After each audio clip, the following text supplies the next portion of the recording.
Chapter 2369, Candlelight's New Benefits. 2 lights flashed in White River City's teleportation hall as Shifeng and Silent Wonder returned. Although they had only been away from the city for about half a day, it had changed significantly. There were visibly more players in the teleportation hall than when they had left, and many of these players originated from the various other worlds. Their life auras were clearly different from the main continent's ordinary players. Many of Star Moon Kingdom's original inhabitants couldn't help but envy these otherworld players when they saw them. Being a silver member in the Star Moon Adventurer Alliance is wonderful.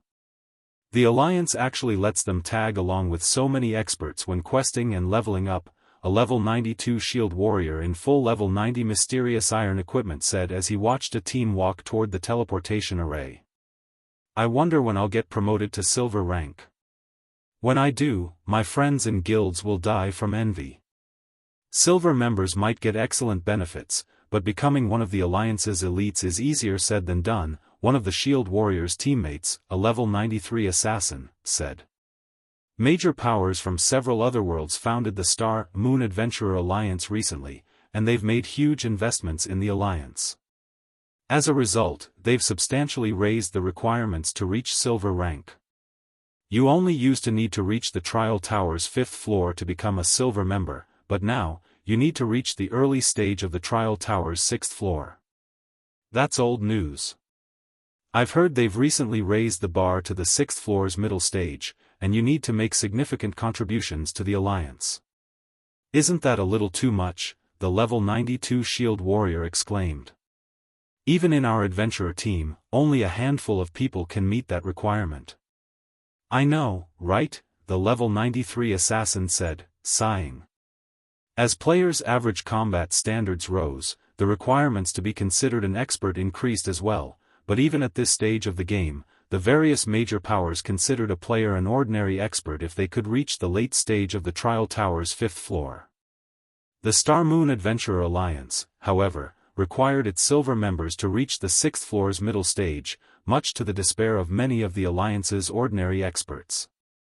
These otherworld powers are moving so quickly? Shifeng was surprised when he overheard the conversation.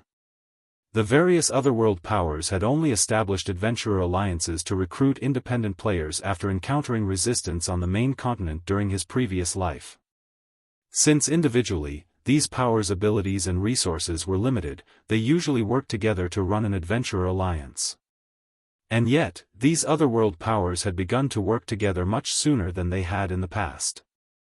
Naturally, this would have a greater impact on the main continent's various powers.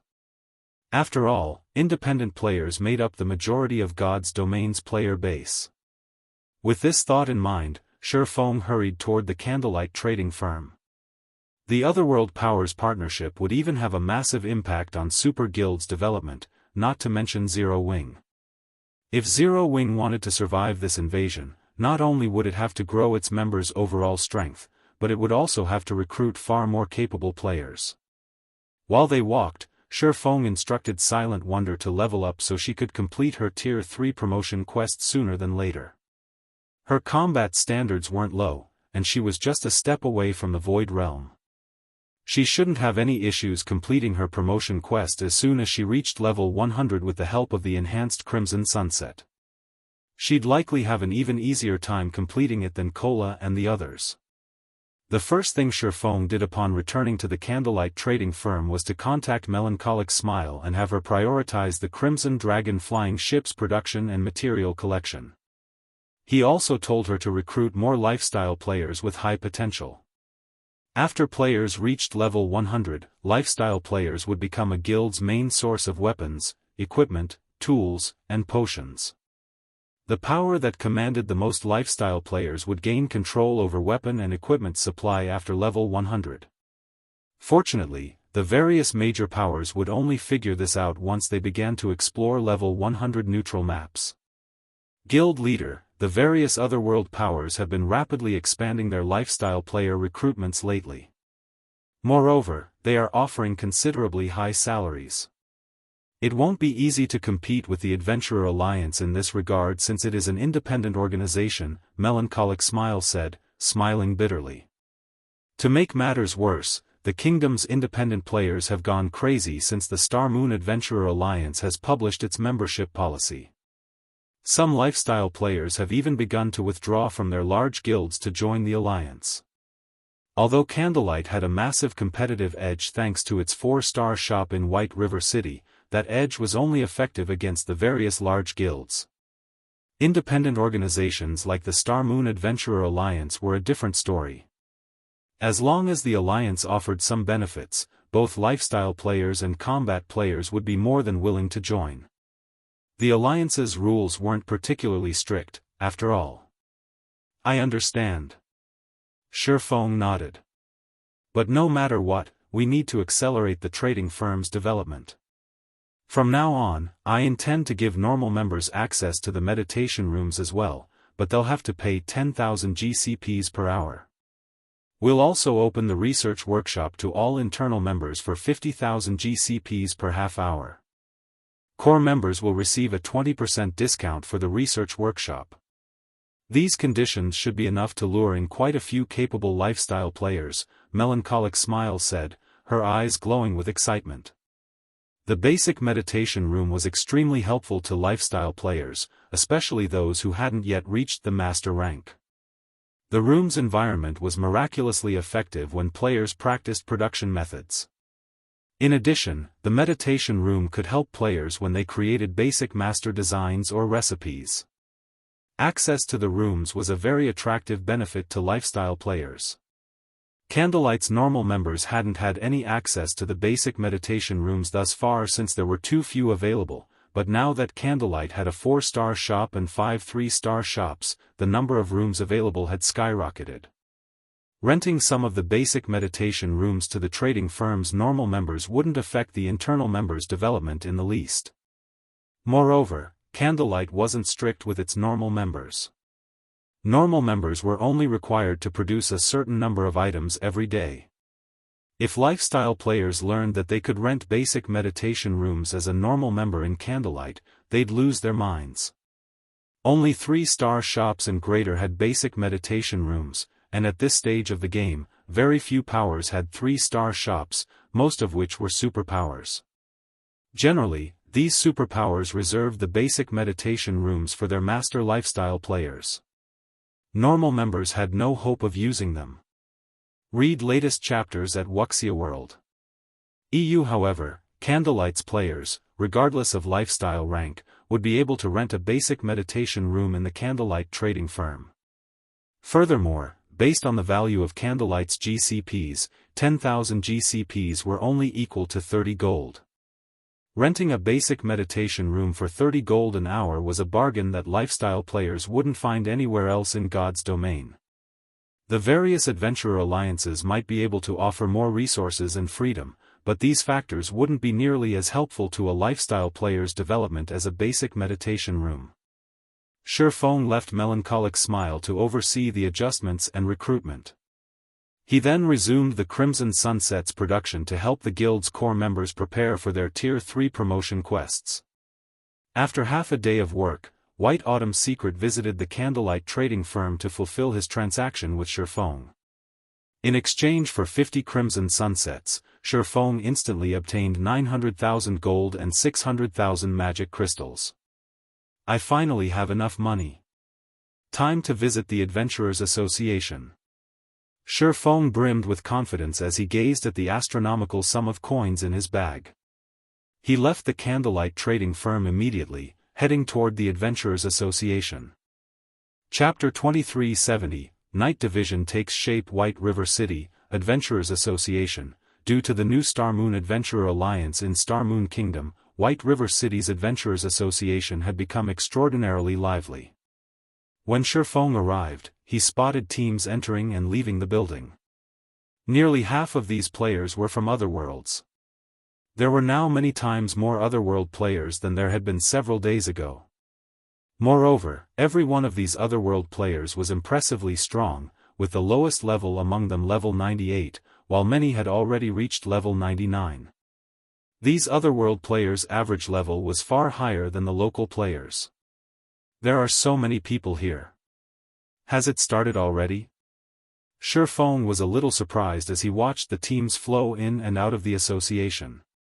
The otherworld powers weren't the main continent's various powers' true opponent.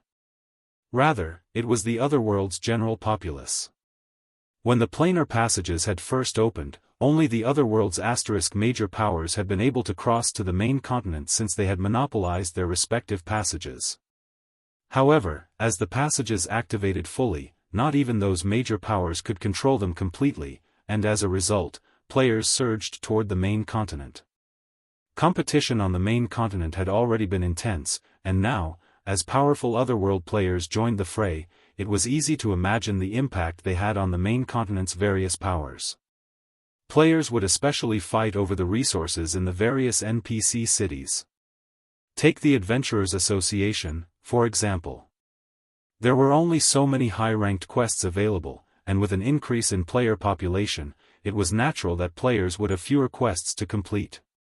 If resources became less available, the various large guilds' development would slow significantly. The guilds that hadn't bothered to focus on neutral maps, in particular, would suffer. This lack of resources would be fatal to them. This was why even superpowers had fallen prey to the otherworld powers in Feng's previous life. Even if the main continent's ordinary powers hadn't been directly affected by the invasion, the aftereffects had been more than enough to stagnate their development. Currently, Zero Wing had a wide sphere of development. The guild even had territory in neutral maps. Zero Wing shouldn't have any issues enduring the initial otherworld invasion. However, the guild still needed to be very careful with its operations. Otherwise, Zero Wing would suffer a severe developmental blow since multiple hostile superpowers were keeping an eye on it. Thinking up to this point, Feng entered the Adventurers Association. Administrator Lorraine, I wish to check the status of the night draft, Feng addressed the elven beauty that entered the VIP reception room he occupied. The 5,000 knights were crucial to his management of the Cold Spring Canyon. Although he had spent a lot of money to draft these knights, he hadn't bothered to visit the Adventurers Association since he hadn't had enough money. Finding willing and powerful NPCs wouldn't matter if he couldn't afford to hire them. Hiring NPCs for a knight division wasn't like hiring NPCs as soldiers to protect a guild town. He would not receive any subsidies from the kingdom. It was like nurturing 5,000 personal guards. Without sufficient capital, he couldn't support the knight division. Now, however, he had 900,000 gold on him, which should be, more or less, enough to establish his knight division. This is the current status of your draft, Lorraine said, smiling as she handed Feng a thick stack of papers. He was dumbfounded when he saw the listed numbers on the summary sheet. Aren't these results a little too amazing? Feng couldn't believe his eyes. His draft had attracted 20,164 NPCs in total. Among them, 13,664 were Tier 2 Common Knights, 4,814 were Tier 2 Bronze Knights, 1,669 were Tier 2 Mysterious Iron Knights, 15 were Tier 2 Secret Silver Knights, and 2 were Tier 2 Fine Gold Knights. Feng had assumed he'd be fortunate to gain the interest of 5,000 NPCs with his draft. Recruiting NPCs wasn't easy, after all. Players that weren't one-star lords would have to spend 2 or 3 months to find enough interested NPCs. And yet, he had over 20,000 NPCs apply for the draft, and they were frighteningly high quality. Based on what Feng knew, most of the NPCs in a superpower's knight division would be Bronze Knights, with very few Mysterious Iron Knights. Mysterious Iron Knights were just as rare as Mysterious Iron Personal Guards. Only the knight divisions that had been in place for a while had attracted Secret Silver Knights in the past, and one would have to be very lucky to find treasured Fine Gold Knights. Feng had never imagined that his simple draft would lure 15 Secret Silver and 2 Fine Gold Knights. If the various superpowers of the past knew about this, they'd go mad with envy. As for Tier 3 NPCs, recruiting such a being was painfully difficult in God's domain because they were considered powerhouses in the game.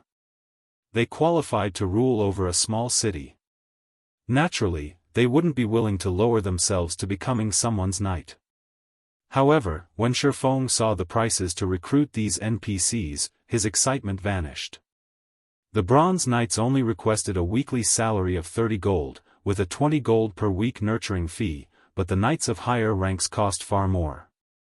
Mysterious Iron Knights requested a weekly salary of 70 gold and a 30 gold per week nurturing fee. Secret Silver Knights requested a weekly salary of 150 gold and 50 gold per week nurturing fee, and Fine Gold Knights requested a weekly salary of 300 gold and 100 gold per week nurturing fee. If Shifeng hired the best available knights, maintaining his knight division would cost him 336,400 gold per week. Even superpowers would choke at this amount, and that didn't even include the cost of arming these knights. Lord Bronze Legatee, may I know who you wish to choose? Lorraine asked after Shifeng's long silence. I want all of the Fine Gold, Secret Silver, and Mysterious Iron Knights. Fill the remaining slots with Bronze Knights, Shifeng said, his heart aching as he spoke.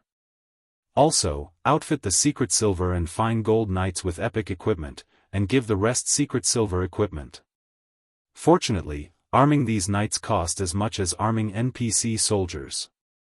A full set of level 100 to level 150 epic equipment cost 4,000 gold, and a full set of level 100 to level 150 Secret Silver equipment cost 50 gold. Even so, it still cost him a total of 317,150 gold to outfit his entire knight division. Very well. Your total comes to 653,550 gold coins, Lorraine announced after calculating the total cost. Here, Shifeng said, gritting his teeth. He was reluctant, but he still paid the full amount. If he hadn't just earned 900,000 gold, he doubted he'd be able to walk out of the Adventurers Association. Shifeng finally understood why so few first-rate guilds had formed knight divisions in the past. Although it was profitable to own territory in a level 100 neutral map, the knight division was a heavy burden. If not handled carefully, a first-rate guild would easily go bankrupt. Only superpowers could afford to maintain a knight division without major repercussions. Now that you have hired your knights, please prepare their accommodations in your territory as soon as possible. If they do not have suitable accommodations, they may dissolve their contracts, Lorraine warned Shifeng after she received the payment. At the moment, there wasn't even a town in Cold Spring Canyon. That won't be a problem. I wish to transfer Stone Forest City to my new territory now, Shifeng said. He then handed another 50,000 gold to the Elven administrator. Once players had a land of their own, they had the authority to transfer a guild town or city to the area. Of course, the transfer had a price, which would depend on the target size. Transferring a basic city like Stone Forest City would cost 50,000 gold, while if one transferred an advanced town, they'd only have to pay 10,000 gold. Read latest chapters at Wuxia World. EU mainstream players had already reached level 95, while most experts were, on average, level 97. They weren't far from level 100. Once players reached level 100, they wouldn't be allowed into the bottomless abyss. Although the bottomless abyss had bountiful resources, it would become drastically less useful to players as time passed, and as a result, Stone Forest City's daily income continued to decrease. Rather than let the city rot in the bottomless abyss, Shifeng would benefit from transferring it to a level 100 neutral map as soon as possible. That won't be a problem. We'll send people to transfer your city immediately, Lorraine said as she accepted the 50,000 gold. She retrieved a map of the Cold Spring Canyon, smoothing it down on the table. Where do you wish to place the, I want to transfer it here, beside Cold Spring Lake, Shifeng said as he pointed at one of the mountaintops near the lake. Very well. The transfer will be completed in 1 hour, Lorraine informed him once she had confirmed the destination. Once Shifeng had settled his affairs with the Adventurers Association, he promptly returned to the Candlelight trading firm to wait. At the same time, Stone Forest Town abruptly disappeared from the bottomless abyss, leaving a bunch of confused players in an empty plot of land. Chapter 2371, Abyss Shaken, What Happened? Why am I outside? Where's the city? Crap. I just got here, and it just disappears. The players forced out of Stone Forest City looked around them in confusion. Stone Forest City was the most prosperous city in the bottomless abyss. Even though the various superpowers had established their own guild towns in the regional dungeon, these guild towns were nothing compared to Stone Forest City, especially when it came to training. Stone Forest City provided enough mana density that it was a holy land for training. Moreover, players could recover their exhausted stamina and concentration far faster in Stone Forest City than in the superpowers guild towns. Many teams that explored the bottomless abyss relied on the city as their resting point, including teams from the superpowers that had their own guild towns. This made Stone Forest City the most popular resting area in the bottomless abyss. And yet, the city had just disappeared. Even players from the Dark Knight Empire's various major powers were stunned, not to mention the independent players. None of them had expected Stone Forest City, the closest resting area to the bottomless abyss's second floor, to suddenly vanish. Has something happened to Stone Forest City? Since the city disappeared once everyone was teleported out of it, Zero Wing must have transferred the city elsewhere. Transferred Stone Forest City elsewhere? Is Zero Wing insane? Does the guild want the bottomless abyss's resources? All of the various major powers members had their guesses regarding the city's abrupt disappearance, and they all reported back to their superiors. For a time, the various powers in the bottomless abyss were in an uproar. Stone Forest City had become irreplaceable in the bottomless abyss. Almost every power that wanted to explore the regional dungeon had to use the city, or their progress would fall behind their competition. Naturally, as one of the city's shareholders, the secret pavilion immediately received the news. What is Zero Wing doing? They moved Stone Forest City without mentioning it to us. Don't they know that this is a crucial moment for conquering the bottomless abyss? Yuan Tiexin's expression darkened as he read the latest report. Currently, the various superpowers were frantically trying to explore the bottomless abyss's third floor. The loot in that area was incredibly important. Not only did the third floor's monsters drop plenty of top-tier, level 95+ weapons and equipment, but they also dropped a ton of magic crystals. There was even a higher chance to obtain 7 luminaries crystals on that floor. Very few maps in God's domain could offer as abundant loot as the bottomless abyss's third floor. Moreover, since the planar passages had opened, the situation on the main continent had become painfully tense. A war of unimaginable scale could break out between powers at any time. Even the secret pavilion had to prepare. Stone Forest City's sudden disappearance from the bottomless abyss would definitely impact the secret pavilion's plans. The secret pavilion's guild leader had even called Yuan Tiexin personally about the matter. "Uncle Yuan, what should we do now?" Purple Jade asked. She was also quite concerned about the situation. After training in Stone Forest City, she had improved considerably. Now, she was only one step away from reaching the domain realm. "We have no choice. We have to meet with Black Flame now." The matter frustrated Yuan Tiexin. The secret pavilion owned some of Stone Forest City's shares, but Zero Wing held absolute authority over the city. Zero Wing might have an obligation to inform the secret pavilion of any decisions regarding Stone Forest City, but in truth, that didn't really matter. The secret pavilion simply had no say. While Yuan Tiexin and Purple Jade made their way to White River City, the various superpowers in the bottomless abyss took this opportunity to claim the prime real estate Stone Forest City had left behind. While the various powers were making a fuss over Stone Forest City's disappearance, Liang Jing was having a nervous breakdown over it. After barging into Shifeng's special forging room, Liang Jing reported, "Guild leader. Stone Forest City has disappeared." I know." Shifeng, who was in the midst of producing a crimson sunset, nodded. "You know?" Liang Jing was shocked into a moment of silence. "Guild leader, is this your doing?" "That's right, I did it," Shifeng said, not bothering to hide the truth.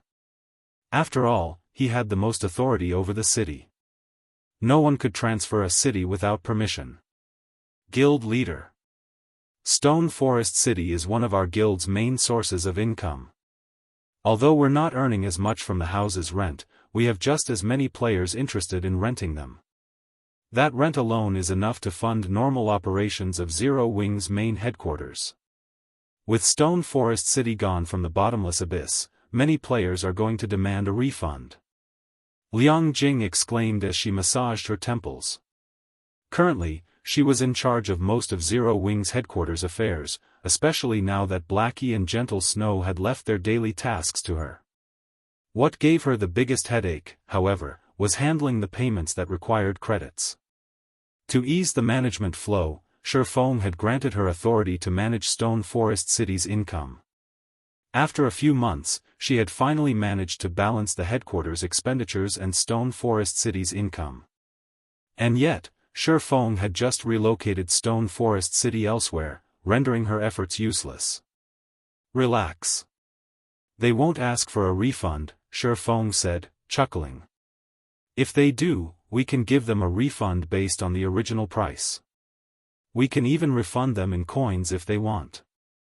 Stone Forest City's private houses had always been leased for credits. Receiving a refund in coins would be a welcomed bonus. Although it was becoming easier to earn coins, players had to bear more expenditures in God's domain. As a result, players weren't able to save a lot of coins as they reached higher levels. Hence, money farming teams and workshops were extremely popular among players that wanted to pay credits for coins in God's domain. God's domain was like a second world to players. Since coins were more useful in God's domain, players were naturally more willing to spend credits than coins. If we do that, we'll still have to pay at least 100,000 gold in refunds. Liang Jing said, exasperated at Shifeng's nonchalant attitude.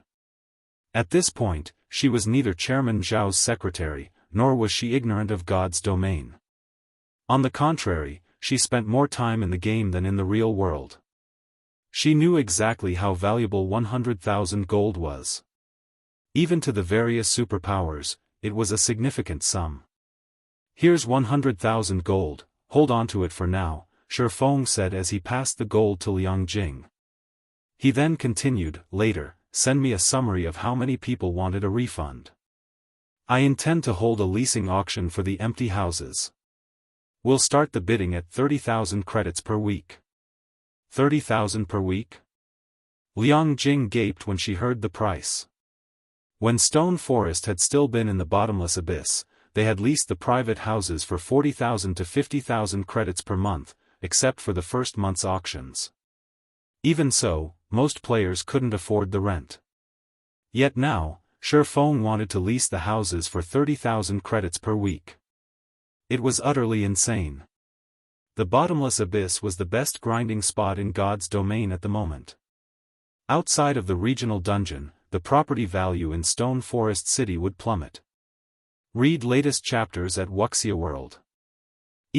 Take care of the necessary preparations, Shifeng said, not bothering with the task.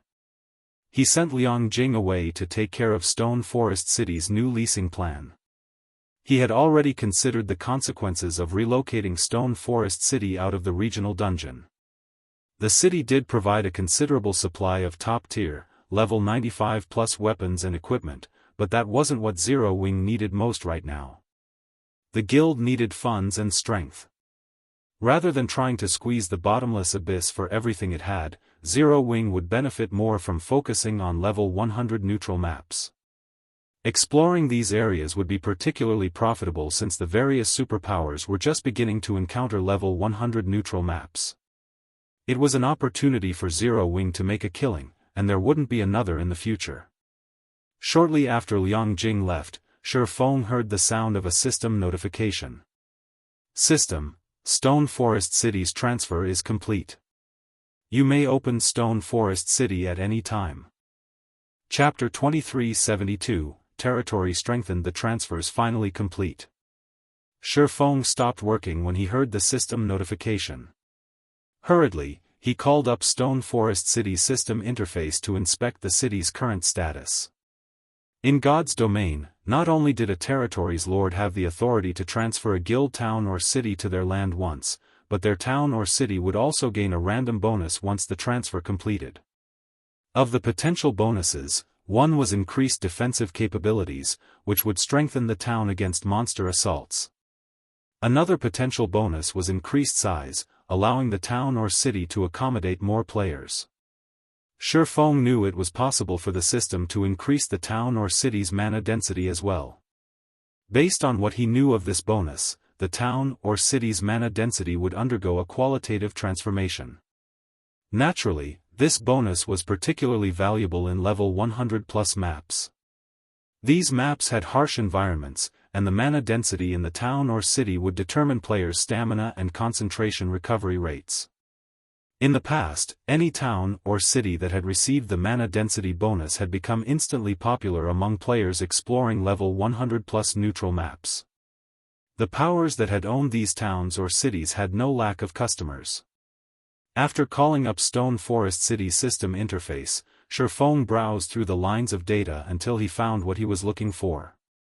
Stone Forest City, current location, Cold Spring Canyon current rank, basic city bonus acquired, magic array enhancement. Shifeng's face lit with excitement when he saw the bonus Stone Forest City had acquired. Of the many bonuses a territorial town or city could acquire, the two best were mana density enhancement and magic array enhancement. Every player desired the former, of course. However, the powers that ruled these towns or cities hoped for the latter more than any other potential bonus. Not only would the magic array enhancement fortify the city's defensive magic array, allowing it to endure stronger attacks, but it would also reinforce the magic array's spatial isolation effect. Level 100+ neutral maps environments were particularly severe, plagued with a chaotic energy that invaded players' bodies and lowered their stamina and concentration recovery rates. When players returned to a town or city, they had to rest for quite a while to recover fully. However, a town with an enhanced magic array could lessen the effects of the chaotic energy, accelerating players' recovery. This greatly increased the amount of time they could spend grinding in the fields. Magic array enhancement was just as effective as enhanced mana density. With this, I won't have to worry about the guild members' leveling speed in the Cold Spring Canyon. Shifeng felt as if he had just won the lottery. The 50,000 gold he had spent to relocate Stone Forest City could be considered the random bonus's fee. Had he been unlucky, Stone Forest City would have merely gained a popularity bonus, which was only slightly useful. However, since the city had gained the magic array enhancement bonus, even Tier 2 players could grind in the Cold Spring Canyon without any concerns. Moreover, with the leveling resources available in a level 100 neutral map, the guild members' leveling speed in the Cold Spring Canyon would likely rival their leveling speed in the Bottomless Abyss. In addition, they could grind for level 100 weapons and equipment much sooner than others, which would definitely increase Zero Wing's overall strength by a large margin. While Shifeng planned to send Zero Wing's core members to Stone Forest City as soon as possible, Liang Jing contacted him. Guild leader, the secret pavilion's people have arrived and wish to speak with you. By the looks it, this seems urgent. Do you want to meet them now? The secret pavilion sure moves quickly, Shifeng said, chuckling. Send them to me. The secret pavilion owned some of Stone Forest City's shares, and now that the city had vanished, it wasn't unusual for the pavilion to grow nervous. Not only had Stone Forest City become a valuable source of resources for the secret pavilion, but the various superpowers had been in the midst of exploring the Bottomless Abyss's third floor shortly before the city disappeared. Moreover, everyone was concerned about the various otherworlds' invasion. After a short moment, Liang Jing led a middle-aged man and a young woman into Shifeng's special forging room. They were none other than Yuan Tiexin and Purple Jade. Both secret pavilion members had already reached level 100, and they both wore multiple pieces of epic equipment. Even the weakest piece between them was level 95 dark gold rank. Moreover, Purple Jade radiated an astonishing life aura. When it came to basic attributes, these two likely rivaled God's kin players.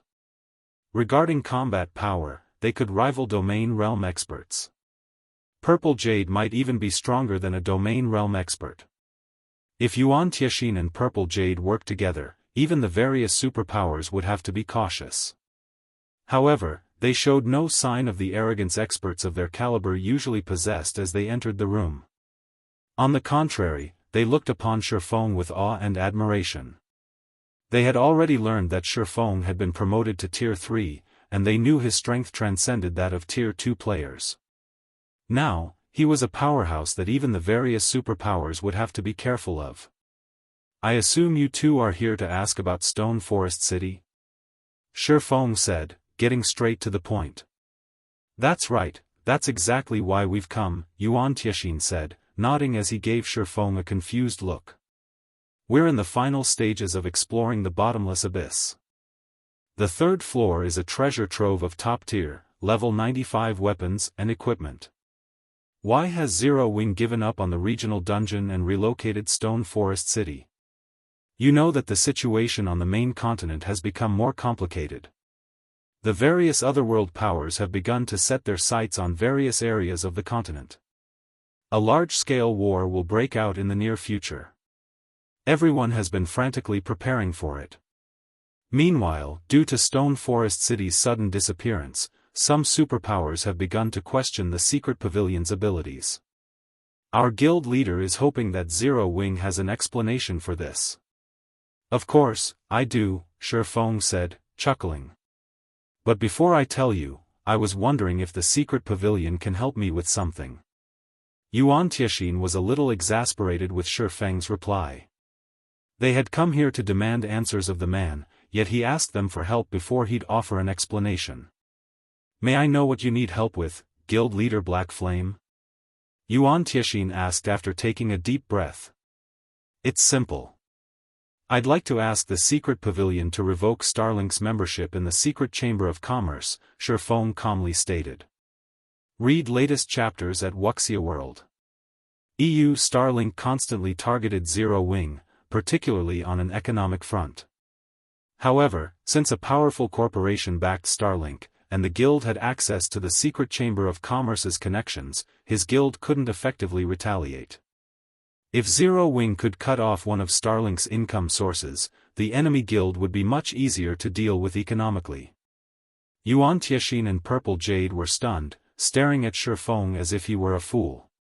Setting aside Starlink's current position in the chamber, why would we do something so fruitless even if the secret pavilion had that power, Guild Leader Black Flame?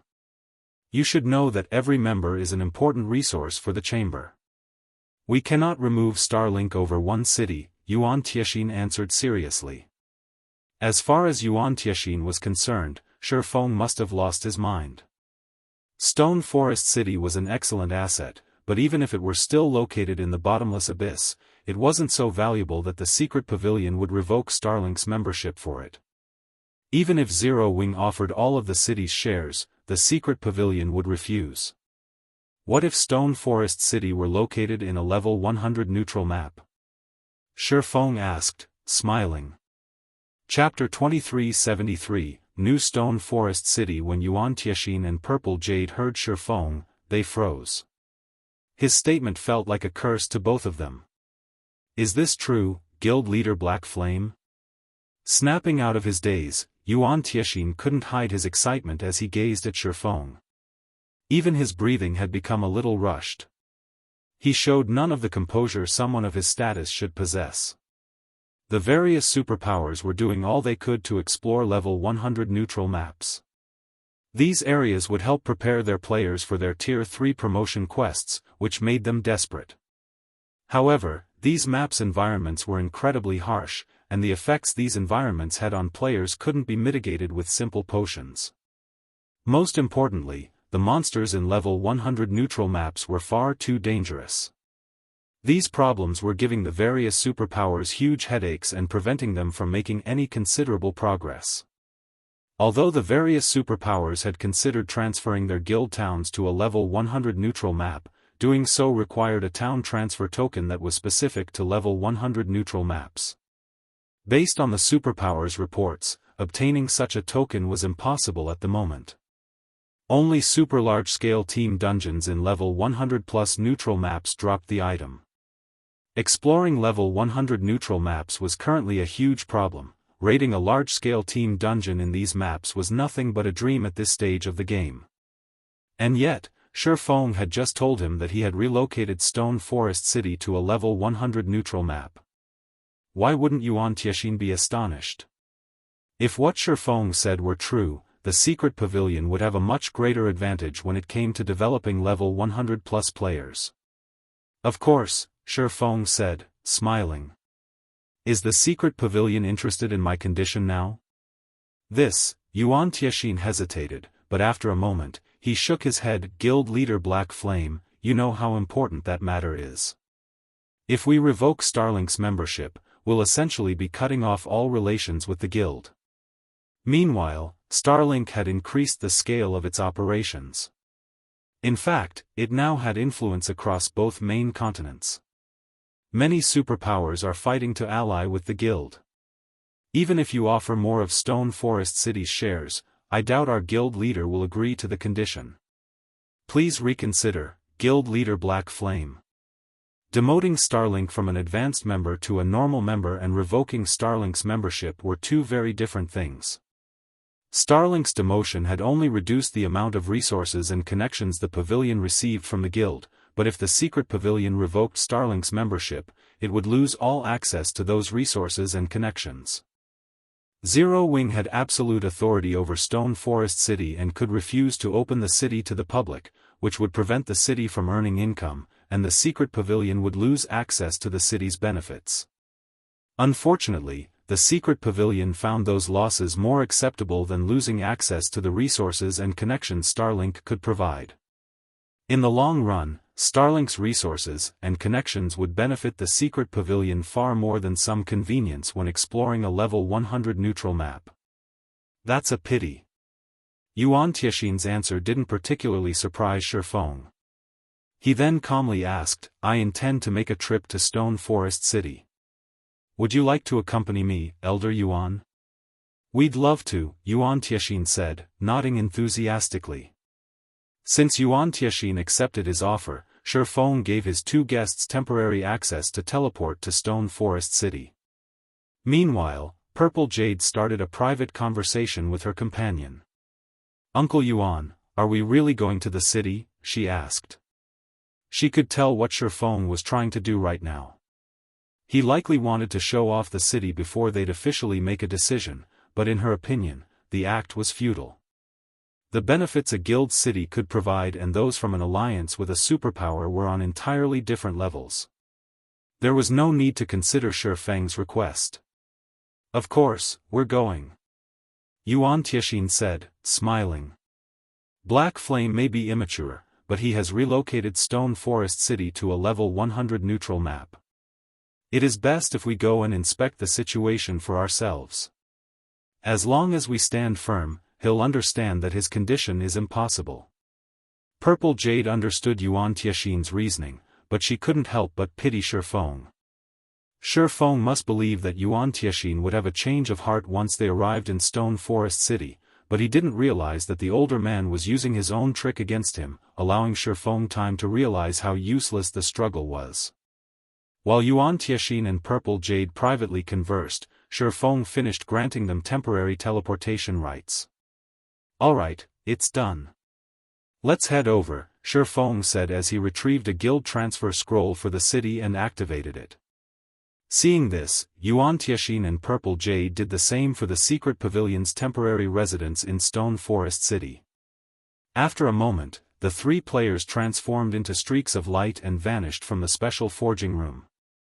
Cold Spring Canyon, Stone Forest City. Two flashes of light appeared above the teleportation array in the secret pavilion's temporary residence as Yuan Tiexian and Purple Jade arrived. The moment their bodies manifested, however, Yuan Tiexian and Purple Jade were stunned. How is this possible? Yuan Tiexian nearly gasped. The mana in Stone Forest City wasn't as dense as it had been, but the instant they had arrived, Yuan Tiexian felt far more relaxed. Moreover, his five senses had become sharper. He had been exploring a level 100 neutral map with purple jade for quite some time, and the environment's chaotic energy had made them both feel exhausted, which had a considerable effect on their combat power. Even when they had plenty of stamina and concentration remaining, they had been forced to return to a city to recover from the exhaustion. However, even when they had fully recovered their stamina and concentration, the chaotic energy hadn't faded from their bodies completely. And yet, as he stood in Stone Forest City, Xianxia rapidly recovered from that exhaustion. At this rate, he'd be free from the chaotic energy within a few hours. Uncle Yuan, my recovery rate is at least twice as fast as before. If we could rest here, we'd be at least 30% more efficient when exploring a level 100 neutral map. Purple Jade exclaimed, unable to hide her shock. The chaotic energy within level 100 neutral maps was the biggest issue the various superpowers, including the secret pavilion, faced when exploring these areas. This chaotic energy forced players to rest in cities for long periods. However, if they could rest in Stone Forest City, they could explore 30% more of a level 100 neutral map in the same amount of time. In addition, Stone Forest City was now located within a level 100 neutral map, which would save them plenty of travel time. Overall, if the Secret Pavilion's members could set up a base in Stone Forest City, they could spend at least twice as much time exploring level 100 neutral maps as other players. With this much additional time, the Secret Pavilion's members would have a massive lead over the various superpowers members. After taking a moment to inspect the city's unique environment, Xianxia and Purple Jade headed toward the Stone Forest City's central plaza. The city was mostly the same as they remembered. The only difference was the neutral race NPCs that filled the city streets. Many of these NPCs had set up stalls and hawked their wares. When Xianxia took a peek at a stall's goods, he felt a little faint for a moment. These neutral NPCs were actually selling level 100 weapons and equipment and of considerably high quality. He had even spotted level 100 secret silver weapons for sale. Of course, these items weren't cheap, and some cost special materials. Fortunately, a driven Tier 2 expert could gather the necessary funds and materials for the items. Level 100 weapons and equipment. Players that hadn't yet begun to explore level 100 neutral maps might not find anything special about these items, but it was a different story for players like Xianxia, who constantly grinded in level 100 neutral maps nowadays. When exploring level 100 neutral maps, acquiring a single piece of level 100 bronze equipment was already a challenge, not to mention obtaining level 100 secret silver weapons and equipment. And yet, the NPCs in Stone Forest City were publicly selling such items. What should we do now, Uncle Yuan? We've already rejected Black Flame's offer, Purple Jade asked nervously. She was also surprised to see the weapons and equipment for sale in the various NPC stalls. She had never expected Stone Forest City to become this amazing. If the Secret Pavilion's members could operate out of Stone Forest City, they'd complete their Tier 3 promotion quests far faster than the various superpowers. Don't worry. Since Black Flame has brought us here, he will ask if we wish to continue our partnership. We can renegotiate with him then, Xianxia said. He hadn't expected Stone Forest City to offer so many benefits either. Very calmly, he continued, let's buy some of the weapons and equipment for now. While Xianxia and Purple Jade systematically cleaned out the stalls in the central plaza, Shifeng finished organizing his night division. He then left to check on his guests and told Xianxia, I've finished my business in the city and have other matters I need to attend to, so I'll part with you two here. Since he had settled his affairs in Stone Forest City, he'd have to begin transferring Zero Wings experts to the city. Once they had settled and could get to work, Zero Wings development would reach new heights. Shifeng then pulled a return scroll for White River City from his bag and began to activate it. Xianxia was stunned. He hadn't thought that Shifeng would be so indifferent, not even bothering to ask how they felt about the city. He certainly hadn't expected Shifeng to act as he did. Please wait, Guild Leader Black Flame.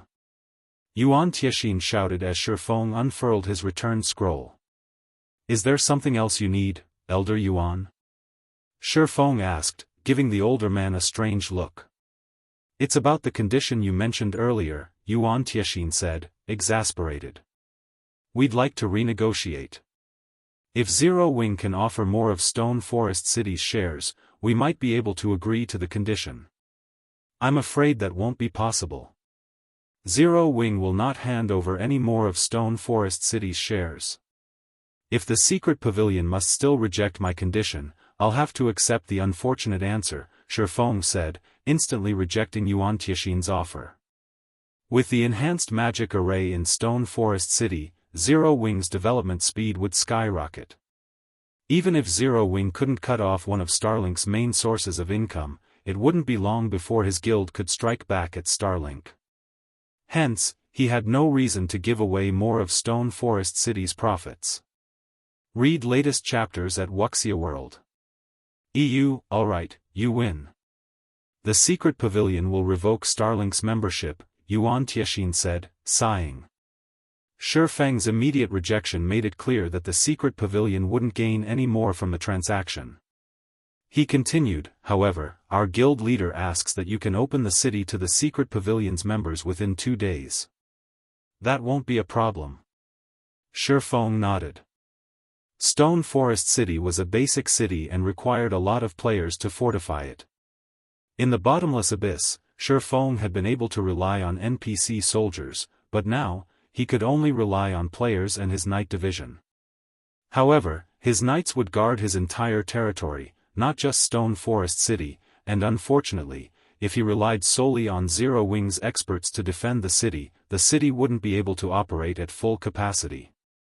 Hence, the secret pavilion's experts were essential. Shortly after Shifeng and the secret pavilion agreed on their deal's terms, the shocking information spread throughout the secret chamber of commerce. The secret chamber of commerce had officially revoked Starlink's membership.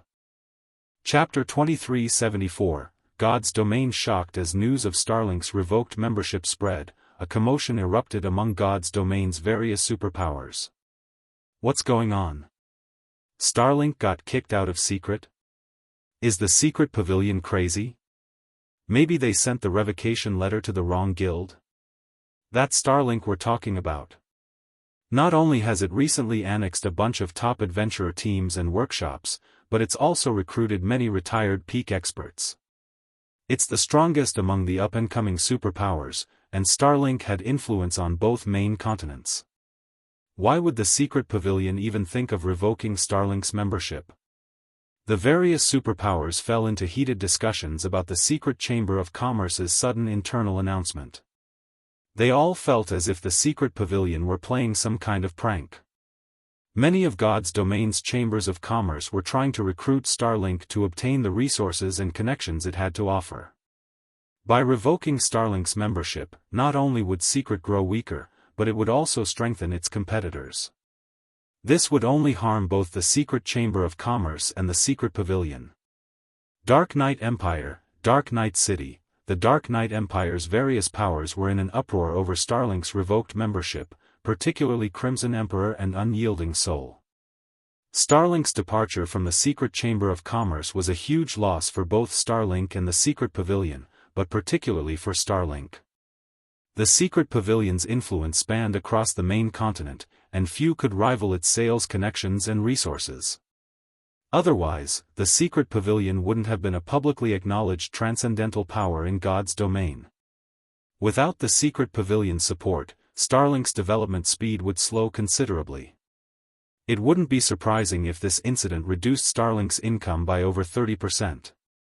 This was a huge blow to Starlink. Hart, do you know what exactly happened between the secret pavilion and Starlink? Illusory Words, one of Crimson Emperor's vice guild leaders, asked as she privately contacted Unyielding Heart. No one in my guild has a clue. What about your side? Unyielding Heart said, shaking his head. The situation made him restless and curious. The Starline Corporation supported Starlink, and the guild had partnered with quite a few superpowers. Most importantly, Starlink was developing on both the eastern and western continents, which gave the guild unimaginable status and influence in the Dark Knight Empire. And yet, the secret pavilion had removed Starlink from the secret chamber of commerce. It was unbelievable. The fact that the secret pavilion had done this meant that something must have happened between it and Starlink, but Unyielding Soul hadn't been able to learn any details about the situation.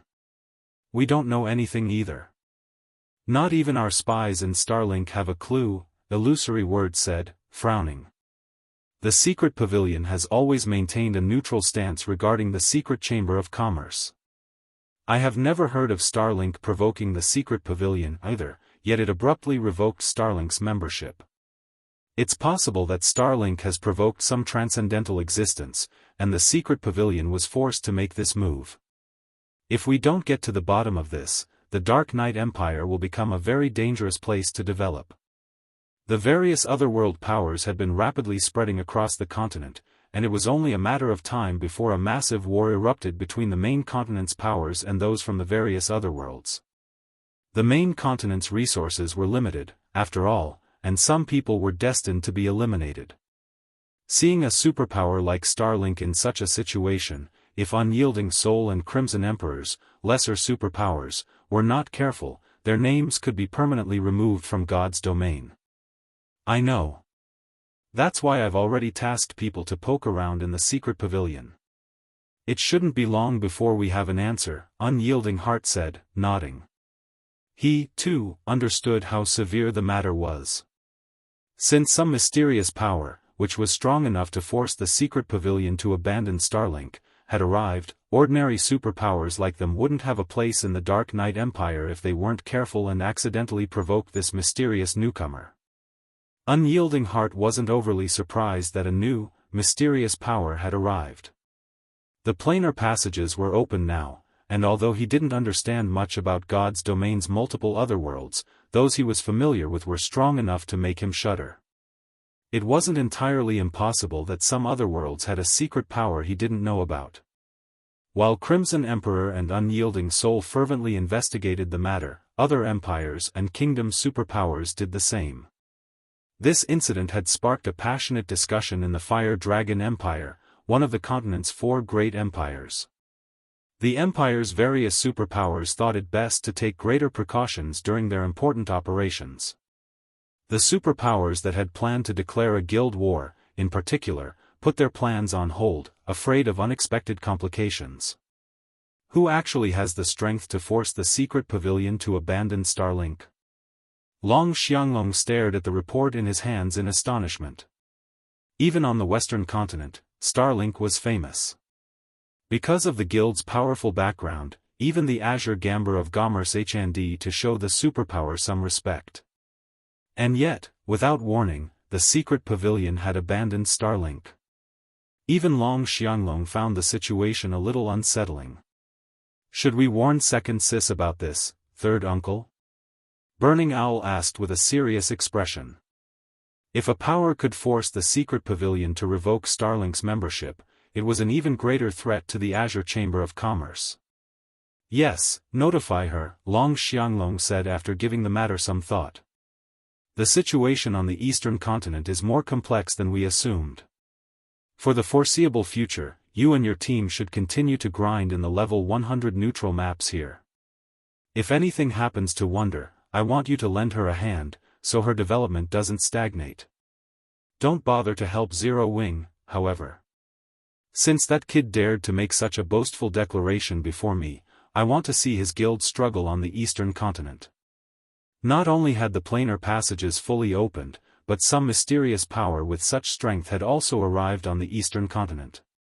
In Long Xianglong's opinion, as long as Burning Owl didn't secretly help it, a pseudo-superpower like Zero Wing would soon fall. Burning Owl had no choice but to nod in agreement, although he couldn't help but pity Zero Wing. Zero Wing had gone to great lengths to help Silent Wonder win Azure's internal competition, yet in the end, it failed to gain any benefits from Azure. Now, a major threat shook the eastern continent. If Zero Wing weren't careful, it would be removed from God's domain. Elsewhere, Shifeng had returned to White River City's Candlelight trading firm. To prepare for Stone Forest City's grand opening, he wanted to produce as many Crimson Sunsets as possible to ensure that the guild's core members could roam the Cold Spring Canyon without issues. Otherwise, they wouldn't be able to do anything, even with Stone Forest City's support. Zero Wing wasn't like the various superpowers. It didn't have a lot of experts that could fight level 100+ monsters. If Zero Wing wanted to develop quickly by relying on the Cold Spring Canyon, it would need to nurture a group of experts that could survive in the area. Without enough strength, Zero Wing could only helplessly stare at the canyon's abundant resources. Read latest chapters at Wuxia World. Just as Shifeng was about to enter a basic meditation room and resume the Crimson Sunset's production, Silent Wonder contacted him. Guild leader, something major has happened. Silent Wonder anxiously announced. The Secret Chamber of Commerce has revoked Starlink's membership. I know, Shifeng said, nodding. You know already, guild leader? Shifeng's reply surprised her. Thus far, only the various superpowers, who all had powerful information networks, had found out about the situation. As soon as her younger brother had informed her, she had called to notify Shifeng. Of course, I know. I'm the one who caused it, Shifeng calmly stated as he refined the magic crystal in his hand. Chapter 2375, New Stone Forest City opens. You're the one who caused this? Silent Wonder was stunned. For a moment, she even assumed Shifeng was joking. Starlink's removal from the Secret Chamber of Commerce had already caused a commotion among God's domain's various superpowers. It made them all insecure, and they used everything at their disposal to look into the matter. They all wanted to know what kind of power could force the secret pavilion to make such a decision. And yet, Shifeng had just told her that he was responsible. How could she bring herself to believe him? That's right, Shifeng said, chuckling at Silent Wonder's incredulous look. Starlink was the reason that Zero Wing had been kicked out of the Secret Chamber of Commerce a while ago. I'm only returning the favor. Returning the favor? How are you still in the mood to joke around at a time like this, guild leader? Silent Wonder asked, exasperated. Starlink is going crazy over this right now. If it finds out that Zero Wing is responsible, things will become. Very few powers could rival the Secret Chamber of Commerce's expansive connections in God's domain. These connections might be of limited use to a pseudo-superpower like Zero Wing, but for Starlink, it was a different story. Losing Secret's resources and connections would be a huge blow to Starlink's operations. Coins and resources were the foundation of a guild's development, and without enough of both, it'd be surprising if Starlink didn't regress, let alone continue to dominate as a superpower. This incident would likely force Starlink to delay or cancel most of its plans. It would suffer unimaginable losses. If Starlink found out that Zero Wing was responsible for its removal from Secret, it would do everything in its power to annihilate the smaller guild. It wouldn't hold back as it had thus far. This time, Zero Wing had damaged Starlink's foundation, and practically every superpower in God's domain had heard about the incident. Starlink would become a laughingstock if it didn't retaliate. However, Starlink wasn't the same guild it had been in the past. Based on what Silent Wonder had learned from the Azure Chamber of Commerce, not only had Starlink grown stronger after the planar passage's opening, but it had also formed close alliances with a few otherworld superpowers. Recently, Starlink's shadow had stretched across adventurer alliances that had been rapidly developing in the main continent's various kingdoms and empires. Now, even the Fire Dragon Empire's super guilds were wary of Starlink. These up-and-coming adventurer alliances were impressively powerful. They might not look like it during peaceful times, but if they decided to move against a particular power, they could easily deal a devastating blow. God's domain's various large guilds had a lot of members, but most of the materials these guilds needed for their normal operations came from independent players, which were the majority of God's domain's player base. As long as Starlink paid the adventurer alliances it secretly supported a small price, it could sever any power's source of resources. While Silent Wonder tried to figure out how she could keep this horrific information secret, the various superpowers received reports from their spies in the secret pavilion. Zero Wing was responsible for Starlink's removal. The moment the various superpowers' upper echelons received these reports, they gasped in shock. How is this possible? The secret pavilion abandoned Starlink for Zero Wing? Have its upper echelons gone mad? The various superpowers could not believe their eyes as they read their subordinates' reports, yet with the facts before them, they had to believe it. Amazing! Truly amazing! Zero Wing actually pulled such a feat off. Unyielding Heart was both overjoyed and stupefied when he heard the news. Neither Unyielding Soul nor Crimson Heart had been able to move against Starlink, yet a pseudo-superpower like Zero Wing had dealt an unprecedented blow. It was unbelievable. The secret chamber of commerce had been as precious as an arm to Starlink, and now that it had lost Secret's connections and resources, it had lost that arm. Even if Starlink retained its strength, its development speed would slow significantly. Zero Wing is actually this powerful? Illusory words read her subordinates' report in confusion. Although Zero Wing's performance in the Dark Knight Empire had been extraordinary, the guild shouldn't be capable of threatening Starlink's foundation in her opinion. Starlink was supported by the Starline Corporation, after all. And yet, Zero Wing had just severed one of Starlink's main income sources. She doubted that even Starlink's upper echelons had ever imagined that events would unfold like this.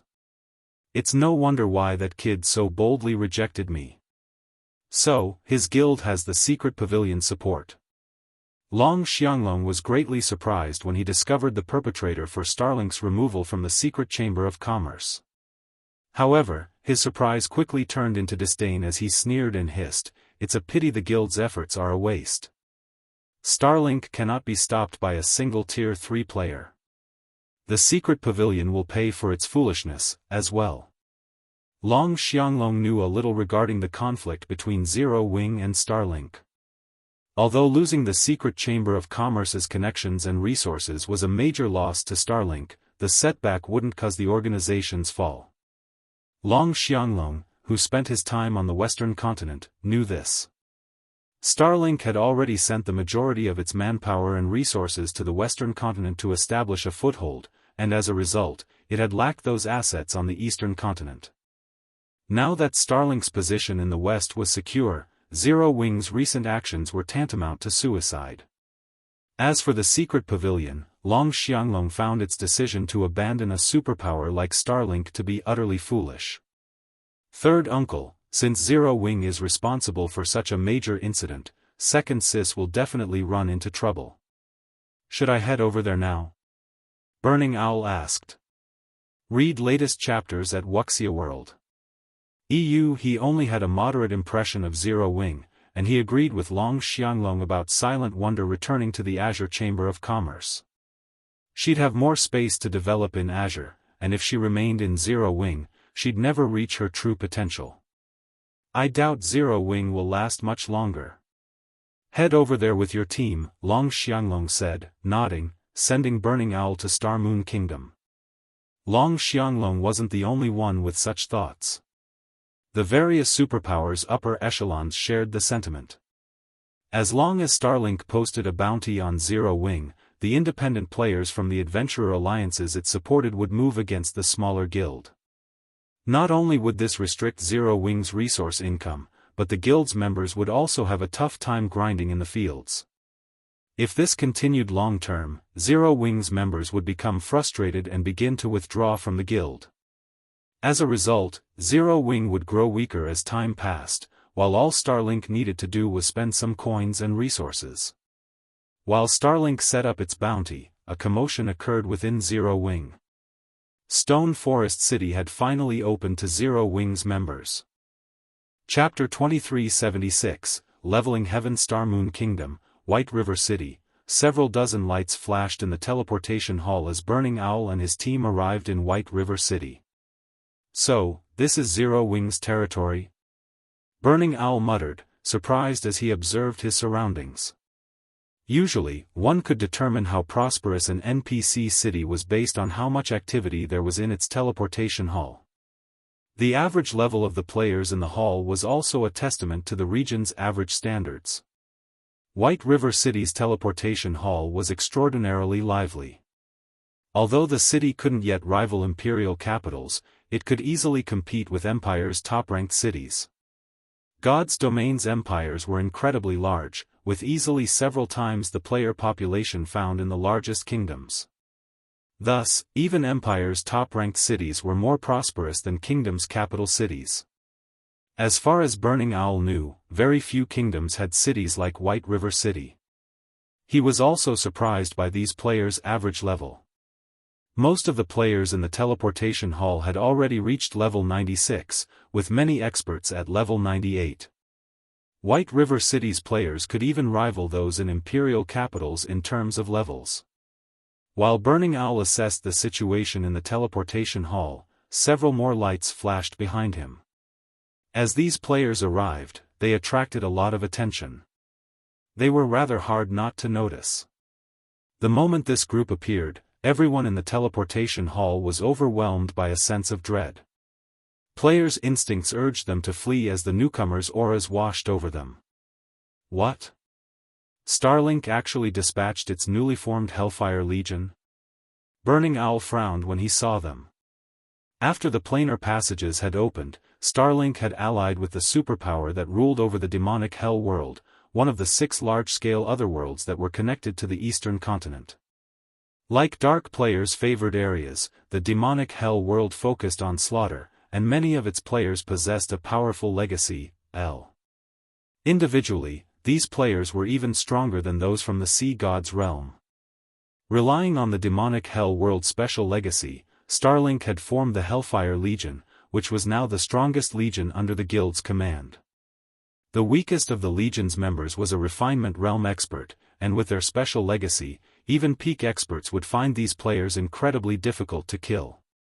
With the individual members so powerful, it was easy to imagine how horrific all 1,000 Hellfire Legion members would be when they worked together. Because of this, the various superpowers were even more afraid of Starlink. Now, Starlink had dispatched 300 Hellfire Legion members to White River City. If they had to fight those players, even Burning Owl's Heaven Piercer team would be annihilated. Vice Guild Leader, Elder Long has contacted me to inform us to avoid conflict with Starlink as much as possible, a level 100, black-clad assassin quietly reported. Aside from sending in the Hellfire Legion, Starlink has posted a bounty on Zero Wing through the adventurer alliances it supports. Starlink is offering 100 CPs for Zero Wing's elite members and 1,000 CPs for core members. The guild is even offering half of the posted bounty to players who can prove they've assisted with the kills. Moreover, Starlink has declared that this bounty will remain in effect until Zero Wing has been removed from God's domain. What a high price. Even I find it tempting. It seems that Starlink truly intends to go all out. The bounty astonished Burning Owl. He hadn't expected Starlink to be so vicious. Many independent players had joined the adventurer alliances Starlink had established with the various otherworld powers, and among them, many were powerful experts that could even rival superpowers' peak experts. The adventurer alliances' contribution points were quite valuable. Players could use them to purchase combat techniques, weapons, equipment, rare materials, and even legacies. Members could even spend the points to hire a team of experts to assist with quests and dungeons. But those uses paled in comparison to their true value. Once members had accumulated enough CPs, they'd earn a promotion within the alliance, rising from bronze to silver, or silver to gold rank. As one rose through the ranks, not only would they receive a discount on any CP purchases, but at gold rank, they'd also earn a fixed credit salary each month. To top it all off, there were almost no restrictions on these benefits. The policy had lured many independent peak experts and top adventurer teams to join these adventurer alliances. A CP in Starlink's adventurer alliances was worth 3 silver, but players couldn't exchange CPs for coins. Hence, the CP reward for Starlink's bounty on Zero Wing was powerfully attractive to the Adventurer Alliance's members. It was even enough to motivate peak experts. Even a superpower would suffer against this strategy, not to mention Zero Wing. Not even God's Domain's various superpowers had thought Starlink would to go such great lengths to destroy Zero Wing. Meanwhile, when Wuxia, who was rating a level 95, super large-scale team dungeon in the Ore Empire, heard of Starlink's bounty, it surprised her a little. Vice Guild Leader, I doubt Zero Wing will last much longer now that Starlink is relying on its full strength. Should we take advantage of this opportunity? The elementalist Jianghu suggested. That won't be necessary. All we need to do right now is capture the Ore capital city as soon as possible. Everything else is secondary, Wuxia said, shaking her head. However, after giving the matter some thought, she smiled faintly and said, that being said, send someone to keep an eye on Zero Wing. The guild has grown strong enough that its members should force Starlink to reveal its current strength. Understood, Jianghu replied. Although he was a little disappointed that he wouldn't have a hand in Zero Wing's downfall, he didn't dare disobey Wuxia. He immediately notified some of his subordinates to watch Zero Wing. In Zero Wing's White River City residence, tension had risen among the guild's members due to the news of Starlink's bounty. Everyone was worried about the situation. They wouldn't only have to face Starlink's experts this time, independent experts from multiple kingdoms and empires were joining this fight. If they were not careful in the fields, they could easily be surrounded and slain. Zero Wing was exceptionally strong and had absolute control over a few maps, but as they reached higher levels, they'd have to explore areas outside of the guild's influence. Leveling up would almost certainly become far more difficult. While some guild members considered continuing their development in a new guild, others noticed that the guild residence had a new teleportation point. Quick, look! We can teleport to Stone Forest City again. Crap! There's a level 98 requirement, and the guild transfer scrolls cost 500 GCPs each? Wait, something's not right. Stone Forest City has been moved to the Cold Spring Forest. Cold Spring Forest's a level 100 neutral map. What? Stone Forest City is located in a level 100 neutral map now? When they saw the residence's new teleportation point, everyone was dumbfounded. They had never thought the guild would transfer Stone Forest City to a level 100 neutral map. Even the various superpowers only dreamed of accomplishing such a feat. Read latest chapters at Wuxia World. Some of the level 98 guild members gritted their teeth as they purchased a guild transfer scroll for Stone Forest City. Curious, they activated the scrolls the moment they received them. As soon as these level 98 members arrived in the city's residence, they were stunned by what Stone Forest City had to offer. Not only were their 5 senses sharper within the city, but they also spotted plenty of neutral NPCs selling level 100 weapons and equipment. Most importantly, they sensed the chaotic energy that corroded their bodies dissipating twice as fast as normal. With Stone Forest City's unique environment, it was a leveling haven. Shortly after Zero Wing's members arrived in Stone Forest City, they spread the news throughout the guild, causing an uproar. Naturally, the spies within Zero Wing reported to their respective superiors immediately. Chapter 2377, Enviable Stone Forest City. When they received the reports about Stone Forest City's new location, the various superpowers nearly went mad. Impossible. I thought we needed to raid team dungeons in level 100 neutral maps before we could obtain a town transfer token for those maps. Damn it. Zero Wing was actually able to do it. I want this investigated. We need to find out how Zero Wing accomplished this feat. When the various superpowers discovered Stone Forest Town's new location, the joy they had felt over Zero Wing's misfortune vanished instantly.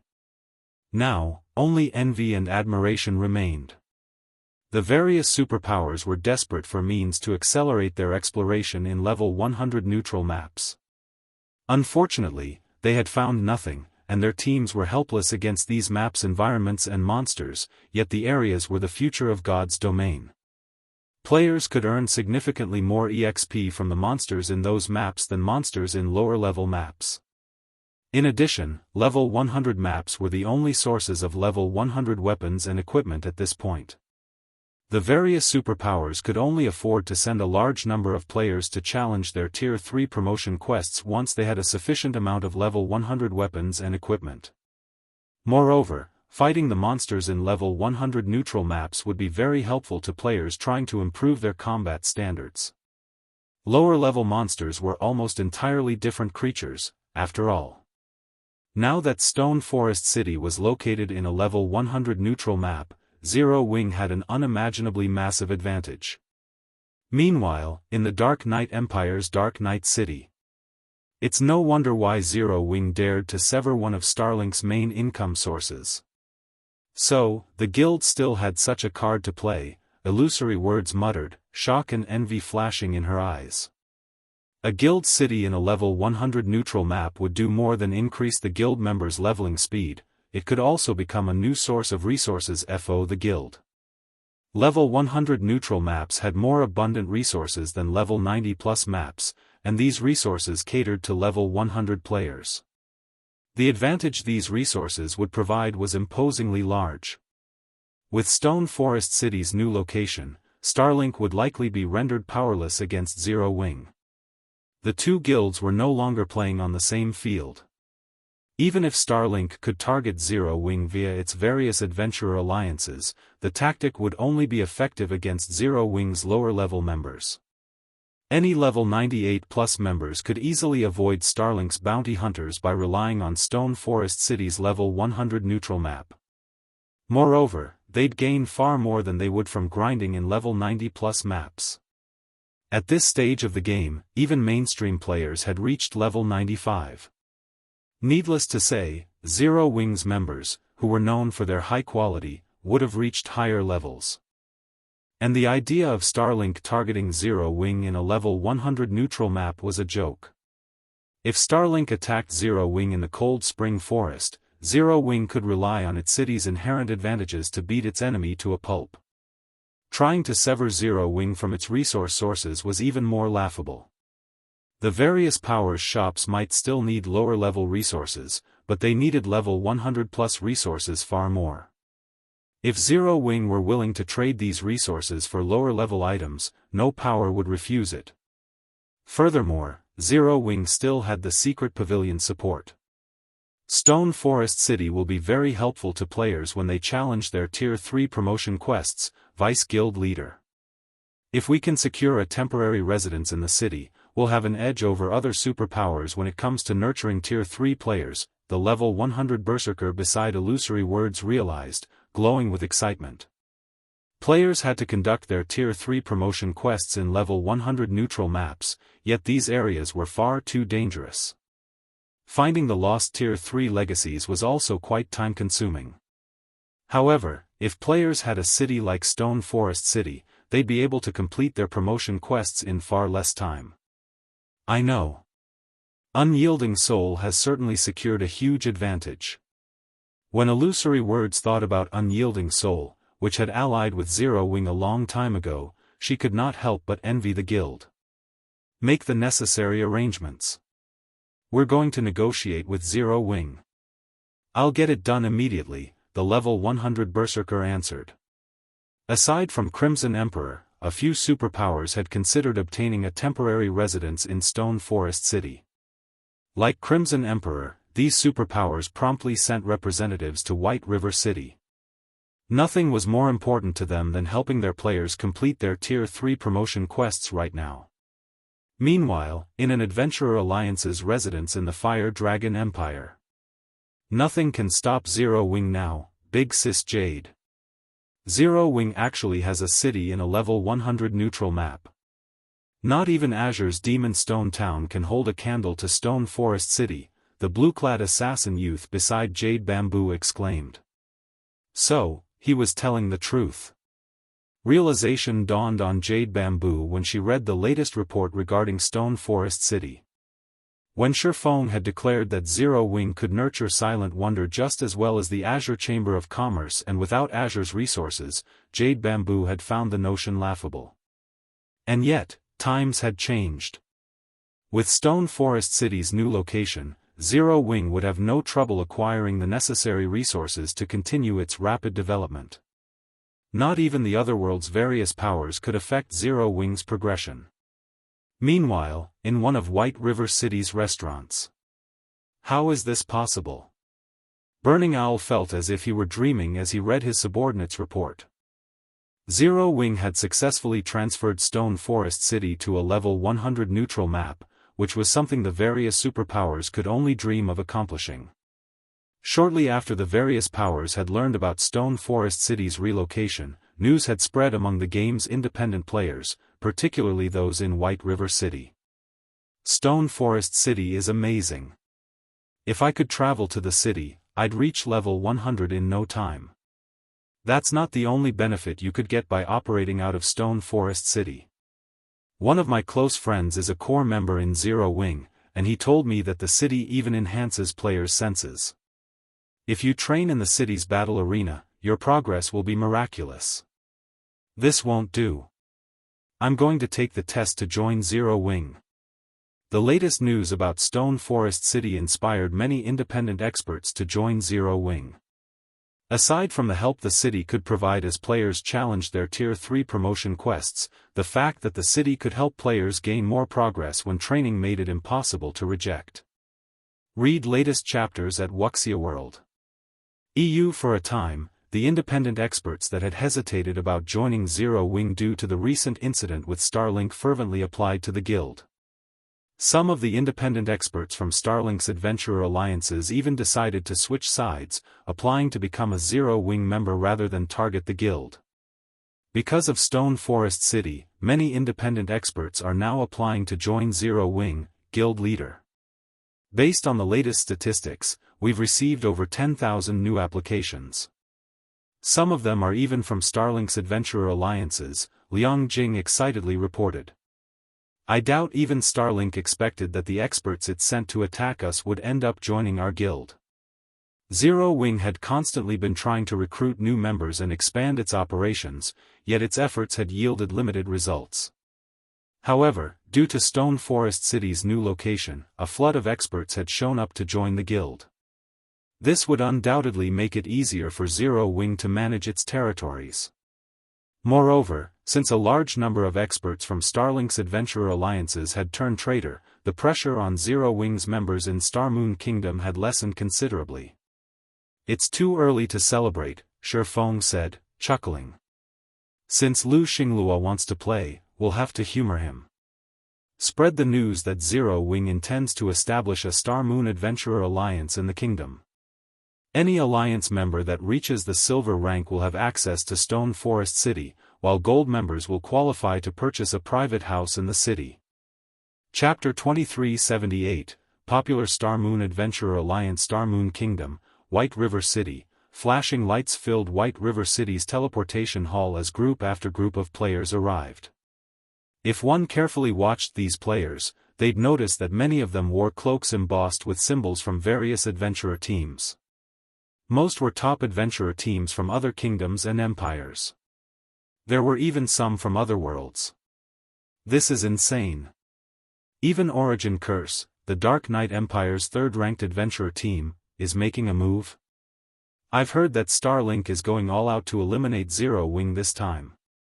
The organization is even offering certain benefits in addition to the current bounty. Depending on how much players accomplish, they can even earn special legacies. Zero Wing's in trouble now. Most experts might have a problem with the environment and monsters in a level 100 neutral map, but peak experts and top adventurer teams shouldn't. I know, right? Getting to the Cold Spring Forest might be easier for Zero Wing's members, but once they're there, Zero Wing's ordinary experts will fall. Besides, exploring a level 100 neutral map is still a problem. Even if Zero Wing sends reinforcements from Stone Forest City, they'll likely suffer significant losses. As bystanders in the teleportation hall watched the various top adventurer teams and peak experts arrive, they were shocked, but they also began to place bets on which would survive to the end, Zero Wing or Starlink. Starlink really knows how to splurge, sending so many peak adventurer teams here. Shifeng, who was still working in the Candlelight trading firm, was similarly surprised when he heard the news. Hiring a top adventurer team to attack a guild in a level 100 neutral map was incredibly expensive, yet Starlink had dispatched so many of them. It had likely paid a high enough price that even super guilds would wince. Guild leader, I just received news that Starlink's Hellfire Legion members are starting to move toward the Cold Spring Forest. By the looks of it, they intend to attack our teams grinding in the area, Silent Wonder, who was grinding for EXP, worriedly reported. Why don't I negotiate with my family to borrow some of their experts? Zero Wing's members had Stone Forest City to fall back to, but they still had to leave the city to level up. Unfortunately, Zero Wing's foundations were still unsteady.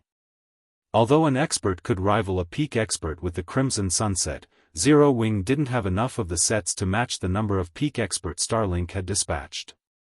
Of course, Starlink would suffer tremendously for taking such drastic action, but the organization was supported by the Starline Corporation. It had far more funds and resources than its opponent. Most importantly, several adventurer alliances worked for Starlink. If this persisted, Zero Wing's position would become even more disadvantaged. That won't be necessary. You should just focus on leveling up, Shifeng said, chuckling. Starlink's foundations might be vast, but Zero Wing's no weakling. Shifeng wouldn't have dared consider clashing with Starlink directly before he had transferred Stone Forest City to the Cold Spring Canyon, but things had changed. All right. My team and I will try to reach level 100 as quickly as possible, Silent Wonder said, nodding.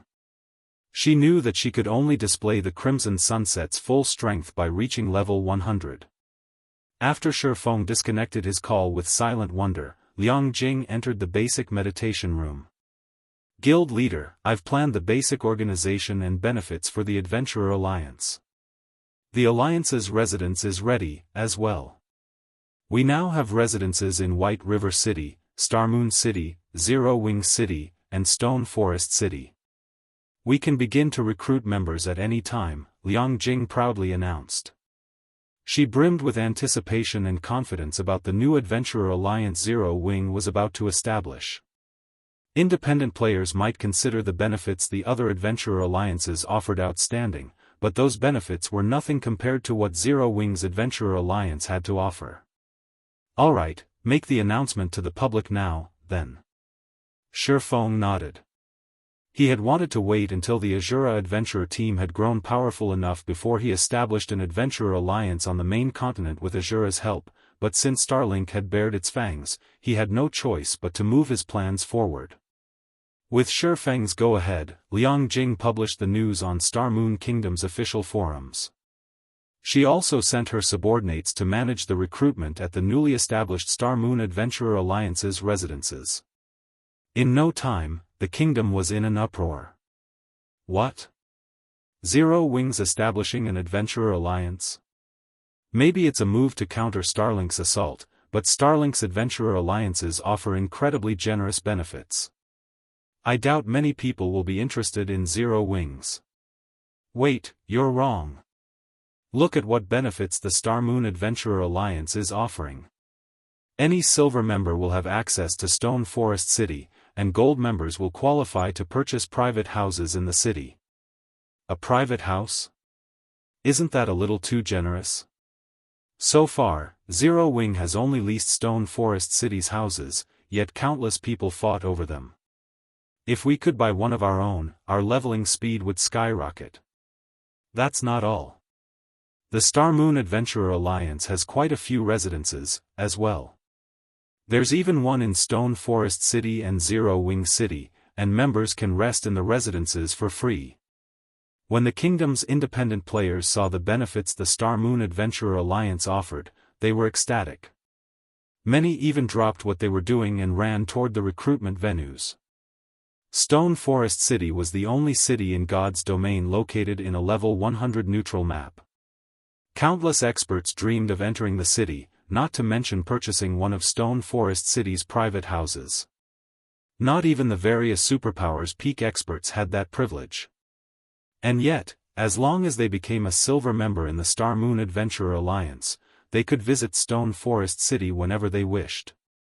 For a time, independent players crowded the entrances to the Star Moon Adventurer Alliance's residences. These players easily outnumbered those applying to join Zero Wing by more than a dozen times. There were even some peak experts among the crowds. Read latest chapters at Wuxia World. EU. Meanwhile, the adventurer teams that had come to White River City to target Zero Wing's members began to jump ship, one after another, applying to join the Star Moon Adventurer Alliance. The kingdom's various major powers were stupefied. However, they found these results reasonable. How could Starlink's meager resources possibly compare to the benefits Zero Wing offered, after all? Just being able to enter Stone Forest City would give players a massive lead in levels, not to mention the ability to purchase a private house in the city. Who would willingly miss out on the opportunity? Even independent experts from other kingdoms and empires made their way to Star Moon Kingdom when they had the news.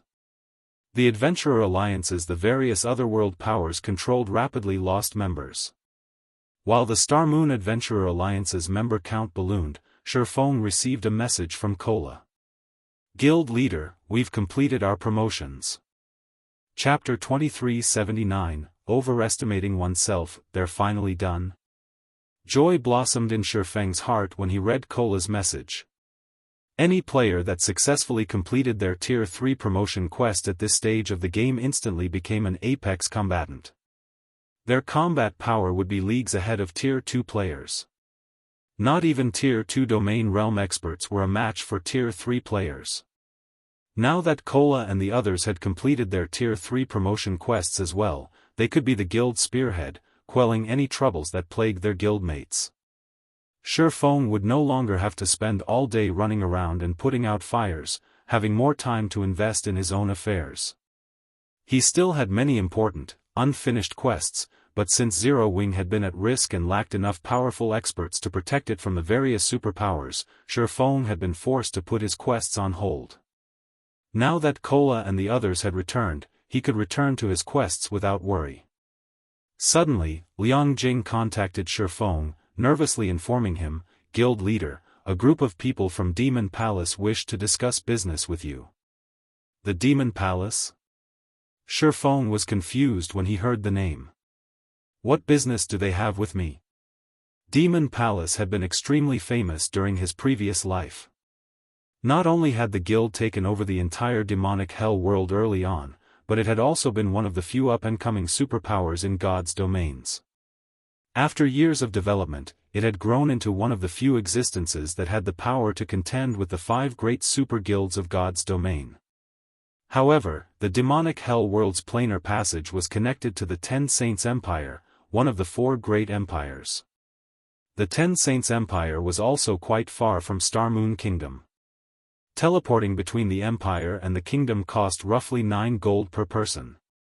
Do you wish to meet them? Liang Jing asked. Let them wait in the reception room for now. I'll head that way, Shifeng said. After giving the matter some thought, he agreed to meet with the Demon Palace's representatives. Demon Palace was no ordinary superpower. Although it had yet to reveal its fangs, no superpower would dare underestimate it. The Demon Palace had the support of 2 international corporations and was the demonic hell world's absolute overlord. The demonic hell world was only slightly smaller than an empire, and due to its environment, the players from the demonic hell world were far stronger than those on the main continent. In addition, Demon Palace had developed relatively smoothly since it had no competitors in its homeworld. Even the strongest super guild on the main continent struggled with roadblocks and setbacks, yet Demon Palace had faced no such issues. It was easy to imagine how powerful the guild had become. Most importantly, the easiest way for players to travel to the western continent was through the 10 Saints Empire. The empire had a dimensional passage, which was the largest and most stable in God's domain, that connected the 2 main continents.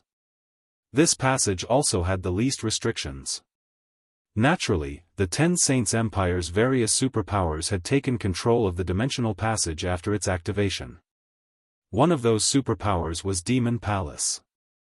Because of this, many superpowers petitioned the Demon Palace for partnerships, which allowed the guild to build its strength and influence.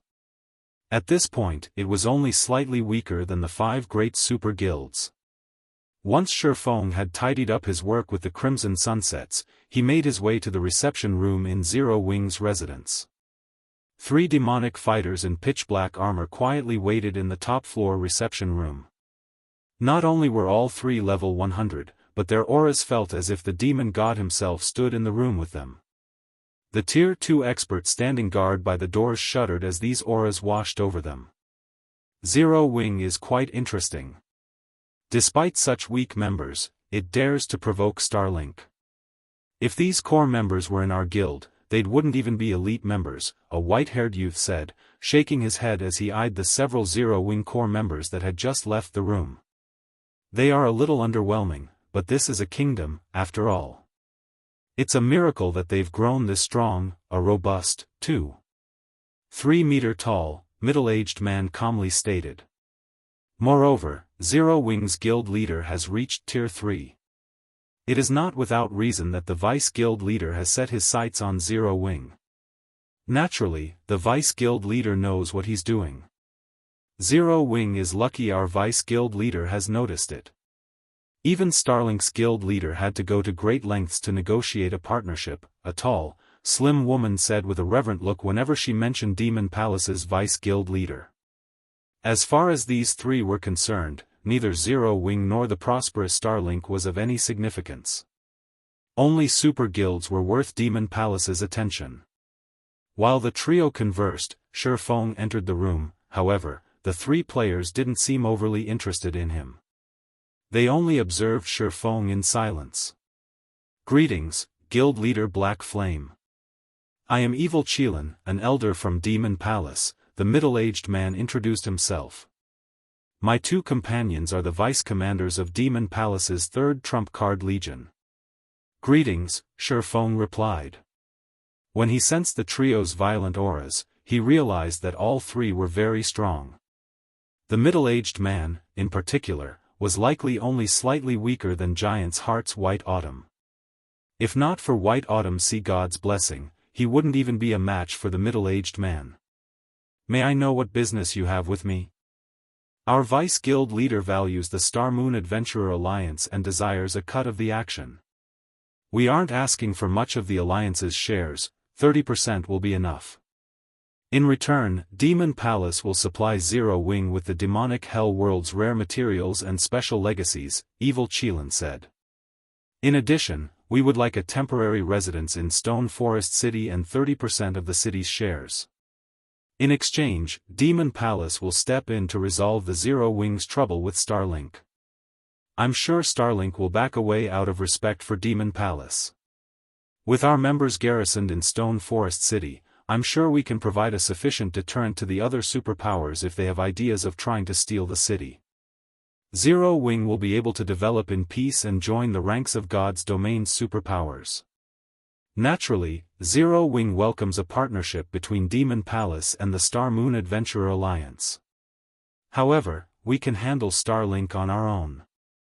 There is no need for Demon Palace to get involved, Shifeng said, chuckling. Shifeng had no intention of parting with a single % of Stone Forest City's shares right now, let alone handing over 30% in exchange for protection. Although you are quite formidable, Guild Leader Black Flame, you are only one person.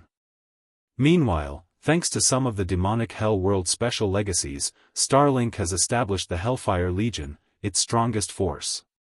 If you encounter 5 or 6 members of the Hellfire Legion, you might be fine, but even as a Tier 3 player, a 100-man team may overtake you.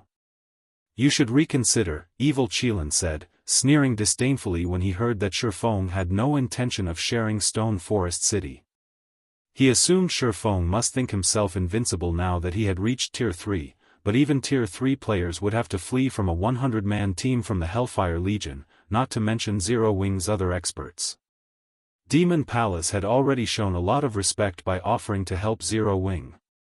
Thank you for your warning, Elder Qilin, but I am confident that Zero Wing can cope with this situation on its own, Shifeng said. If there's nothing else, I'll be taking my leave. I still have other matters I need to attend to. Read latest chapters at Wuxia World. After dismissing his guests, Shifeng stood and left the Demon Palace's representatives alone in the reception room. By the looks of it, Elder, it will be impossible to ally with Zero Wing regarding Stone Forest City. Black Flame is simply too arrogant, the white-haired youth beside Evil Qilin said. However, the Vice Guild leader told us to secure Stone Forest City. What should we do? It's fine. We can wait. Black Flame overestimates himself, but once Starlink takes care of Zero Wing, I'm sure he'll come to his senses, Evil Qilin said, sneering at the door Shifeng had left through. However, our demands will be much higher once he's desperate. The Star Moon Adventurer Alliance had lured many experts away from Starlink's alliances, but the guild still had many peak experts and top adventurer teams on its side. Starlink also had the Hellfire Legion. With so many enemies at their doors, Zero Wing's members shouldn't even think of stepping out of Stone Forest City.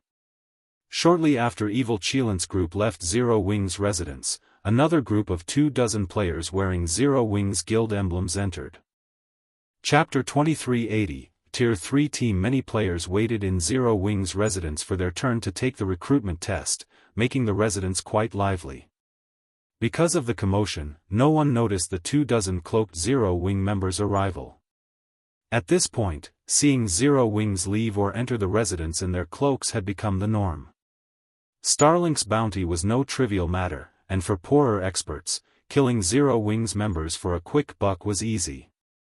Zero Wing's members could only avoid hostile players by hiding their identities with black cloaks, and to enter the guild residences, they only needed to reveal their guild emblems to the members that guarded the entrances. Many of Zero Wing's members had begun to take these precautions recently. However, unlike most of the guild's players, these cloaked players didn't stop to rest in the lounge or visit the quest area. They made their way straight to the guild leader's office, where Shifeng had been waiting for a while. Once they entered the office, the 24 players removed their cloaks and revealed themselves. As they did, violent, scorching auras filled the room. Their combined auras could paralyze Tier 2 experts with fear.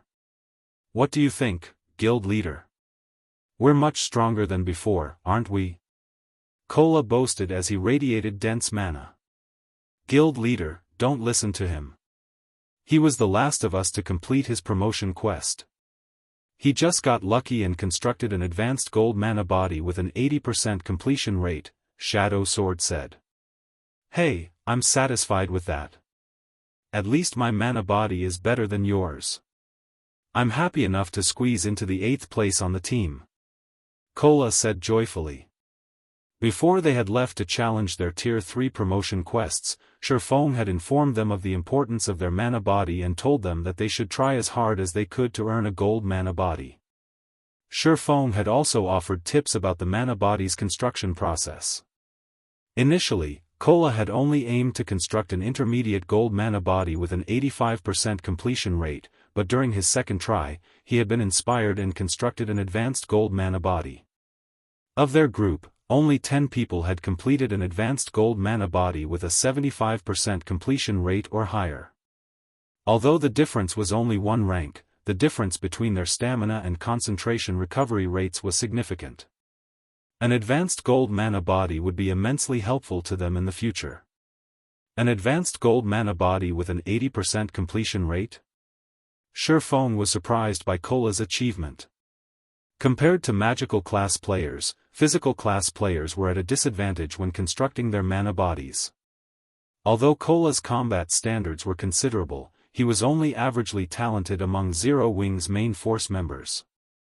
If not for his fragmented legendary shield, he wouldn't have even ranked among the top 15 in the main force with his combat power. Moreover, Shifeng had heard about the Tyrant Bear Kola's mana body during his previous life. At the time, Kola had only had a basic gold mana body with a 78% completion rate, yet he had still managed to shake Star Moon Kingdom, becoming one of its top-ranked MTs. Now that Kola had an advanced gold mana body with an 80% completion rate, his future strength would undergo a qualitative improvement. Kola's mana body is nothing, guild leader. Boss Xianxia and Big Sis E are even more amazing. Boss Xianxia constructed a 93% peak gold mana body, and Big Sis E constructed a 95% peak gold mana body. Their stamina and concentration recovery rates are ridiculous, Turtledove interjected.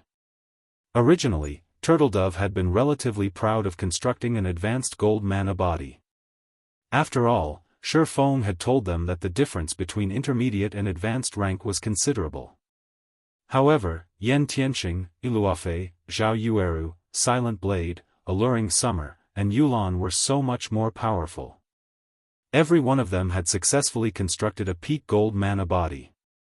Moreover, the weakest among them had an 80% completion rate. Since Stubborn Bone, who ranked 7th among them, hadn't been able to construct a peak gold mana body with an 80% completion or higher, he had settled for an 89% advanced gold mana body as he ran out of time. Compared to the top 7 players, Kola's achievement was nothing. While the team bickered, Shifeng received a compilation of their promotion results.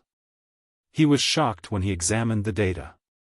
Of the 24 players that had completed their Tier 3 promotion quests, the weakest of them had constructed an 80% peak silver mana body. Not even the superpowers of his past had dreamed of such wonderful results. In the past, the majority of the various superpowers experts had been fortunate to construct an intermediate or advanced silver mana body. Second- and third-rate guilds had thrown massive celebrations if any of their experts had constructed a silver mana body at all. A silver mana body was the minimum requirement for players to reach Tier 4 or higher, after all. Not even experts from ordinary guilds had dared to dream of acquiring a gold mana body. In fact, players with gold mana bodies were even quite rare in the various superpowers. Every additional expert with a gold mana body had significantly elevated a superpower's status. The advantages of a gold mana body when exploring level 100+ neutral maps were that massive. And yet, of the 24 Zero-Wing members that completed their Tier 3 promotion quests, 19 had constructed gold mana bodies. Guild leader, we haven't had the opportunity to test out our new bodies, so I suggest we head to the battle arena. I agree. My body feels too strong. It feels a little strange to move. Since we've already completed our promotion quests, we should spar with each other to get a feel of our new strength. They had been too busy celebrating their success that they hadn't bothered to test their new strength. They hadn't had any good places to do so, either. However, since so many Tier 3 players were here, it was a good opportunity to learn what they could do. You want to test your new strength? Chuckling, Shifeng said, "Alright, it's simple then. Plenty of superpowers want a piece of our stone forest city right now, and Starlink has sent a large number of experts to the Cold Spring Forest. You guys can go and test your strength there, and while you're at it, inform Starlink's people that they have no place in the Cold Spring Forest." Even after finding out that Kola and the others had completed their Tier 3 promotion quests, Shifeng had still worried that they didn't have enough players to deal with Starlink's forces. Initially, he had planned to mobilize the Night Division to teach Starlink a lesson and warn the other superpowers against trying to steal Stone Forest City. However, it seemed that he could save Zero-Wing's final trump card. With the superior mana bodies Kola and his companions had constructed, they could move through the Cold Spring Forest unobstructed. Read latest chapters at Wuxia World. EU, Starlink? Wonderful. I've been itching to practice some of the combat techniques I haven't fully mastered yet. Starlink's peak experts should be excellent practice partners. Shifeng's decision excited the entire team. Although fighting a bunch of Tier 2 experts wouldn't help them properly gauge their new strength, they could use this opportunity to test the effects of their Tier 3 mana bodies in a level 100 neutral map. The 24 main force members then resupplied and repaired their equipment in White River City before teleporting to Stone Forest City. Chapter 2381, Difference in Foundations. In one of the quiet stone forests in the Cold Spring Forest, a 100-man team was hunting the level 100+ monsters residing in a canyon here. In front of this team, the level 100, Great Lord ranked three-headed lizard, which posed a huge problem for the teams of major powers, was not a challenge at all. The team thoroughly suppressed the Great Lord and continuously shaved away at its HP. Everyone, put in more effort. The boss is nearly dead, a blue-armored man, who looked to be in his 30s, shouted as he blocked an attack from the three-headed lizard using his two-handed hammer. The three-headed lizard could launch attacks simultaneously with all three of its heads. Aside from the two MTs and the team blocking two of the lizard's heads, the hammer-wielding demonic fighter was holding his own against the third of the lizard's heads without losing any ground. If the experts of the various major powers operating within the Cold Spring Forest were to see this scene, their eyes would most likely fall out of their sockets, because this 100-man team was not a guild's, but one made up of independent players. At this stage of the game, level 100 neutral maps were still extremely dangerous for players. Even the main force of the various major powers would have a difficult time surviving in a level 100 neutral map. If they stumbled upon a level 100 Great Lord, they would try to avoid it as much as possible, since defeating such a monster required quite some time. After all, the longer a battle took to end, the higher the likelihood of the battle attracting nearby monsters. If too many monsters joined the fray, a team wipe was guaranteed. This 100-man team, however, had actually taken the initiative to attack a level 100 Great Lord. Moreover, it was perfectly suppressing the three-headed lizard. The team's strength could practically rival that of the exploration teams of superpowers. After a few more minutes of battle, the three-headed lizard finally lost all its HP and collapsed before the 100-man team, the experience bar of every team member increasing by a sizable chunk. At the same time, a few pieces of sparkling level 100 equipment dropped around the three-headed lizard's corpse. Our leveling speed here really is fast. At this rate, I'll reach level 101 in less than 2 days. The leveling speed isn't the most important point. Look at the attributes of the loot. They're on an entirely different level compared to our level 95 equipment. If we can get a full set of level 100 secret silver equipment, our attributes will surpass even those of players geared in level 95 dark gold set equipment.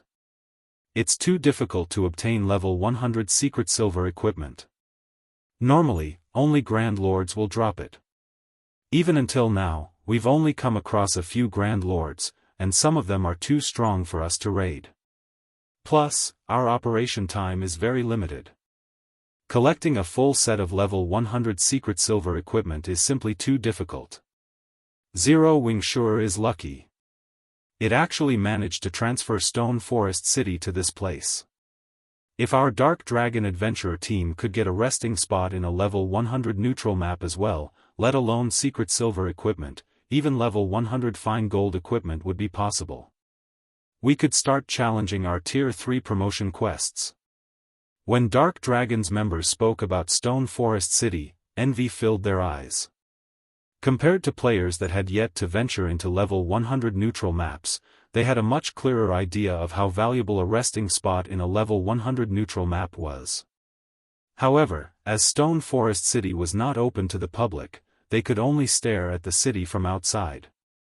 Commander, I heard that Zero Wing has established an adventurer alliance. Silver members in the alliance can enter Stone Forest City. Why don't we negotiate with Zero Wing?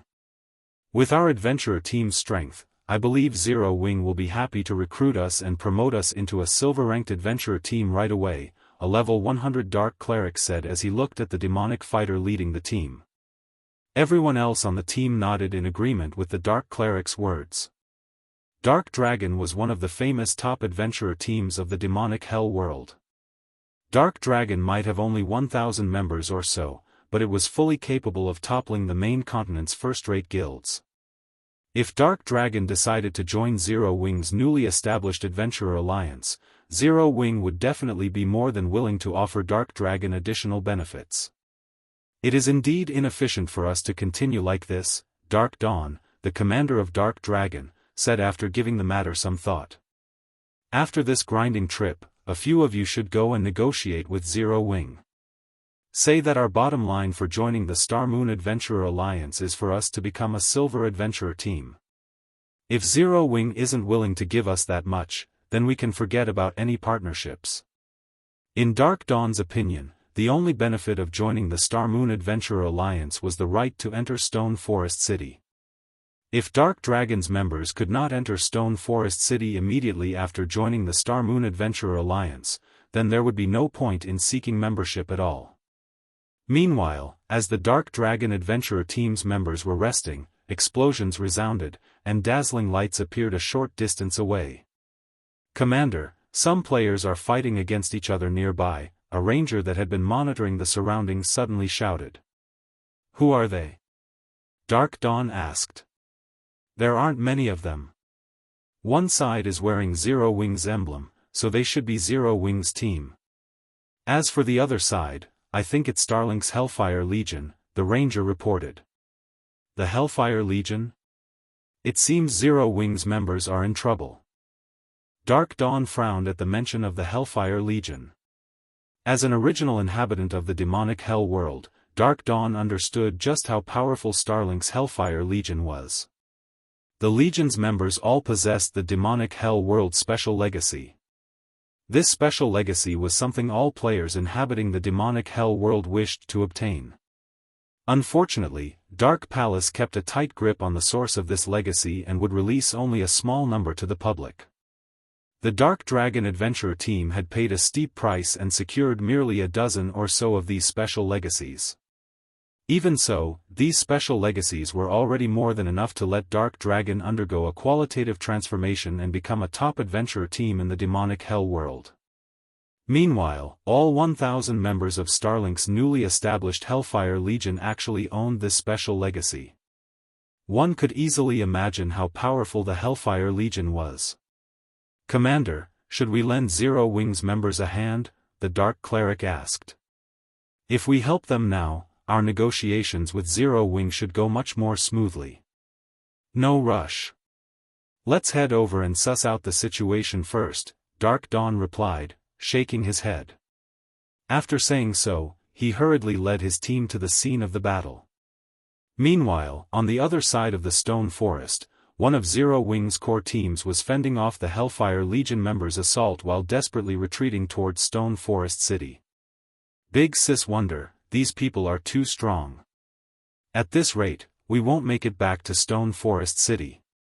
You should leave us and run," a female druid focused on healing said hurriedly when she saw that the members defending the rear of the team kept getting pushed back. In terms of basic attributes and combat standards, the Hellfire Legion's members were superior to them by a large margin. If not for the complex terrain here preventing the scale of the battle from escalating, as well as the few Zero Wing players geared in the Crimson Sunset, their team would have long since suffered annihilation. However, although they were currently holding off the Hellfire Legion, their deaths were still only a matter of time. "Don't even think of getting away so easily. We've already placed a tracker on all of you."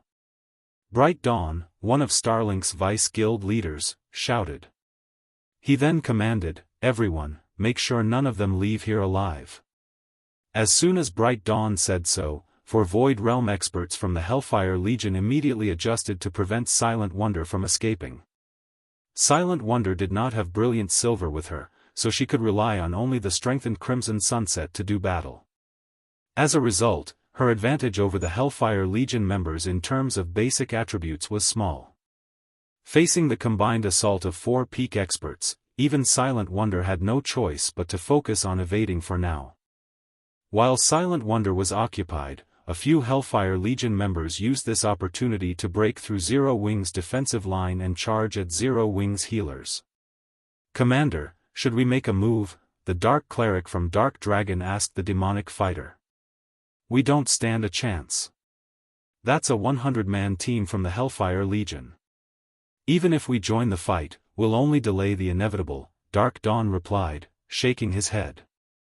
"Although Zero Wing has Stone Forest City, it still doesn't stand a chance against Starlink out in the fields. The demonic Hell World Special Legacy would give a peak expert the strength to contend against an apex expert and possibly even a decisive advantage. Meanwhile, if such peak experts fought in a group, their performance would be even more amazing. Unless Zero Wings members gained this special legacy or its equivalent, they would not stand a chance against the Hellfire Legion members at all. Read latest chapters at Wuxia World. EU. As Zero Wings casualties were increasing, however, a loud hum suddenly came from the sky, immediately attracting everyone's attention. When everyone turned to look at the origin of this noise, what entered their sights was a giant crimson vessel made of steel. Before anyone could react, 24 figures jumped off the steel ship. Meanwhile, along with the appearance of these 24 members, Starlink's and Dark Dragon's members all fell into a stunned silence. Tier 3 players. Chapter 2382, Overwhelming Strength. Why does Zero Wing have so many Tier 3 players? The distant spectating members of Dark Dragon felt their minds screeching to a halt when they saw the newcomers. Kola and the others were not wearing black cloaks, boldly flaunting their Tier 3 life aura. When they jumped off the Crimson Dragon flying ship, it was as if 24 primordial beasts had just dropped from the sky. Tier 3 was the goal that all experts dreamed of reaching at this point. Even the old monsters of super guilds had most likely just started challenging their Tier 3 promotion quests. Now, however, Zero Wing revealed that, aside from Black Flame, it had 24 other Tier 3 players.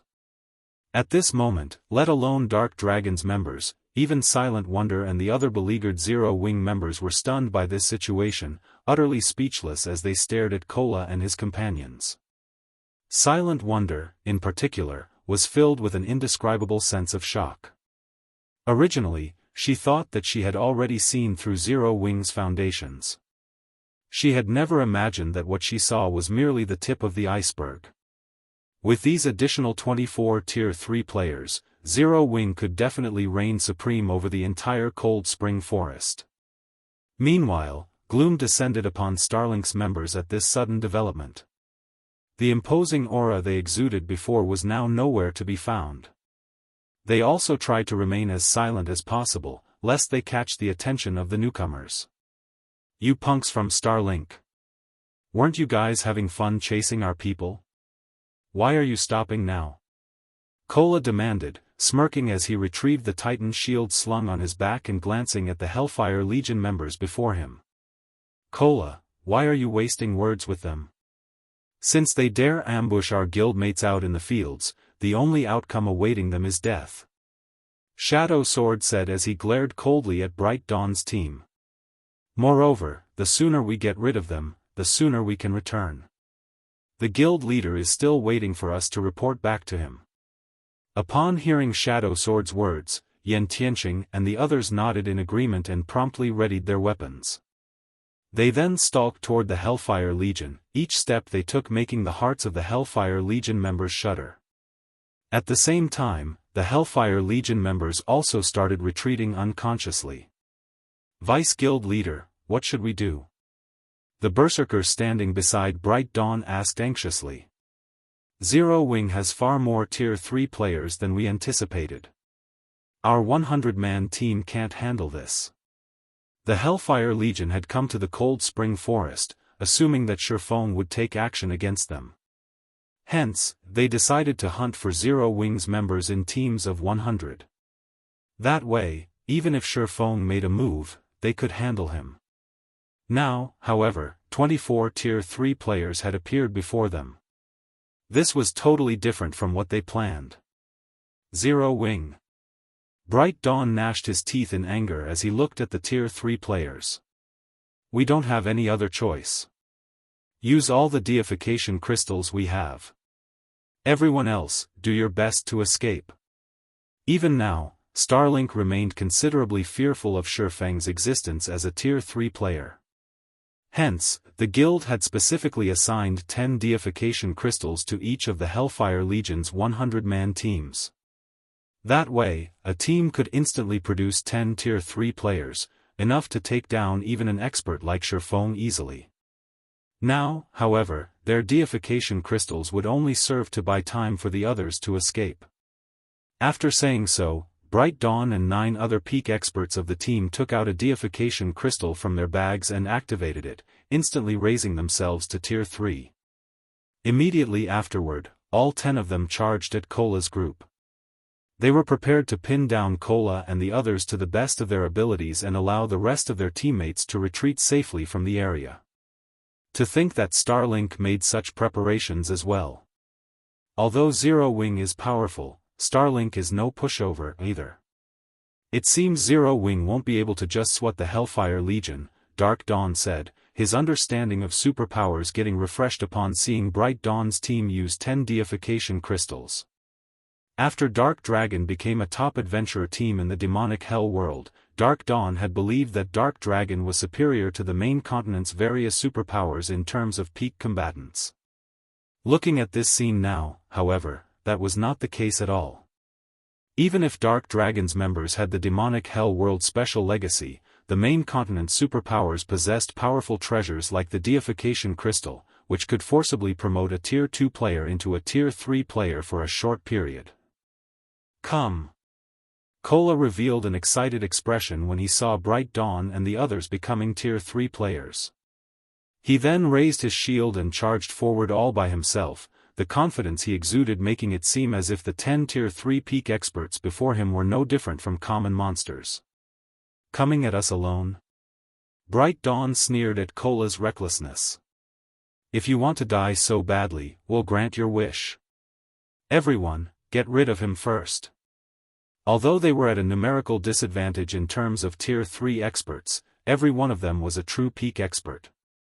This was also the reason why Bright Dawn dared harbor the thought of distracting Cola and the others.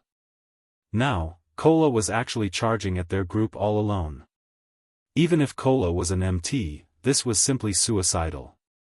After saying so, Bright Dawn swung the Whitebone greatsword he wielded, the violent aura of death the greatsword released transforming into 3 ghosts that flew at Cola. Not only did every one of these ghosts carry 120% of Bright Dawn's strength, but these ghosts were also akin to doppelgangers. Bright Dawn could control them for 10 seconds. Tier 3 Undead Knight skill, Undying Rage. Aside from Bright Dawn, the 2 Tier 3 elementalists positioned behind him also finished casting their spells. Immediately, pillars of fire descended from the sky, and earth spikes shot up from the ground, these attacks perfectly coordinated with the 3 ghosts Bright Dawn summoned, thoroughly sealing off Cola's paths of escape. This scene dumbfounded both Dark Dragon's members and Silent Wonder's group. The power, rapid execution, and coordination the Hellfire Legion's Tier 3 players displayed were simply inhuman. Just when the fire pillars and earthen spikes were about to devour Cola, however, Cola released an angry bellow and executed a powerful stomp on the ground. The resulting shockwave shattered some of the approaching earth spikes. At the same time, he raised the Titan Guard and summoned 8 translucent energy shields around himself. Tier 3 skill, Heavenly Defense. In the next moment, the 8 energy shields stopped the fire pillars and remaining earth spikes, preventing the attacks from damaging Cola. As for Bright Dawn's 3 ghosts, despite their frenzied assault, they failed to break through the 8 energy shields' defensive net. Impossible. Bright Dawn gaped at Cola in confusion. He knew about the Heavenly Defense skill, one of the standard skills of a Tier 3 Guardian Knight. Many Tier 3 NPC Guardian Knights possessed it. It was not an invulnerability skill, the energy shields created carried only 100% of the user's strength and defense. In other words, Heavenly Defense was a skill that provided the user with a more thorough defense. It did not offer any damage reduction effects whatsoever. Now, however, even after receiving multiple Tier 3 attacks, Cola had actually come out unscathed. If Sherfone were present, he would not have found this situation surprising at all. Setting aside the fact that Cola wielded a fragmented legendary shield, his Tier 3 mana body alone already allowed him to trample pseudo-Tier 3 players like Bright Dawn. The deification crystal did temporarily promote a player to Tier 3, however, the improvements provided applied only to skills, basic attributes, and physique. The deification crystal did not grant players a Tier 3 mana body. Meanwhile, without a Tier 3 mana body, players couldn't fully exhibit the power of Tier 3 skills and spells. In contrast, Tier 3 skills and spells empowered by a Tier 3 mana body would manifest drastically stronger effects. Before Bright Dawn and the other Hellfire Legion peak experts could react to the situation, Kola had already arrived before Bright Dawn and executed Shield Bash. Sensing the incoming attack, Bright Dawn instinctively raised his white-boned sword to block the attack. Read latest chapters at Wuxia World. EU Boom. Upon collision, Bright Dawn felt as if a truck had just rammed him. His entire person went flying backward, his HP falling by over 40,000. The two sides were on entirely different strength levels. At this time, Zero Wing's other Tier 3 players had also made a move. Similar to Bright Dawn, the Hellfire Legion's other Tier 3 players were overwhelmed in both raw power and agility. Unable to put up any resistance whatsoever against Zero Wing's members, they rapidly lost HP. As for the Hellfire Legion's fleeing Tier 2 players, they were like fragile glass before Yen Tianxing, Iluafei, and Zhao Yueru. Every attack the trio from Zero Wing executed would reap at least one life. Rather than fighting experts, the trio felt as if they were slaughtering chicken. The difference in strength drove the Hellfire Legion members to despair. In less than 30 seconds, Zero Wing's members had not only disfigured the surrounding terrain completely but also reduced all 100 Hellfire Legion members into corpses that gradually transformed into particles of light. Chapter 2383, Shocking the Continent. Upon seeing the Hellfire Legion members dissipating corpses, the spectating members of the Dark Dragon Adventurer team fell into a daze. So, these are Tier 3 players? Dark Dawn's heart quaked after seeing Kola and the other Tier 3 experts' performance. It was no exaggeration to say that fights between Tier 2 players and Tier 3 players were on entirely different levels. Although Dark Dawn had understood that Tier 2 players couldn't win against Tier 3 players, he had never dreamed that the gap was this massive. Although every member of the Hellfire Legion possessed the demonic Hell World special legacy, none of the Hellfire Legion's Tier 2 players had lasted more than one hit against Zero Wing's Tier 3 players. The strength of Tier 3 classes completely exceeded Dark Dawn's expectations. From the fight between the Hellfire Legion and Zero Wing, Dark Dawn could tell that Tier 3 players were superior not just in terms of basic attributes but also in reaction speed. A Tier 2 peak expert himself, Dark Dawn could tell that his reaction speed was slower than Kola's and the others by a heartbeat.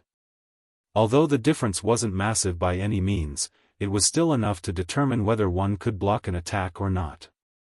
This difference was why the Hellfire Legion's Tier 2 players failed to block the attacks launched by Zero Wing's Tier 3 players, and ended up getting killed instantly. After watching the performance of Zero Wing's 24 Tier 3 players, Dark Dawn concluded that even an army of 10,000 Tier 2 experts would suffer annihilation if they tried fighting against these 24 Tier 3 players. At this moment, the other members of Dark Dragon shared similar thoughts. The frightening power and reaction speed Zero Wing's members displayed simply weren't something that could be overcome with numbers. While Dark Dragon's members were quietly discussing among themselves, Kola and the others suddenly looked in their direction. This situation frightened Dark Dragon's members, and they very nearly turned around to flee. "Commander, they're not mistaking us for Starlink's members, right?" the Dark Cleric standing beside Dark Dawn asked worriedly. Having witnessed the combat power Kola and the others displayed, the Dark Cleric was sure that if Zero Wing's Tier 3 experts took action, then Dark Dragon's 100-man team would definitely share the Hellfire Legion's fate. In fact, the Dark Dragon team might die even more quickly than the Hellfire Legion. Now that they had already reached level 100, getting killed even once would pose a significant setback.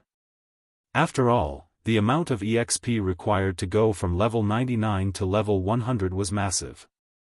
Moreover, the difference in strength between level 99 and level 100 players meant they would also miss out on many exploration opportunities. "I don't know. We should head over and greet them first," Dark Dawn replied, shaking his head. He then steeled himself to step forward and take the initiative to greet Zero Wing's members. However, by the time Dark Dawn stood up from his hiding place, Cola's group had already collected the items the Hellfire Legion dropped. They then brought the other Zero Wing members onto the Crimson Dragon flying ship and disappeared from the stone forest. Dark Dragon's members breathed out a deep sigh of relief. They're actually ignoring us? Dark Dawn could not help a bitter smile when he saw Cola and the others leaving. The Dark Dragon adventurer team was an existence that even the expert teams of superpowers feared. However, in the eyes of Cola and the others, Dark Dragon's members were akin to common monsters. However, Dark Dawn also understood the perspective of Zero Wing's Tier 3 players. Cola and the others possessed the qualifications to look down on the Dark Dragon adventurer team. At this moment, Dark Dawn regretted his previous hesitation.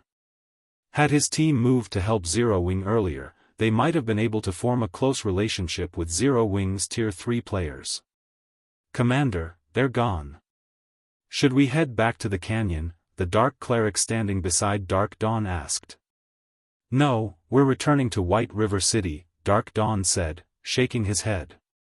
We're returning? But we still have plenty of time before we run out of gas, the Dark Cleric argued. Returning now will be a huge waste. Level 100 neutral maps were quite distant from NPC cities. Even with the help of a mount, players still took a very long time to reach a level 100 neutral map. Hence, every team that visited the Cold Spring Forest would endure to their very limits before choosing to return. Their team had spent just half of their expected time in the Cold Spring Forest, yet Dark Dawn was already calling for them to return. We're returning. The sooner, the better. It'll be best if we can join the Star Moon Adventurer Alliance before news regarding this matter gets exposed, Dark Dawn said seriously. Previously, Dark Dawn had still been hesitating over whether he should get Dark Dragon involved in the struggle between Zero Wing and Starlink. After all, the potential risks of siding with Zero Wing were greater than the potential gains. Now, however, he no longer cared about that. 24 Tier 3 players. With this many Tier 3 players, Zero Wing could rule over the Cold Spring Forest with an iron fist. The various superpowers would be crazy to pick a fight with Zero Wing here. Not to mention, Zero Wing also had Stone Forest City as its base.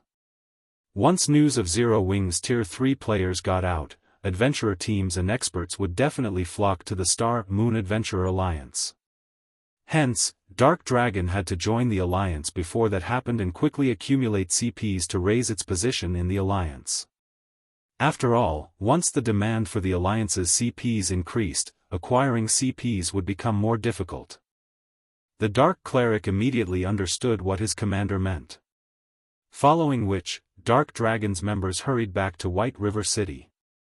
Meanwhile, shortly after the Dark Dragon adventurer team left the Cold Spring Forest, the shocking news that a 100-man team from Starlink's Hellfire Legion got annihilated reached the ears of the various superpowers.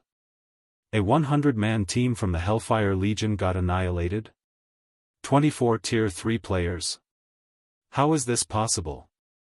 Burning Owl, who was currently raiding a field boss, was astonished as he read the report his subordinate just sent him. Starlink's Hellfire Legion had shocked the various superpowers with its might.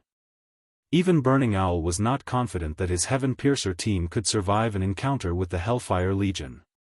After all, the demonic Hell World Special Legacy was no laughing matter. Now, however, a 100-man team from the Hellfire Legion actually got annihilated. Moreover, Zero Wing now had an additional 24 Tier 3 players. Burning Owl could understand how a monster like Sherfong had come into existence. After all, as the guild leader of Zero Wing, Sherfong could utilize all of his guild's resources to go on dangerous and rewarding adventures. Hence, his reaching level 100 and completing his Tier 3 promotion quest so quickly was still within the realm of probability. However, Burning Owl simply couldn't bring himself to believe that aside from Sherfong, Zero Wing also had 24 more Tier 3 players. After all, even Long Xianglong had just started challenging his Tier 3 promotion quest. Burning Owl himself felt unready to take on the challenge. Shortly after the various superpowers received this information, news of Zero Wing's 24 additional Tier 3 players spread quickly to the ears of the various major powers as well. Over 20 Tier 3 players? How did Zero Wing accomplish such a feat? Amazing. Too amazing. Zero Wing is actually patrolling the Cold Spring Forest using its flying ship, combined with those 24 Tier 3 players. Nobody will dare target Zero Wing in the Cold Spring Forest now. Aside from the various major powers members, quite a few independent experts also heard about Zero Wing's recent achievements and were stupefied by this situation. As for the top adventurer teams that were originally planning to attack Zero Wing's members, they gave up on the idea, especially after seeing the mobility of the Crimson Dragon flying ship. After this incident, the number of players seeking to join Zero Wing and the Star Moon Adventurer Alliance skyrocketed. Guild Leader. The commanders of many top and well-known adventurer teams have just contacted us. They're hoping that we can increase the variety of rare resources we're accepting so that they can earn more points and get promoted to the silver rank a little sooner.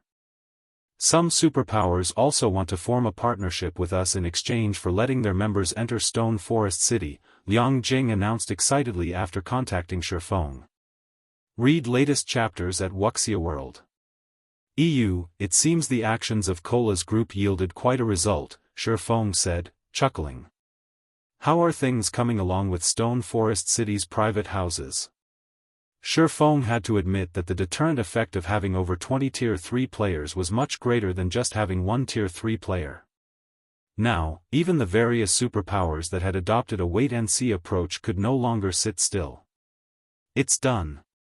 I've already refunded everyone who asked for one. Currently, we have over 12,000 empty private houses available in Stone Forest City, Liang Jing reported. Good. Make an announcement stating that Stone Forest City will not be opened fully to the public. Candlelight will also be holding an auction for the leasing of Stone Forest City's private houses, and anyone who rents a private house in the city will be able to live in it immediately, Shifeng said, smiling. Shifeng had set aside the matter of leasing Stone Forest City's private houses, as the time hadn't been right. However, now that Cola and the others had completed their Tier 3 promotion quest and Zero Wing already had its own night division, including Stone Forest City's current popularity, it was the perfect time to lease Stone Forest City's private houses. Chapter 2384, Accumulating Advantages. After receiving Shifeng's instructions, Liang Jing posted an announcement on the forums, stating that Zero Wing would be leasing Stone Forest City's private houses. The moment she published the post on Star Moon Kingdom's official forums, the kingdom erupted in an uproar. Everyone had already learned a little about Stone Forest City through the information Zero Wing's members had leaked. They all came to the conclusion that the city was a haven for leveling resources. Unfortunately, players had been forced to gaze at the city from afar, since it had only been open to Zero Wing's members and the Star Moon Adventurer Alliance's silver members. However, now that Zero Wing had announced a way for non-members to gain access to the city, how could anyone ignore it? When they saw the private houses' leasing conditions, however, both the various major powers and the kingdom's independent players gasped. Stone Forest City's private houses were available for rent, but the Zero Wing was only leasing the houses on a weekly basis, not monthly, and the starting bid for the weekly rent was 30,000 credits. The price could easily rival the private house's monthly rent in the bottomless abyss. Zero Wing is too vicious. Although it's somewhat opening Stone Forest City to the public, only players who rent its private houses will be allowed in the city, But this is an opportunity for independent players like us. If we can win a private house in the upcoming auction, we'll have a much easier time leveling up and completing our Tier 3 promotion quests. Isn't the rent a little too expensive, though? Zero Wing's charging 30,000 credits per week. How can ordinary players possibly afford that rent? Everyone immersed themselves in heated discussions over Zero Wing's latest announcement, and many players considered the private house's starting bid too demanding. None of the independent players that were interested in Stone Forest City's private houses could bring themselves to accept this price. In contrast, a large number of adventurer teams and guilds began to apply to join the Candlelight trading firm's leasing auction as the news spread. Candlelight's shops in White River City grew overcrowded as these adventurer teams and guilds representatives arrived. Are these people mad? We're talking about 30,000 credits per week. How much of an advantage could they possibly gain in 7 days? A level 40 female player new to God's domain was confused when she saw the frenzied crowd in the shop. She wondered if all of God's domain's players had gone crazy. You've only recently joined the game, so you might not realize how valuable Stone Forest City's private houses are. A player's leveling speed in a level 100 neutral map is at least 3 times that of grinding in a level 90+ map. Moreover, level 100 equipment and resources drop in level 100 neutral maps. The various superpowers teams invest dozens of hours each day traveling to and from these maps just to grind, but if they had a private house in the area, they could teleport directly to the map, a level 94 Cursmancer informed the female player. Enviously, he continued, moreover, I've heard that you can accumulate the double EXP buff and slightly accelerate your recovery speed while resting inside Stone Forest City's private houses. All of these benefits can boost your leveling speed. If he had had enough money, he would have applied to join the auction as well. He wouldn't have wasted his time slowly earning CPs in the Star Moon Adventurer Alliance, trying to become a silver member. Meanwhile, inside one of White River City's restaurants. Elder, Zero Wing has over 20 Tier 3 players now. Even Starlink will be helpless against the guild in the Cold Spring Forest now, a handsome man in pitch-black armor reported to Evil Qilin. Anxiously, he asked, what should we do about the Vice Guild leader's command? Zero Wing's foundations had surprised them. With Tier 3 players' survivability in level 100 neutral maps, not even 10 Hellfire Legions could affect Zero Wing's development, much less the current 1,000-man Hellfire Legion. We've underestimated the guild. Zero Wing is certainly impressive to nurture so many Tier 3 players so soon. For now, we should settle for renting private houses in Stone Forest City, Evil Qilin said, frowning as he read the latest report. Demon Palace only had around 24 members that were preparing for their Tier 3 promotion quest, yet Zero Wing already had that many Tier 3 players. Even if we win some, I'm afraid that it won't be enough, the handsome youth worried. Demon Palace ruled over the demonic hell world and had a massive number of experts under its command. Even if they rented all of Stone Forest City's private houses, they wouldn't satisfy the guild's demand. We're not in a hurry. Very few guild members are capable of challenging their Tier 3 promotion quests right now. A few hundred private houses should be enough, Evil Qilin said, chuckling. However, this decision will haunt Zero Wing. Since the guild has opted out of opening Stone Forest City to the public, it won't last long once the various superpowers members complete their Tier 3 promotion quests. I can't wait to see whether or not Zero Wing can hold on to Stone Forest City. Evil Qilin only expected Zero Wing to rule over the Cold Spring Forest for a short time. How many experts could the guild possibly have that could reach Tier 3 so soon compared to the various superpowers? It would only be a matter of time before Zero Wing was left behind. While the various powers discussed Zero Wing, Shifeng teleported to one of the 10 Saints Empire's border towns with Kola and his team. They then boarded the Crimson Dragon flying ship and flew to the Demonic Wolf Mountains, another level 100 neutral map. The Demonwolf mountain range was a forbidden land south of the 10 Saints Empire, and there were rumors that a ferocious beast, the Dark Battle Wolf, lived there. Even the 10 Saints Empire, one of God's domain's 4 great empires, was afraid of provoking the beast. The Dark Battle Wolf had the strength to rival a Tier 5 Dragon King, a being that could even contend with Tier 6 gods. Moreover, a destructive aura enveloped the entire mountain range. Tier 2 players wouldn't survive more than 3 hours in the area. It was also home to the Dark Wolf race, which had inherited the Dark Battle Wolf's bloodline. They were no weaker than bloodline creatures of the same level and tier. During Shifeng's previous life, not even the various superpowers had dared to venture into the Demonwolf mountain range casually. Why are we here, guild leader? This environment even feels ominous for Tier 3 players. We're not here to grind, are we? Kola asked nervously as he watched the numerous wolf packs roam the forest below the flying ship. Since reaching Tier 3, Kola had felt as if he had the strength to toy with level 100 Great Lords, but when he saw the three-eyed demon wolves below, he sensed the threat of death. The Great Lord-ranked three-eyed demon wolves felt particularly dangerous. Xianxia and the others felt the same and were just as uncomfortable. We're not here to level. These monsters are cheapskates. They give very little EXP and loot. Moreover, those wolves generally move in packs of 500 or more. Even a 100-man, Tier 3 expert team would be dog food here, not to mention our team, Shifeng said, shaking his head. Then, why are we here? Xianxia repeated the question. Read latest chapters at Wuxia World. Now that Zero Wing had so many Tier 3 experts, they could raid level 100 team dungeons, yet Shifeng had brought them to this godforsaken place. We're going to open a portal to the western continent. Shifeng answered, chuckling. If the various superpowers had so many Tier 3 experts under their command right now, they'd definitely start raiding level 100 team dungeons or powerful field bosses.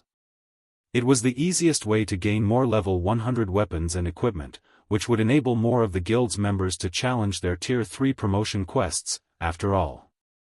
However, Shifeng thought that method was too slow for Zero Wing. His guild didn't have as many experts as the various superpowers, and if he wanted Zero Wing to grow quickly, he had to expend an abundance of resources. The fastest way to acquire these resources was through trade between the two continents. Shifeng hadn't had the ability to travel to the western continent before, but now that Kola and his team had reached Tier 3, Zero Wing had a chance of opening the portal to the other continent. Naturally, Shifeng would take advantage of this opportunity. Chapter 2385, Western Continent, a portal to the Western Continent? Xianxia and the others turned to their guild leader in astonishment. God's domain's various powers were no longer ignorant of the Western Continent, and a few superpowers had already gained the ability to travel between the two main continents. The resources these superpowers had returned with had made the various powers jealous. God's domain's continents had very different cultures. Not only did their developmental directions differ, but each continent had largely different resources. Thus, each continent's players could greatly benefit from the other's resources. Based on what Xianxia and his comrades knew, players on the Western continent had very different daily expenditures than those on the Eastern continent. The Eastern continent's players mainly relied on coins as a currency due to the continent's focus on combat techniques. Naturally, relying on combat techniques in battle placed a huge burden on weapons and equipment, and as a result, players spent a lot of their money on repair fees. On the Western continent, players relied on magic crystals more than coins. The Western continent's players focused more on basic attributes and mana use. Thus, they needed magic crystals to strengthen themselves and their weapons and equipment. Of course, magic crystals were a rare and precious commodity on both continents, but due to the Western continent's developmental direction, magic crystals were worth far more there. In contrast, the materials to produce weapons and equipment were much cheaper than on the Eastern continent. If Zero Wing were able to travel between the two continents, it would become a true superpower in no time. That's right. I discovered a hidden clue about a magic gate here, one that's been passed down since ancient times. As long as we activate the magic gate, we'll be able to travel between the continents, Shifeng said, making up a random excuse to avoid suspicion. The various superpowers were desperately searching for ways to travel between the continents, but very few had succeeded. It'd be strange if he discovered a portal by chance. Is the portal stable, guild leader? Iluofe eagerly asked. When they heard Iluofe's question, the rest of the team perked up in curiosity. None of them doubted Shifeng's word. Players had discovered many of God's domain's quests and portals through hidden clues. There was nothing strange about one of these clues leading to a portal connected to the two main continents. Rather, everyone was more curious about whether or not the portal was safe. If it were a single-use portal, it wouldn't be of much help to Zero Wing. At most, they could make a quick buck by reselling the Western continent's resources once. However, if the portal were stable, they could continue to make money until travel between the continents became the norm. The difference between the two would be massive. Based on the clue I found, it should be, Shifeng said. Unfortunately, we'll only know how large the portal is once we activate it. The portal they were looking for was stable, or he wouldn't have bothered to travel all the way out here, but since he had never seen or used the portal personally, he didn't know its exact details. On the eastern continent, the Ten Saints Empire had the most portals that led to the western continent. Based on what Shifeng knew, there were nearly 10 stable portals in the empire, and among them, the largest and most stable was under multiple superpowers' control. That was also the portal most players relied on to travel between the continents. After considering Zero Wing's situation, Shifeng had decided that the Demonwolf Mountain Ranges portal was the best suited for his guild. This portal was incredibly stable. During Shifeng's previous life, a dark power had secretly controlled it. The public had only learned about its existence after travel between the continents had become more commonplace, and the various superpowers had grown to envy the dark power that had controlled this portal. Shifeng's answer excited his team. The guild really wouldn't have to worry about its development if they could secure this portal. While Shifeng and his players conversed, the Crimson Dragon flying ship reached a frozen lake within the Demonwolf Mountain Range's inner region. A layer of snow covered the frozen lake, which was so large it could easily contain several cities. If the system map hadn't labeled this area as a lake, players would have likely mistaken it for a snowy plain. However, before the Crimson Dragon flying ship began to descend, the team was overwhelmed by an eerie feeling. They looked down at the lake, noticing a large number of frozen humans and beasts. The human sculptures all wore the same armor and clothing, and the weakest among them was Tier 3. If the Ten Saints Empire's players saw these humans' armor, they would have been shocked. The armor and clothing those statues wore were that of the Sacred Brilliance Division, one of the Ten Saints Empire's 7 Mythic Knight divisions.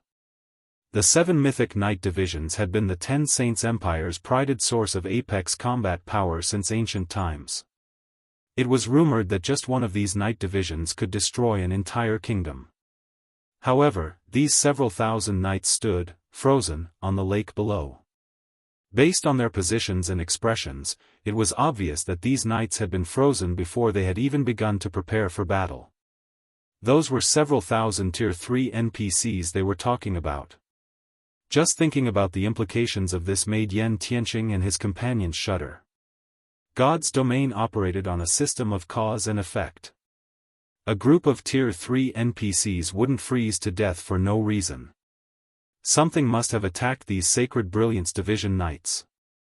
The scene even dumbfounded Shifeng. According to his information, there shouldn't be any NPCs here, let alone one of the 7 Mythic Knight divisions. All he should have needed to do was repair the magic gate and protect it from the monsters in the lake. Look at that statue, guild leader. It seems to be radiating a faint glow. Blackie said as he pointed at an ice sculpture beneath the flying ship. Unlike the other frozen knights, the sculpture Blackie pointed to glowed with a faint, golden light. It was also dressed more luxurious than the rest and gave off a trace of divine might. The divine might didn't originate from an item, but from the NPC himself. A hero. Shifeng was surprised to see the frozen NPC in question.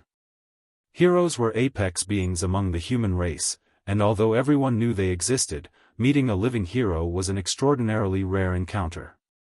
Most heroes had died ages ago and only retained a fraction of their original strength. And yet, Shifeng could tell that the frozen hero below him was still alive. Read latest chapters at Wuxia World.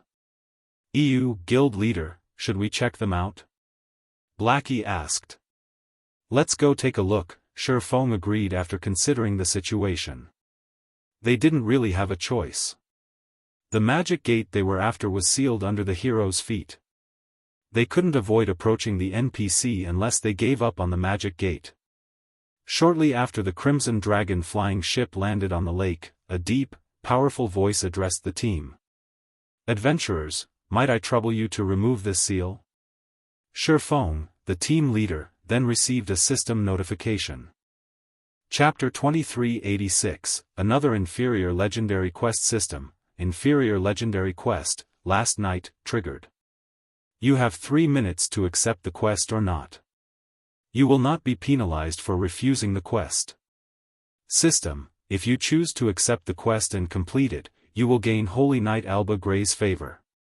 Alba Gray's favorability of you beyond the corresponding reward will depend on the quest's completion rate. System: if you fail to complete the quest, all basic attributes will be permanently decreased by 100 points. You will lose 5 levels, and your reputation in the 10 Saints Empire will be reduced by 500 points.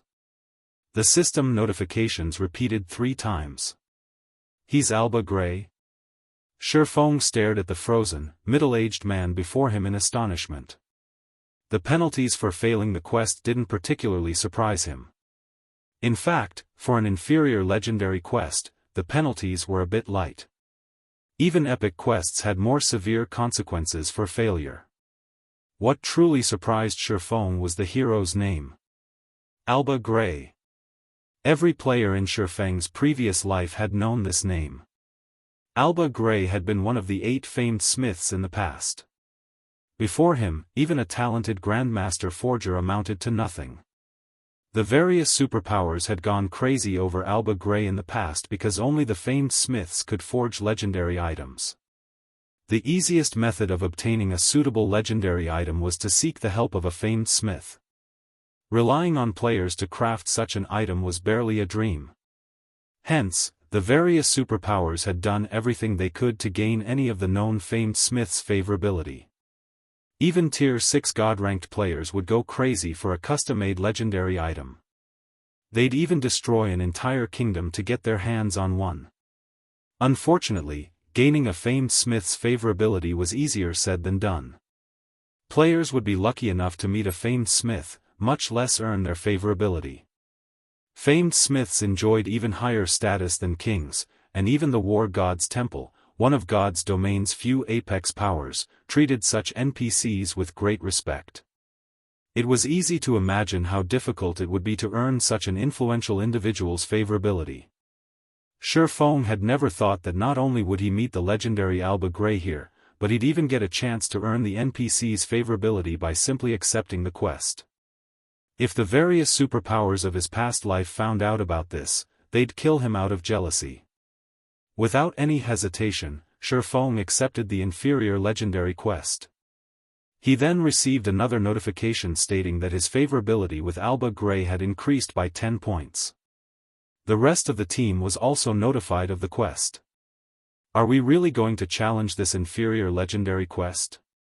Blackie asked, worriedly glancing at the last night quest's rank. Major powers upper echelons, like himself, were very familiar with quest's difficulties. He was beyond feeling fortunate just because he accepted a high-rank quest. Great rewards came with great risks in God's domain. Many major powers had suffered grievously for accepting high-ranked quests that they couldn't complete.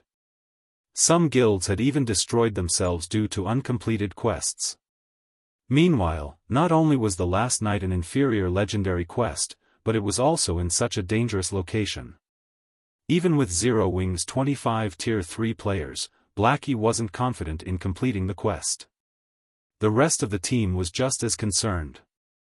The weakest monster they had seen in the Demonwolf mountain range had been a level 100 lord, and throughout their journey, they had spotted level 110 plus great lords and grand lords.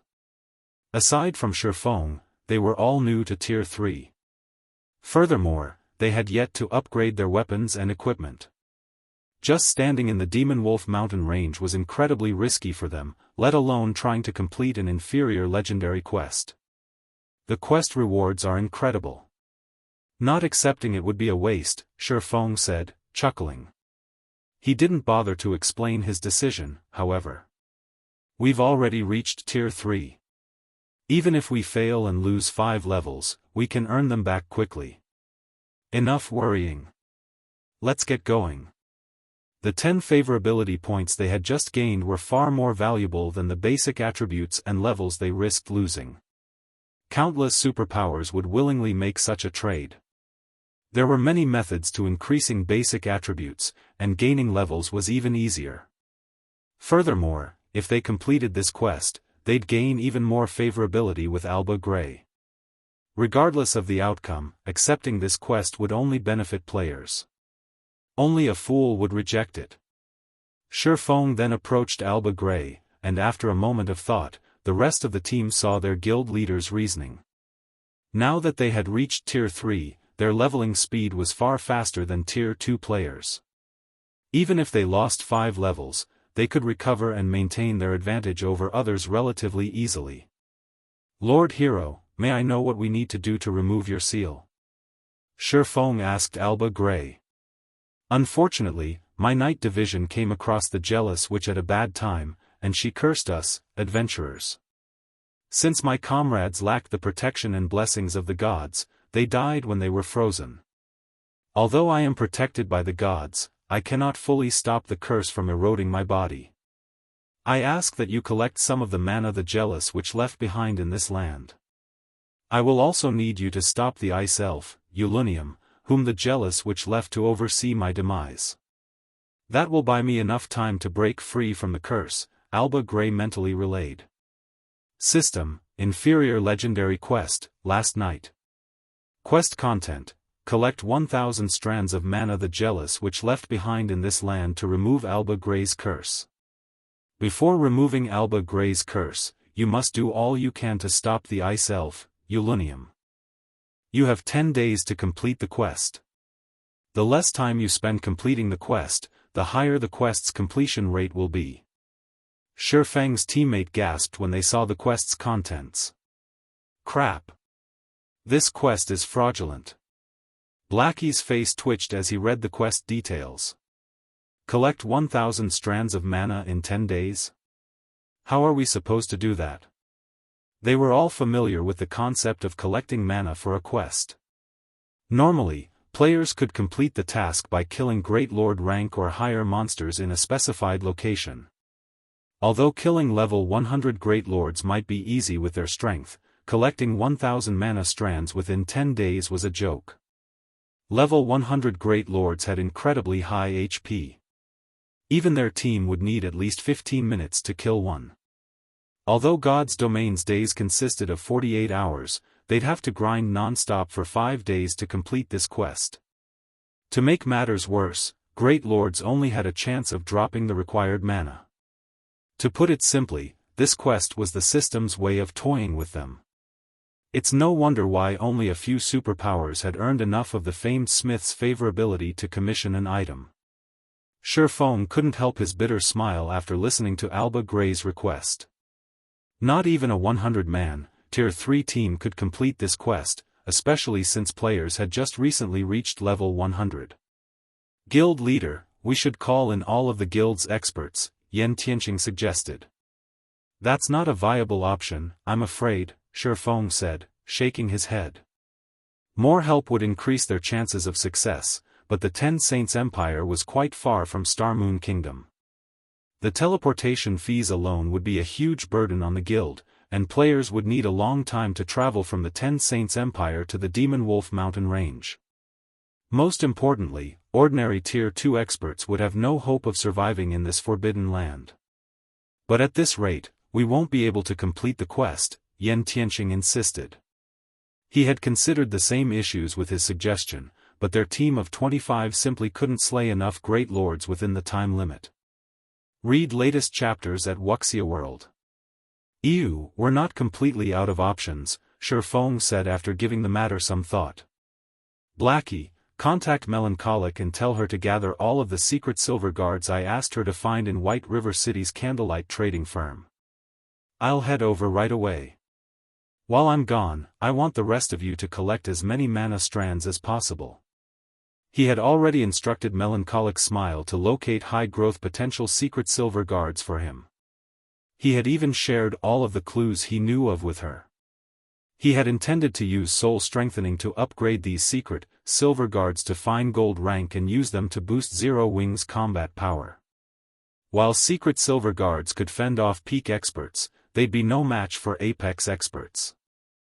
The same couldn't be said of fine gold guards, however, especially a full team of them. If they worked together, fine gold guards could slay domain realm experts as easily as playing with children. Secret silver guards? Shifeng's order confused Blackie.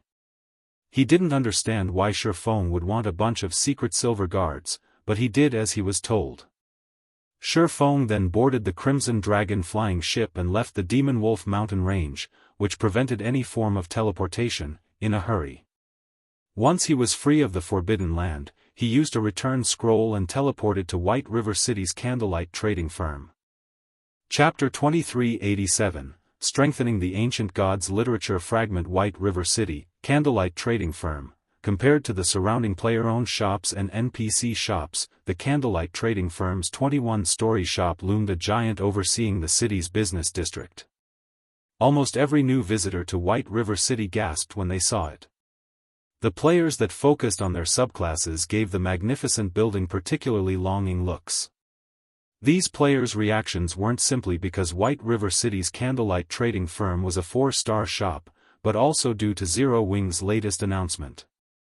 All Zero Wing and Candlelight trading firm members could purchase a private house in Stone Forest City with their GCPs. Even the various superpowers hungered after Stone Forest City's private houses, and because of this announcement, the various major powers players envied Zero Wing and Candlelight's members. Even a fool would recognize the immeasurable future ahead for Stone Forest City. Although a level 100 neutral map was very dangerous, there was no doubt that it was an excellent leveling spot for current players. Furthermore, nowhere within God's domains many kingdoms and empires could match the city's scenery. With one of the city's private houses, one would have bragging rights for life. Unfortunately, securing a permanent private house in Stone Forest City was easier said than done. Zero Wing had no intentions of selling its private houses to outsiders, only lease them. Once the lease ended, players would have to bid for the house in another auction. And yet, as a member of Zero Wing or Candlelight, one could own their own house in the city. Why wouldn't outsiders be jealous? As Shifeng made his way toward the Candlelight trading firm, his guild emblem, that of Zero Wing's core members, attracted many envious looks, even though he hid his appearance and identity with a black cloak. He's actually a Zero Wing core member? It'd be great if I could get to know him, a level 96 female elementalist said, her eyes glowing brightly as she watched Shifeng pass by. Nowadays, Zero Wing shone like the midday sun in Star Moon Kingdom and its several neighboring kingdoms. Even other kingdoms' major powers had to show respect for the guild. In addition, countless adventurer teams sought to befriend Zero Wing's core members in hopes of gaining some advantage in the Cold Spring Forest. Isn't he just a core member? What's so great about that? A level 97 male shield warrior said in jealousy. If I were willing to deal with the restrictions, I could join Zero Wing and become a core member, too.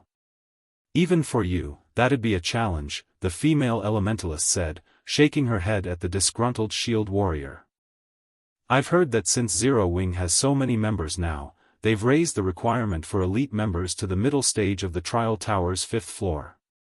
If you wanted to become a core member, you'd have to reach the 6th floor's middle stage at the very least.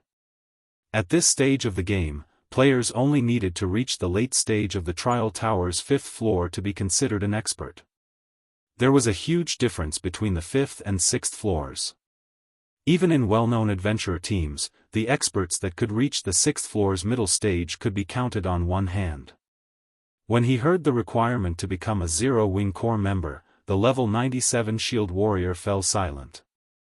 He belonged to a well-known adventurer team from the Black Dragon Empire, and very few of his teammates could reach that stage. He had only recently reached the 5th floor's late stage. He was nowhere strong enough to become a core member in Zero Wing. We've already raised the core member requirements that high? Feng was similarly surprised when he overheard the conversation. To ensure that the guild's core members had enough resources to develop, Zero Wing had limited the number of players that could become core members. The guild only had limited resources, especially the rarer resources, after all. There simply weren't enough to supply an endless number of members. Of course, exceptions could be made for the players that met the guild's high standards. As far as Feng could remember, the minimum requirement to become a core member had been fixed at the early stage of the Trial Tower's 6th floor, with the higher standard of reaching the 6th floor's late stage. If players reached the late stage, they wouldn't have to take part in the core members' monthly elimination competition. But apparently, the minimum requirement had been raised to the 6th floor's middle stage.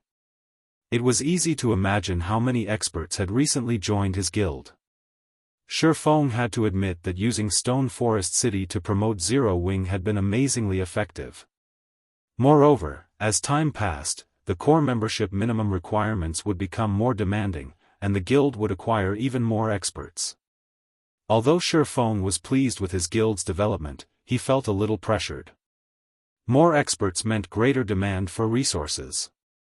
If the guild failed to meet these experts' needs, it would only be a matter of time before they left the guild as other powers established towns and cities in level 100 neutral maps. Whether or not Zero Wing grew into a superpower would depend on the guild's income of coins and resources. Considering this issue, Feng hurried toward the Candlelight trading firm. Melancholic Smile had already gathered the secret silver guards she had gone to great lengths to find in one of the top-floor basic meditation rooms. As Feng entered the room, she promptly handed him a detailed list of these guards. Guild leader, after scouring the various kingdoms and empires, I managed to find 16 secret silver guards with very high growth potential. I've secured other secret silver guards as well, but their growth potential isn't as high, Melancholic Smile awkwardly reported as she gestured to the row of guards behind her. Feng had provided her with plenty of clues, and she had utilized the secret pavilion's connections to follow them. However, even after so many days of searching, she had only found 16 secret silver guards that fit Feng's criteria. 16. Feng was ecstatic with her results. Finding secret silver guards wasn't easy. They all had a considerably high chance of reaching Tier 4, after all. Even after 10 years in God's domain, not even first-rate guilds had been able to afford to take a Tier 4 combatant lightly. Tier 5 and Tier 6 experts were far too rare. As for second- and third-rate guilds, they had been wise to fear Tier 4 combatants. Melancholic Smile simply didn't realize how amazing her accomplishment was. Feng instructed Melancholic Smile to continue her hunt for secret silver guards with high growth potential and materials for the Crimson Dragon flying ships. Meanwhile, he snuck the 16 secret silver guards to the shop's second basement floor, where the shop's private warehouse was located. Only the shop's owner had access to this area. At epic rank, the Ancient Gods literature fragment could only strengthen 1 soul per day, but he only had 10 days to complete his inferior legendary quest. At most, he had time to strengthen 9 secret silver guards. He'd never complete his quest with so few fine gold guards. Hence, Feng intended to use the Holy Grail to upgrade the Ancient Gods literature fragment. Since the Ancient Gods literature fragment was bound to his soul, which prevented him from trading it or storing it in a warehouse, he had been afraid of upgrading it. It could also drop if he died. If he lost the literature fragment after upgrading it, he would mourn the loss. However, now that he had risen to Tier 3, he was strong enough to protect himself. Now, the chances of someone killing him were extremely low. The Ancient Gods literature fragment's abilities were frightening, and if he could evolve it, it had become an unimaginable benefit to Zero Wing. After carefully retrieving the Holy Grail from its shelf, Feng used it to scan the Ancient Gods literature fragment. A short moment later, a system notification informed Feng of the life force required to evolve the literature fragment. He would have to permanently sacrifice 50,000 HP. Read latest chapters at Wuxia World. EU so much? The number took Shifeng by surprise. For Tier 2 players, losing 50,000 HP was fatal, and the evolution wasn't even a guaranteed success. If the evolution failed, then he'd lose 50,000 HP for nothing, which was why Shifeng didn't use the Holy Grail casually. However, Shifeng did not consider the issue for long. Compared to the benefits he could gain from upgrading the Ancient Gods Literature Fragment, losing 50,000 HP was acceptable. After all, the Ancient Gods Literature Fragment wasn't an ordinary epic item, and he currently had nearly 1 million HP. Fortunately, HP wasn't particularly important for a swordsman, and Shifeng knew of many ways in God's domain to increase his HP permanently. Evolve. Shifeng growled, gritting his teeth. As he did, the Holy Grail plundered 50,000 HP from Shifeng and converted it into purple-blue smoke that enveloped the Ancient Gods Literature Fragment.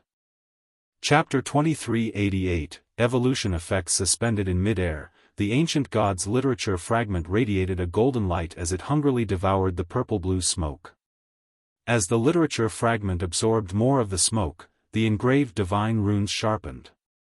The surrounding mana began to flow toward the literature fragment, as well. After 10 seconds of this, the divine runes on the Ancient Gods Literature Fragment had completed, fully repaired, and it radiated far stronger divine might than before. What a powerful aura! Shifeng began to grow excited as he sensed the literature fragment's divine might. The strength of the divine might meant the literature fragment had been upgraded, and the process was a success. Eagerly, Shifeng clicked to inspect the Ancient Gods Literature Fragment. Ancient Gods Literature Fragment, Page V, Epic Rank Item, an ancient parchment that has undergone the baptism of time. The divine runes have been fully restored by the Holy Grail and contain unbelievable power. Summon Heroic Spirit, sacrifice a portion of the user's soul to summon 18 ancient heroic warriors to do battle. The summoned heroic warriors will be one tier higher than the user up to tier 3. Duration, 12 hours cooldown, 3 natural days, a weakened soul cannot conduct the summoning. Skill 2, Soul Absorption, absorbs the souls of half-dead creatures for a high chance to generate a drop of soul essence.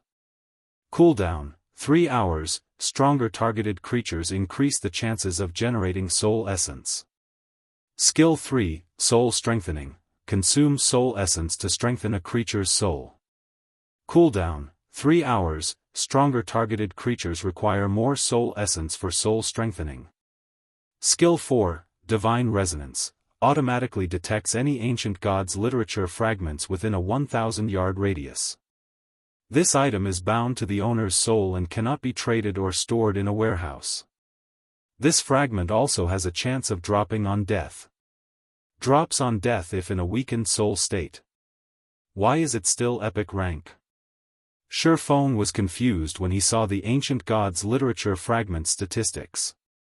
In terms of abilities, the upgraded Ancient Gods Literature fragment was stronger than some of the fragmented legendary items Shifeng had seen. In fact, if the various superpowers found out about the literature fragment's current abilities, they'd likely offer to trade several fragmented legendary items for it. Yet, despite such abilities, the Ancient Gods Literature Fragment was still an epic item. It was unbelievable. Sure enough, I'll need to collect more fragments if I want to upgrade its rank, Shifeng concluded. The Ancient Gods Literature was a divine tome, which numerous ancient gods had written. It had the power to decimate the heavens and earth. Trying to upgrade a single fragment to fragmented legendary rank was simply unrealistic. However, Shifeng was satisfied with the results. With the minor strengthening, the literature fragment summon heroic spirit skill had massively improved. The skill was enough to make him a one-man army.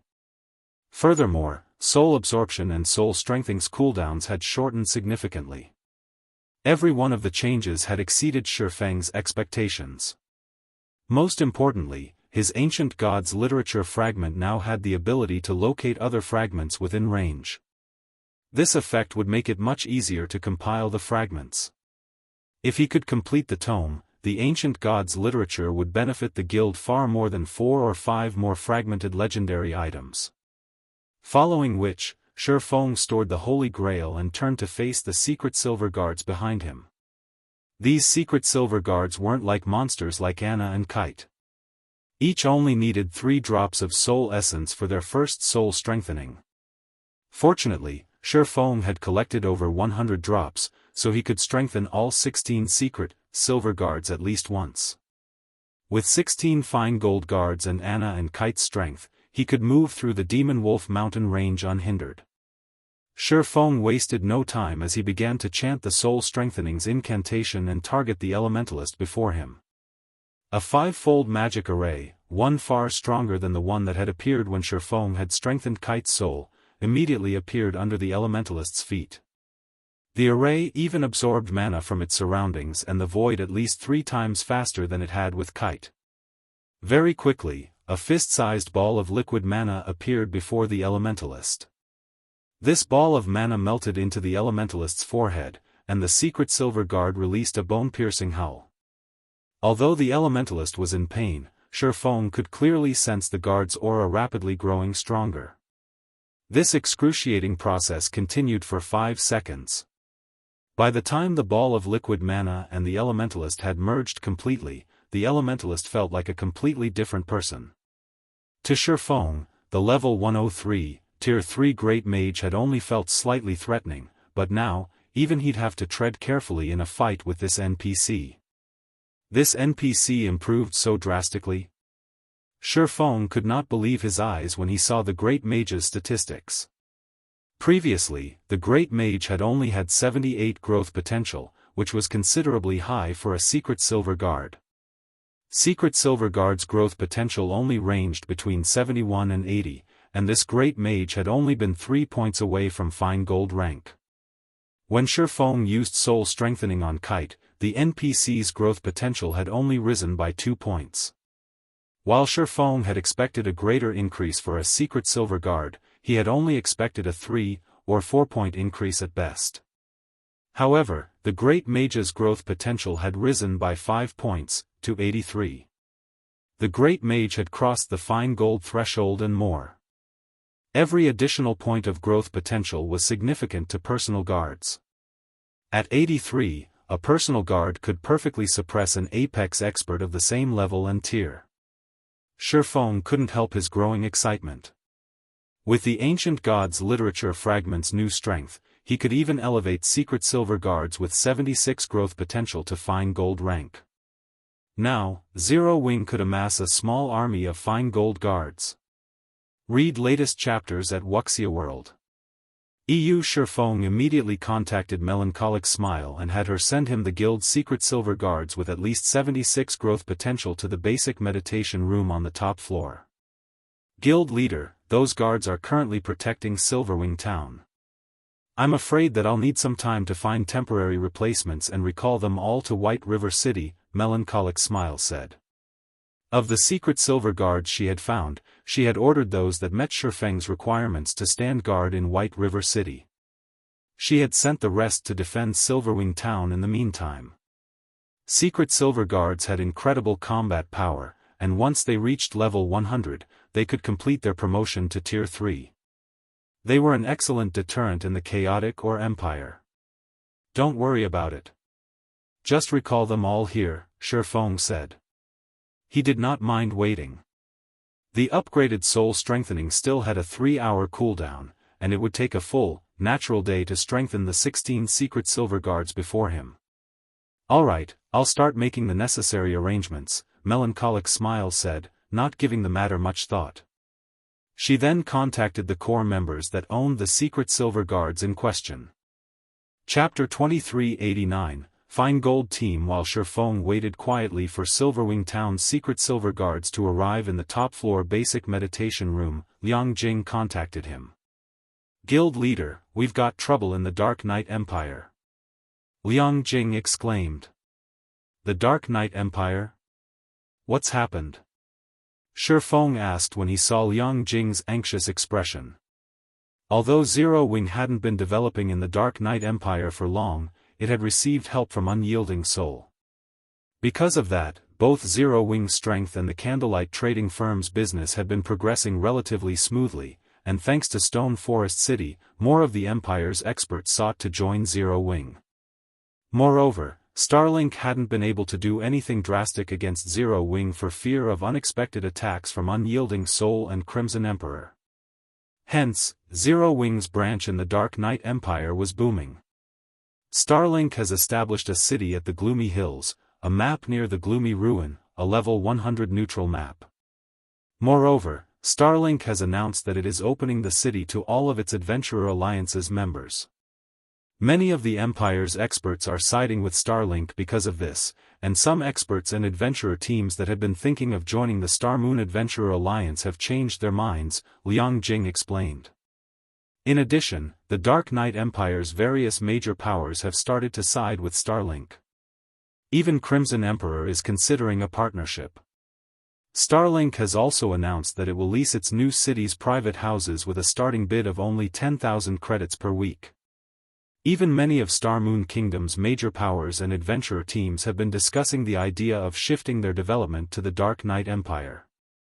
The fact that Unyielding Soul and Crimson Emperor held Starlink back was a large part of the reason for Zero Wing's survival in the Dark Knight Empire.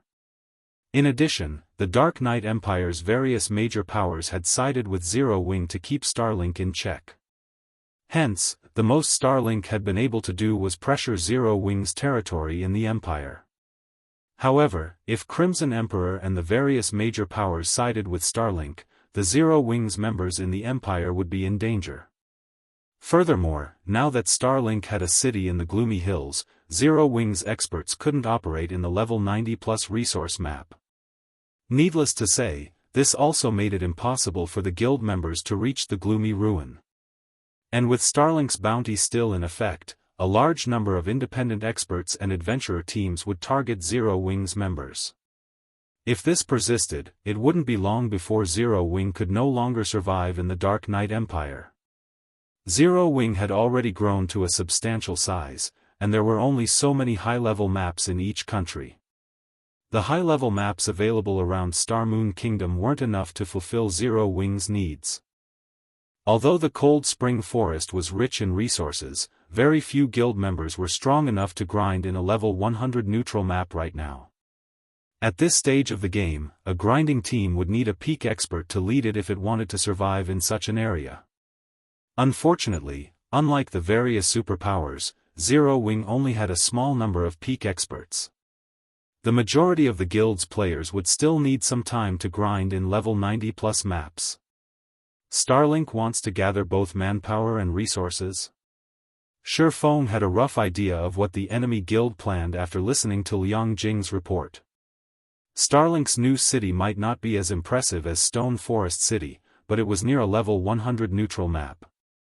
It would also be quite useful to players who wanted to explore the Gloomy Ruin, and Starlink was accepting far cheaper rent for the private houses in its new city.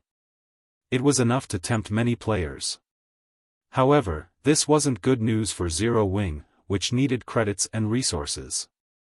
What should we do, guild leader? At this rate, not only will we earn less income from our private houses, but more experts will target our guild members as well, Liang Jing said. The opportunity to enter Stone Forest City was a large part of the reason that the Star Moon Adventurer Alliance had attracted so many experts, but only silver and higher ranked members could take advantage of that opportunity. On the other hand, Starlink gave all of its Adventurer Alliance's members access to its new city. Naturally, this would make the Star Moon Adventurer Alliance less attractive to independent experts. Starlink's Adventurer Alliances would also gain more independent experts to target Zero Wing's members. Lu Xinglua is sacrificing his new guild city just to deal with us. I guess he really wants this to be a fight to the death, Shifeng said, frowning. Since he wants a war of resources, I'll play with him until he's satisfied. Make the arrangements. From now on, half the number of CPs required to become a silver member in the Star Moon Adventurer Alliance, and will hold auctions for the Crimson Sunsets. However, only silver members and above will be allowed to participate, and the starting bid will be 30,000 magic crystals and 10,000 gold. We're auctioning the Crimson Sunsets? Liang Jing could not help but gasp. But guild leader, those are a part of our guild's foundation. Our guild members also need those to survive in level 100 neutral maps. If we sell the Crimson Sunsets, nothing was more important than one strength to the various powers and players. If the Star Moon Adventurer Alliance auctioned off the Crimson Sunsets to its members, there was no doubt that experts and adventurer teams would swarm to join the alliance. However, the Crimson Sunsets were an advantage Zero Wings members needed over other players. If they auctioned the Crimson Sunsets to the public, they'd only help other players rapidly improve, which wouldn't benefit Zero Wings' development. It's fine. The Crimson Sunset might be valuable, but it is still a consumable. Moreover, as players reach higher levels, it'll become less valuable. Since the various superpowers experts have started to reach level 100, this is the perfect opportunity to sell the sets, Shifeng said, chuckling. Before this, he would have hesitated to make such a decision, but he didn't mind now. Now, he had an even stronger trump card to assure Zero Wings' advantage in the Cold Spring Forest. The Ancient Gods Literature Fragment. With so many fine gold guards, Zero Wing wouldn't have to worry about the various superpowers peak experts. Giving the matter some thought, Liang Jing agreed with Shifeng. Besides, Zero Wing didn't have a better option to stop Starlink from poaching its potential members. She disconnected the call and immediately saw to Shifeng's orders, publishing a public announcement regarding the Crimson Sunsets auction on the notice boards in the Star Moon Adventurer Alliance's residences. When players noticed the announcement, it caused a sensation throughout the Adventurer Alliance. Crap! Zero Wing is too amazing. A Tier 2 mana set equipment. If I had a Crimson Sunset, I could challenge my Tier 3 promotion quest right away. The Star Moon Adventurer Alliance's members were astonished when they saw the Crimson Sunset's attributes. None of them had ever thought that Zero Wing would have such powerful equipment. The experts and adventurer teams that had considered joining Starlink's Adventurer Alliances changed their minds instantly. Some that had even joined Starlink's Adventurer Alliances already made their way to the Star Moon Adventurer Alliance after learning about the Crimson Sunsets. Of course, the various large guilds were just as stunned. Is Zero Wing insane? It's actually selling mana set equipment? Zero Wing is probably panicking. Starlink's new city has dealt quite a blow, after all. These large guilds all thought Zero Wing was foolish to sell the Crimson Sunsets. The guild was practically throwing away a huge advantage. Selling the Crimson Sunset might alleviate Zero Wing's current problems, but it wouldn't benefit the guild in the long run. Moreover, once the Crimson Sunsets were no longer useful, the various adventurer teams and independent experts would return to Starlink's side. While everyone discussed the mana set equipment, Shifeng visited his special forging room to produce more of them while he waited for the Soul Strengthening's cooldown to end. Before long, all 12 secret silver guards with 76 growth potential arrived in White River City's Candlelight trading firm. Including the 16 secret silver guards he already had, Zero Wing would have 28 more fine gold guards in its ranks once he finished strengthening them all.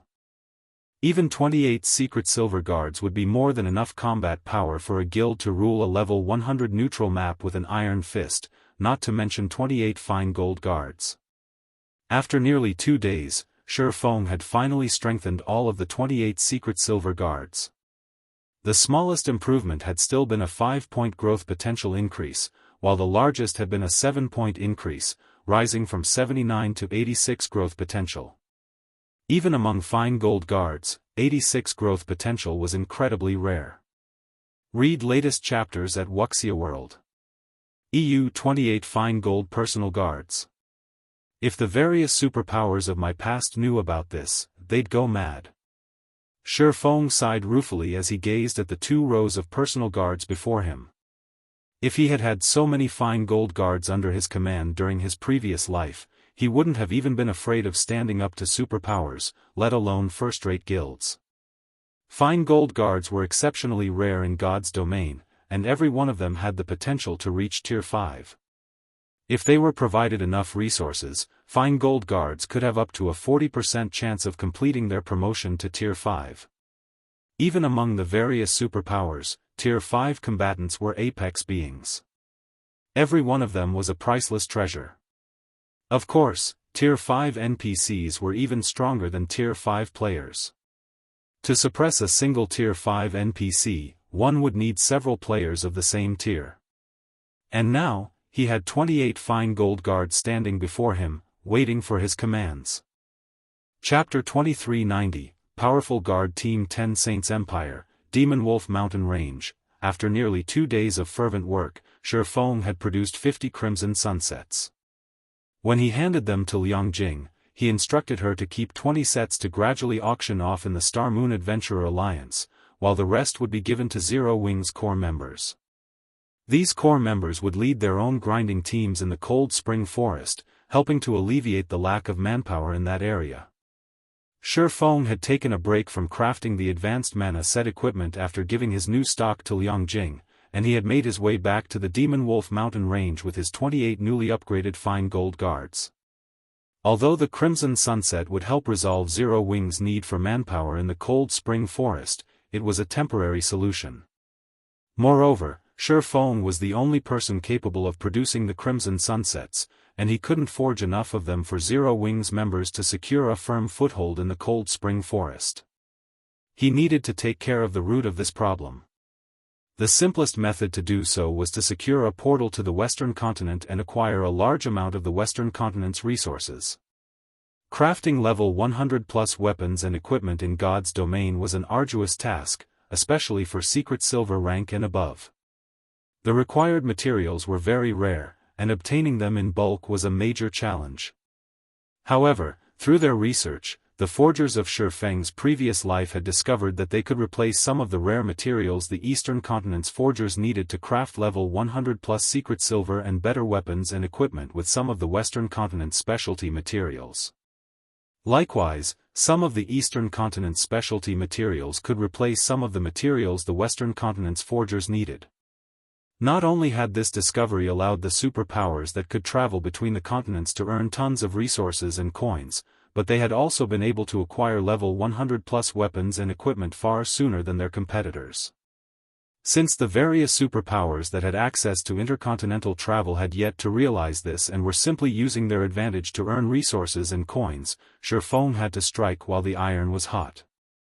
If he waited until these superpowers learned this secret, it had become far more challenging to purchase the Western Continent's specialty materials in bulk.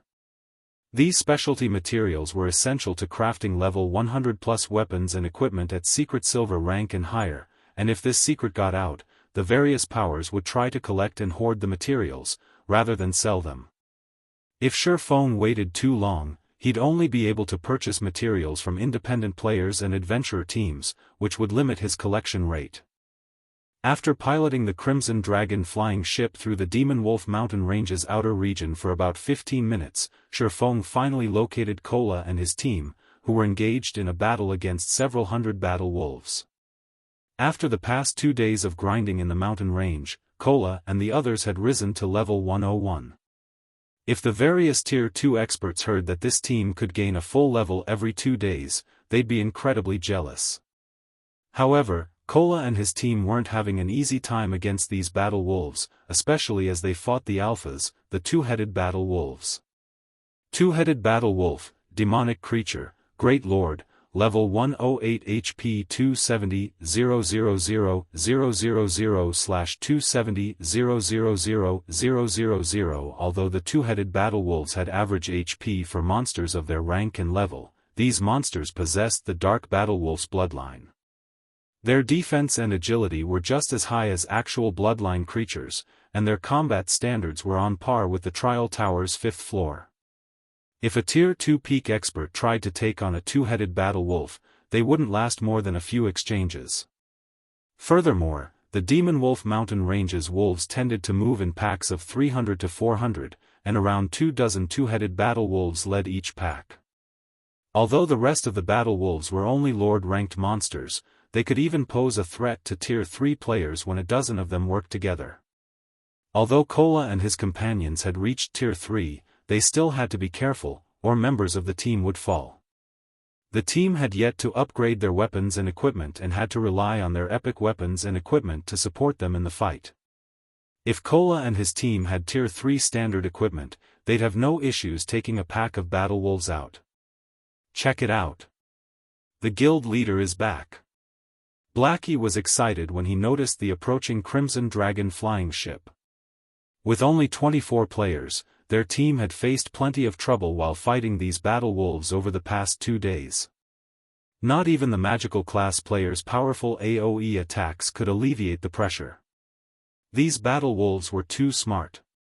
Once they sensed a player casting an AoE spell, they split up, preventing the spell from hitting too many of them. But if Shifeng joined the battle wolves would be much easier to defeat. As the team members looked up at the flying ship, they saw over 24 figures jump from the ship's deck. Every one of those figures' frightening auras made Kola and his companions' hearts skip a beat. NPCs? How are these NPCs so strong? The team was shocked and confused as they stared at the Tier 3 NPCs that had disembarked. The idea of challenging ordinary Tier 3 NPCs no longer fazed them now that they were Tier 3, as well. They had superior combat standards, after all. However, even Yan Tianqing shuddered when he saw the 28 Tier 3 NPCs that had jumped from the Crimson Dragon flying ship. His instincts even warned him to flee. Before Kola and his companions could react, the personal guards charged at the surrounding battle wolves. Taking the lead, the dozen or so melee NPCs dispersed the crowding wolves with their charge instantly. They even sent the Great Lord ranked two-headed battle wolves flying. The magical class NPCs then followed with a round of spells, each dealing over -1 million damage.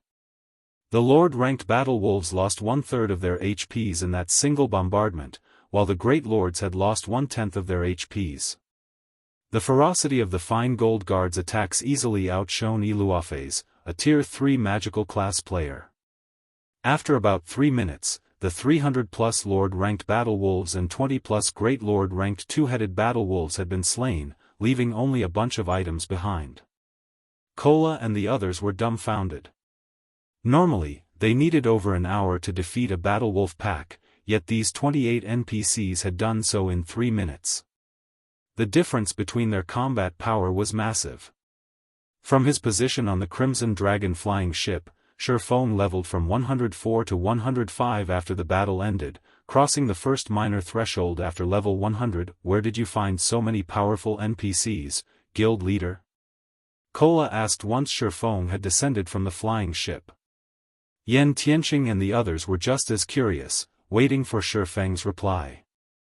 An ordinary Tier 3 NPC could serve as a small city's magistrate in God's domain, yet Shifeng had managed to employ so many of them, and every one of them was extraordinarily strong. Read latest chapters at Wuxia World. From what Kola and the others could tell, 5 or 6 of these NPCs would be more than enough to annihilate their team of 24. If they had these 28 NPCs help, they could explore the Demonwolf mountain range without issue. How could I possibly afford the help of Tier 3 NPCs? These are our guild's personal guards, Shifeng said, chuckling. Personal guards? The explanation stunned Yan Tianqing. How is that possible? Not even Tier 3 personal guards can be this powerful. Yan Tianqing had encountered the guild's Tier 3 personal guards before, and he had been confident of putting up a fight against the guild's Tier 3 secret silver guards. If he faced any of the personal guards standing behind Shifeng, however, he'd be able to do nothing but flee. Of course, these aren't ordinary Tier 3 personal guards. They are all fine gold guards, Shifeng continued with a grin. Chapter 2391, Pioneering Benefit, Fine Gold Guards. These are all fine gold guards? Kola and the others gasped and stared with wide eyes at the 28 personal guards behind Shifeng. They all knew how rare fine gold guards were. Not even some first-rate guilds had a single fine gold guard at this stage of the game, and at most, the various superpowers had 1 or 2. The various superpowers treated their fine gold guards like family heirlooms, and when these personal guards reached Tier 3, they'd be treated as a part of the guild's foundation. Fine gold guards were incredibly powerful. Even at Tier 2, they could suppress Tier 2 apex experts of the same level, and they'd only grow stronger at Tier 3. And yet, Shifeng informed them that the 28 personal guards behind him were all fine gold rank. "You're too vicious, guild leader. If we stationed these fine gold guards in the cold spring forest, they'd likely frighten the various superpowers to death," Blackie said, his eyes glowing as he gazed at the fine gold guards. Compared to the various superpowers' shock when they had found out that these players had reached Tier 3, the fact that Zero Wing had 28 fine gold guards would be devastating. Every one of these Tier 3 fine gold guards had even greater combat power than Tier 3 apex experts. In fact, one of these fine gold guards could take on 2 apex experts at once. Needless to say, these fine gold guards would easily overwhelm peak experts. Now that Zero Wing had so many fine gold guards, the various superpowers would have to seriously consider the potential losses before moving against Zero Wing, even when their experts reached Tier 3. "Alright, let's focus on completing the quest," Shifeng said, chuckling. These 28 fine gold guards might deter the various superpowers from attacking, but if Zero Wing wanted to become truly powerful, it would need to rely on players and resources. There were limits to what a personal guard could accomplish, after all. Right. Our quest. With these 28 fine gold guards, we can now raid the wolf dens we avoided earlier. Kola exclaimed. Their team had only dared to attack the battle wolves in the outer region, one pack at a time, but now that they had 28 fine gold guards to help, they could raid the battle wolves' dens. Not only could they collect the mana strands more quickly, but their leveling speed would also skyrocket. "No, we're not going to the dens. We'll move to the Demonwolf mountain ranges inner area," Shifeng said, shaking his head as he gestured to the mountains in the distance. There were a lot of battle wolves in the Demonwolf mountain ranges outer region, but very few of these monsters were great lords or higher. Even with the fine gold guards, they wouldn't be able to collect the necessary mana strands fast enough. They'd be cutting it close if they stayed in the outer region. The inner region might be more dangerous, but there were far more great lords available in the area, which would allow the team to collect mana strands far more quickly. Guild leader, the inner region is full of level 110 plus monsters, including plenty of great lords and mythic monsters, Xianxia said worriedly. Monsters gained a significant basic attribute boost with each level after level 100, and the monsters in the Demonwolf mountain range had even greater combat standards than their counterparts in other areas of God's domain. If their team accidentally encountered a level 110 plus mythic monster in the inner region, they'd risk annihilation, even if they had the help of 28 fine gold guards. They had only recently reached level 101, and the personal guards, on average, were only level 103, with a few at level 104. Relax. We're only going to explore the border between the inner and outer regions, Shifeng said. Besides, we don't just have 28 fine gold guards on our side. To prove his point, Shifeng pulled 2 summon guard scrolls from his bag and summoned Kite and Anna. After questing on their own for a while, Kite and Anna had reached level 108 and 109, respectively. They were only slightly lower leveled than the monsters in the Demonwolf mountain ranges inner region. The team relaxed when they saw Kite and Anna's levels. Although neither of the NPCs had crossed the level 110 threshold, they all knew how powerful these two were. Both had dark gold rank growth potential and were far more powerful than the fine gold guards. With the 30 personal guards, the team was fully capable of raiding level 110 plus Grand Lords. Following which, the team climbed aboard the Crimson Dragon flying ship and made their way toward the Demonwolf mountain ranges inner region. A white mist and constant snowstorms bombarded the inner region throughout the year, limiting visibility. Even Tier 3 players couldn't see farther than 400 yards away. If players were not careful, they could easily fall prey to monster ambushes. However, Feng was relatively familiar with the Demonwolf mountain range's inner region, and he piloted his flying ship toward one of the snow-capped forests in the area. Not only was visibility here much better than in other areas of the inner region, but these monsters only ranged between level 110 and 112. Moreover, the wolf packs in the forest tended to keep their distance from each other, so they wouldn't have to worry about attracting too many monsters while they fought. Cola, I want your group to gather the mobs. Xianxia, your group will lure the alpha away from the main group. Everyone else, prioritize the mobs, then target the alpha once they're dead. Feng said as he watched a nearby pack. B, two-headed frost wolf, demonic creature, Great Lord, level 110 HP 290 000/290 000, Frostwolf Chieftain, demonic creature, Grand Lord, level 112 HP 750 000/750 000. The wolf pack they faced only had around 200 members or so, 40 of which were Great Lords, and one was a Grand Lord. An ordinary Tier 3 team would have trouble with this pack, but taking these wolves down should be easy for them. Cola, Turtledove, and Yi Wumian immediately split up and approached the pack from different directions. They herded the wolves into one big group before Xianxia, Flying Shadow, and the rest of the assassins on the team ambushed the Frostwolf Chieftain, securing its aggro and luring it away from the pack's protection. As soon as the Frostwolf Chieftain and the pack were separated, Anna and the other magical classes on the team bombarded the Frostwolves with their spells. The remaining melee members then formed a defensive line, preventing the Frostwolves from reaching the ranged players. After 24 rounds of attacks, only the Great Lord ranked two-headed Frostwolves remained standing. The rest of the Frostwolves lay dead in the snow. With them down, a significant portion of the pressure on the melee classes lifted. After another 10 minutes, every Frostwolf had died, except for the Frostwolf Chieftain. The team's experience bars had risen by a large chunk after killing over 200 Frostwolves, which was a much faster leveling speed than what they had enjoyed in the outer region. They had also acquired 14 mana strands from the Frostwolves. Once Cola claimed the Frostwolf Chieftain's aggro from Xianxia, the team finished the Grand Lord off in less than 5 minutes.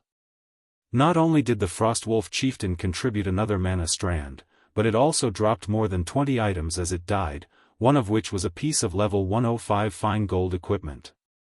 Naturally, the team was excited about their results. After 2 days of endless grinding in the Demonwolf mountain range's outer region, the best loot that had dropped was a few pieces of level 100 secret silver equipment, yet after killing one Frostwolf Chieftain, they had obtained a piece of level 105 fine gold equipment, 2 ranks better than their best prior loot. Read latest chapters at Wuxia World. We've gotten lucky. This Frostwolf Chieftain dropped a piece of the Snowfrost set, a fine gold set equipment for magical class players, Feng said, smiling at the level 105 fine gold ranked cloth armor he had picked up. The complete set can be used until level 110. Fine gold set equipment was extremely rare after level 100. The standard equipment for Tier 3 players was limited to fine gold equipment after level 100. Very few experts would be fortunate enough to equip a full fine gold set equipment. Aside from the Snowfrost set piece, the Frostwolf Chieftain had dropped 2 pieces of level 105 secret silver equipment. This was definitely a benefit of pioneering the area. Normally, a Grand Lord like the Frostwolf Chieftain wouldn't drop such abundant loot. Guild Leader, since the Frostwolf Chieftain drops pieces of the Snowfrost set, it should drop pieces of other level 105 fine gold set equipment. Based on the results of our earlier scouting efforts, there are several Frostwolf Chieftains nearby. We should kill them all, Xianxia suggested. Everyone, get ready. Cola, lure another Frostwolf Chieftain our way, Feng said, nodding. Chapter 2392, Level Skyrockets. With Feng's command, Cola eagerly left to lure another Frostwolf Chieftain. Meanwhile, the rest of the team got into their battle formations with just as much enthusiasm. Although they had reached Tier 3, most of them wore the same equipment they had when they had reached level 100. They didn't even have many pieces of level 100 fine gold equipment on them, much less level 100 dark gold equipment. They had obtained the majority of their level 100 fine gold equipment during their promotion quests. Their epic weapons and equipment might still have been useful at level 100, but the items hadn't grown any stronger after that point. As they continued to level up, these epic weapons and equipment pieces would become increasingly ineffective. If they could get their hands on level 105 fine gold set equipment now, not only would it significantly increase their basic attributes, but they'd also become strong enough to raid level 100, super large-scale team dungeons. Level 100, super large-scale team dungeons were a major turning point for God's Domain's dungeons because they dropped level 100 plus dark gold and epic ranked weapons and equipment. Most importantly, they dropped tier 3 skill and spell books. They hadn't really understood the importance of skills and spells when they had been tier 2 players, treating them as supplementary tools for combat. They had mainly relied on their basic attributes, combat techniques, and combat standards in battle. However, they had realized that ideology was no longer useful after reaching tier 3. Tier 3 skills and spells were no less important than powerful combat techniques. With a player's mana body, tier 3 skills and spells would display far more power than tier 2 skills and spells ever could. This was why, despite their inferior combat standards, tier 3 NPCs could so easily suppress tier 3 players of the same level. It wasn't a matter of different basic attributes, but the difference in how many tier 3 spells and skills one had. If they could learn a large number of tier 3 skills and spells as well, their combat power would reach new highs. Even if they encountered tier 3 experts with greater combat standards, they'd be able to defeat their opponents. Meanwhile, after fighting alongside the personal guards, Kola and his companions handled the second Frostwolf pack much easier than the first. This time, they hadn't even needed to lure the Frostwolf chieftain away. They had simply bombarded the Grand Lord and its subordinates together. In the end, the team had annihilated the 200-plus Frostwolves in around a dozen minutes. Although the Frostwolf chieftain hadn't dropped any pieces of the Snowfrost set this time, it had dropped the gloves for the Frostwolf set, a 9-piece, level 105 fine gold set equipment for plate armor classes. When the team's plate armor classes saw the Frostwolf set's attributes, a passionate flame burned in their eyes. Crap! That's not fair. This Frostwolf set is so much better than the Snowfrost set.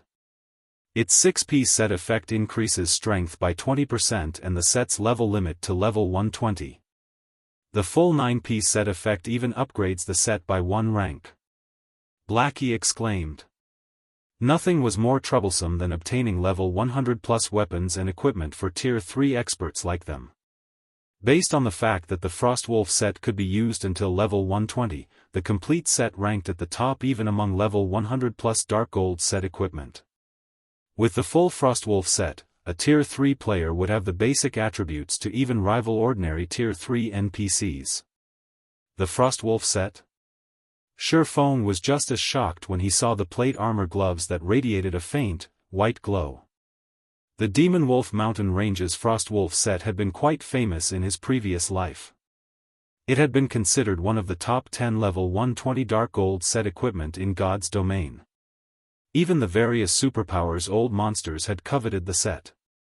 However, the Frostwolf set was normally so rare that one could only obtain the pieces by killing the monsters in the Demonwolf Mountain Ranges core, and yet, it had dropped for his team in the inner region. This was unbelievable. Feng's heart started to pound. He immediately instructed the team to hunt for more Frostwolf chieftains. If they could collect a few Frostwolf sets, they'd have no problems raiding level 100 super large-scale team dungeons. The team continued to grind for 7 consecutive days, during which they had practically killed every Frostwolf chieftain in the Demonwolf Mountain Ranges inner region at least once. As a result, Feng had risen from level 105 to 107, while his companions had leveled from 101 to 104. If the various superpowers experts discovered their leveling speed, they'd die from envy. Although the Frost Wolves provided a lot of EXP, unfortunately, the Frostwolf set's drop rate was quite low. Even after using Divine Providence before the killing blow, the team had only completed 3 Frostwolf sets. The team had also managed to collect 5 of the Cloth Armor Snowfrost sets and 5 of the Leather Armor Shadowfrost sets. Aside from the set equipment, the team had obtained over 1,000 pieces of level 100 and level 105 secret silver equipment, a bountiful harvest. They could now afford to gear a 100-man team fully. As for their quests required mana, they had collected 956 strands in total. They were only a few dozen strands away from their target, and they should have no issues completing their quest in time. Meanwhile, the leasing auction for Stone Forest City's private houses had netted massive profits for Zero Wing.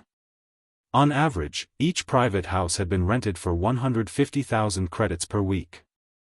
After holding several leasing auctions, Zero Wing had earned over 1 billion credits in profit.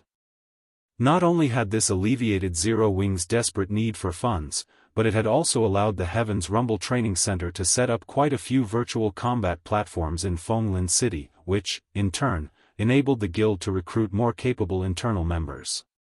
Guild leader, when will you be done with your quest? Recently, Starlink has been expanding rapidly. It also has support from Demon Palace, now. Not only has it recruited plenty of experts, but we're seeing more players ambush our members in the fields. Many of the Dark Knight Empire's powers have also chosen to side with Starlink. Our members are even too afraid to set foot in a neutral map, and to make matters worse, the situation has started to affect our development in Star Moon Kingdom, Liang Jing reported, clearly frustrated. Although they had lured many experts into joining the Star Moon Adventurer Alliance with the Crimson Sunsets, Starlink had countered this by offering even greater benefits. Now, members of Starlink's Adventurer Alliances could purchase the Demonic Hell World Special Legacy for far cheaper. The new benefit had attracted many experts. As a result, Starlink had effectively restricted Zero Wing's resource income, which limited the guild members' leveling efficiency since they needed those materials to brew potions and craft special tools that were essential for grinding in high-level neutral maps. Although Zero Wing could purchase these materials through the Secret Chamber of Commerce, it needed coins to do so, which was by no means a worthwhile trade. Read latest chapters at Wuxia World. I understand. I'm almost done here. If we need coins, start leasing Stone Forest City's private houses for coins, rather than credits. That should give us enough to hold out for some time, Shifeng decided after giving the matter some thought. I'll return as soon as I've finished my quest.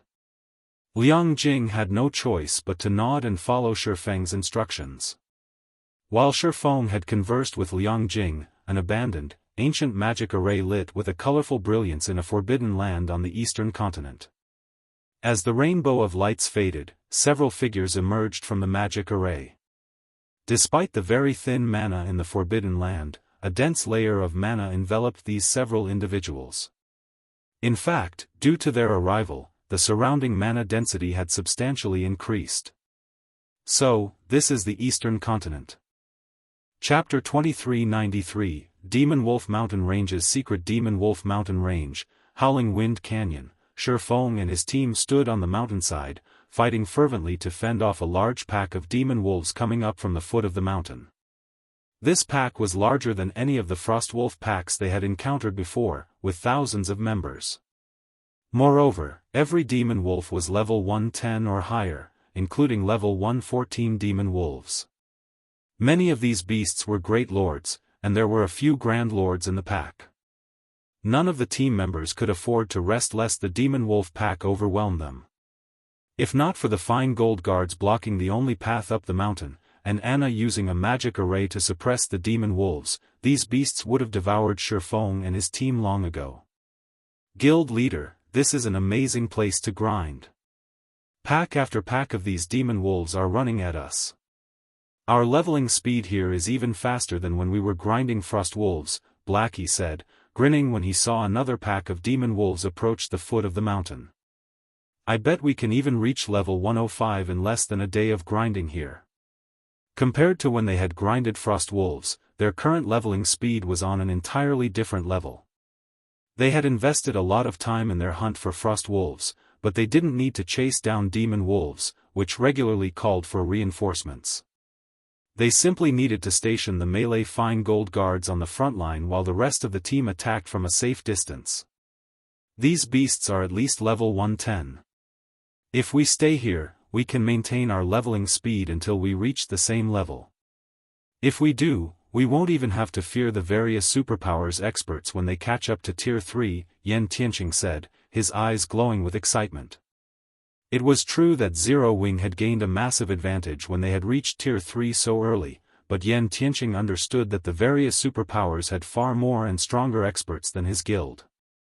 Zero Wing's advantage over the various superpowers was only temporary. Once the superpowers experts finished their promotion quests as well, Zero Wing would be at a disadvantage.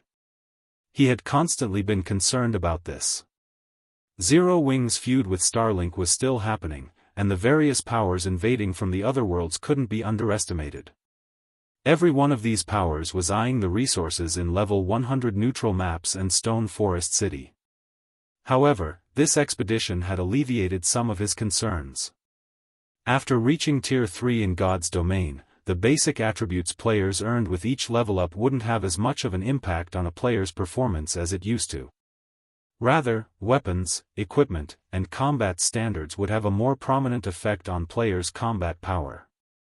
However, by leveling up quickly, Zero Wing's peak experts would have more time for high-ranked quests, which would allow them to upgrade their weapons, equipment, and combat standards sooner. With a level advantage, they had a chance of contending with the various superpowers experts and stabilizing Zero Wing's position. How can a level 100 neutral map have such a wonderful place? Shifeng said, chuckling when he saw his teammates' passionate expressions after Xianxia had mentioned the possibility of reaching level 110 so soon. There's no lack of monsters in this area, but remaining here will be taxing on our stamina and concentration. We can't stay for too long. Shifeng had already known about this area and its demon wolves, but he hadn't led the team here earlier because of the atmosphere's burden on players' stamina and concentration. Considering those factors, their grinding efficiency here wasn't that much better than grinding Frostwolf packs. Moreover, the Frostwolves dropped better loot than demon wolves. However, Zero Wing's current predicament wouldn't permit him to remain in the Demon Wolf mountain range for long, which had led to his decision to grind the demon wolves. The team members couldn't help but glance at their stamina and concentration gauges, and just as Shifeng had warned them, they noticed that they were consuming twice as much as they had while grinding frost wolves. They really wouldn't be able to fight the demon wolves for very long. Of course, the environment here isn't all bad. It does increase our stamina and concentration consumption rates, but it is also the perfect pace to adapt to our mana bodies and train with our Tier 3 skills and spells. You'll rarely find such an opportunity elsewhere, Shifeng said, smiling when he saw everyone's disappointment. The Demonwolf mountain range was no ordinary forbidden land. It was a prized location for players to train after reaching Tier 3, especially since it was infested with berserk demon wolves. Not only was the map full of chaotic energy, which was much stronger here, but that energy also disrupted mana. It was the perfect situation to help players adapt to their mana bodies. The mana body was the biggest difference between Tier 2 and Tier 3. The mana body could also be referred to as a player's mana pool. Players with mana bodies controlled mana in an entirely different way than players without. At Tier 2, players used the ambient mana to power their skills and spells, but once they reached Tier 3, they'd use the mana inside themselves, as well. This was why Tier 3 skills and spells were so much more powerful than those at Tier 2. However, using the mana within one's body wasn't easy. Players would need a certain level of understanding of their own mana body. Meanwhile, players would struggle to use the ambient mana in environments with chaotic energy, and as such, they'd be forced to rely on the mana within them. This was why such environments were so helpful to players as they adapted to their mana bodies. Indeed. I can sense my mana a little more clearly now. The effects aren't as apparent, but I'm finding it easier to use my own mana now, Luofei said.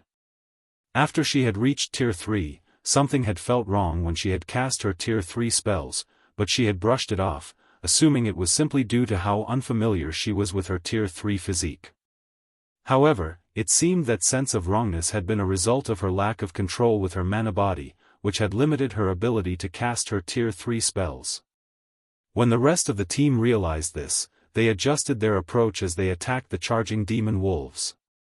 They started to focus on their own mana while they attacked, using this opportunity to adapt. After 2 hours of practice, the team saw significant improvements to their completion rates with their Tier 3 skills and spells.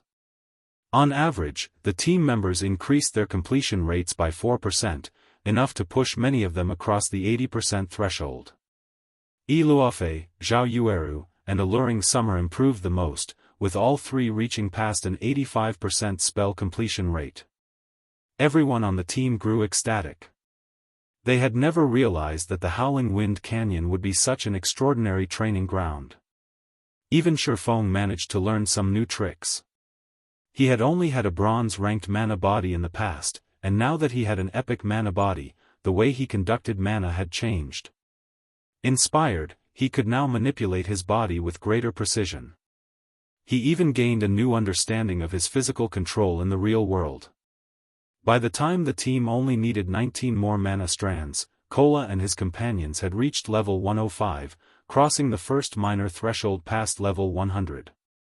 Without hesitation, Shifeng handed the 3 Frostwolf sets to Kola, Turtledove, and Shadow Sword, which gave the 3 a large boost to their basic attributes. The defense and basic attributes are so high. I feel like I can even tank a level 110 mythic monster now, Kola exclaimed as he examined his newfound strength. Shifeng also gave the Frost Shadow and Snowfrost sets to Yen Tianqing, Luofei, and the rest. With their new equipment, these players' basic attributes were only slightly lower than those of ordinary Tier 3 NPCs. Armed with appropriate equipment, the team slew the incoming demon wolves far faster than before. As a result, they collected mana at a much faster rate. Guild leader, my group is almost out of stamina and concentration, Blackie announced, sounding tired. My group's running out of gas as well, Yen Tianqing added. Although the team members all had high-ranked mana bodies, they couldn't completely resist the effects of the violent mana in the area. If players with a bronze mana body tried to take their place, they would have run out ages ago. Let's retreat for now since everyone's exhausted, Shifeng decided after seeing that they only needed 3 more mana strands to complete their quest. They could easily collect the rest on their way back to Alba Grey. Shifeng then retrieved the Crimson Dragon flying ship for everyone to board and rest.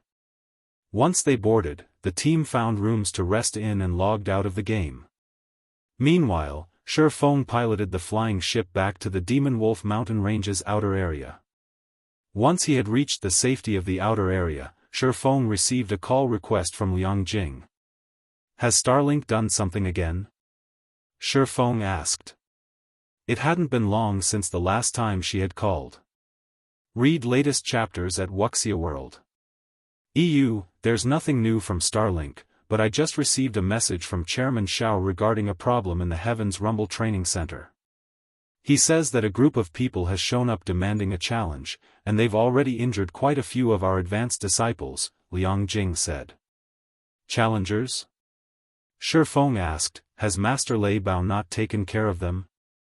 The Heavens Rumble Training Center had no lack of challenges since so many people wanted to use Heavens Rumble as a stepping stone to earn fame in Fenglin City overnight. However, Shifeng normally let Xiao Yu and Lei Bao take care of these issues. I've heard that Master Lei Bao lost in just 3 moves. Chairman Xiao only contacted me after he had run out of options, Liang Jing said. They even defeated Lei Bao? The news surprised Shifeng. Who is the challenger? Since he had begun training with Zero Wing, Lei Bao had grown considerably stronger. Even among Apex internal force experts, few were his match. No one knows, and the training center is in an uproar over it. Chairman Xiao is hoping that you can send Fire Dance to take care of this, Liang Jing said. No need. I'll visit the training center myself, Shi Feng said, shaking his head.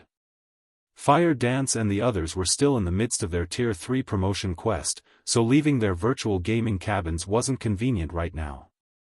Moreover, Shi Feng was curious to find out who was strong enough to defeat Lei Bao. Chapter 2394, Powerful Assault Fenglin City, Heaven's Rumble Training Center. As Shi Feng arrived at Heaven's Rumble Training Center's top-floor training hall, he was greeted by the sight of a large number of people. They were split into two groups, a large group of Heaven's Rumble's disciples and a smaller group of 3 men and 2 women. The training center's members wore tense expressions as they stared at the smaller group on the opposite side of the hall in fear. The 3 men and 2 women appeared quite young. The oldest didn't look like he had even reached 30, while the youngest of these strangers seemed to be in their early 20s. However, these 5 visitors' auras made them stand out. The eldest of the group, a man with even more bulk than Feng Mingyu, the strongest member of the Feng family's younger generation, felt like a volcano. When Shi Feng entered the hall, everyone's attention shifted to him. Hall Master, Lei Bao greeted Shi Feng with an apologetic expression. Shi Feng had requested that Lei Bao serve as the Heaven's Rumble Training Center's acting Hall Master and continue to supply training resources. The older man had even received quite a few bottles of S-rank nutrient fluids, and yet, a bunch of youngsters had defeated him in 3 moves, and he had been forced to request Shi Feng's presence. "How are your injuries?" Shi Feng asked, noticing that Lei Bao seemed a bit weaker than normal. "It's nothing serious, just a few minor sprains. I'll be fine after some rest," Lei Bao said. "However, you should be careful. These people aren't ordinary fighters, especially the young man leading the group. His strength is inhuman. He even took my full-powered punch and avoided injury." At this point, Lei Bao was shocked and afraid of the gorilla-like youth leading the small group of visitors. He was extraordinarily strong, not even a neutralizing grandmaster could take his full-powered hit and emerge unscathed.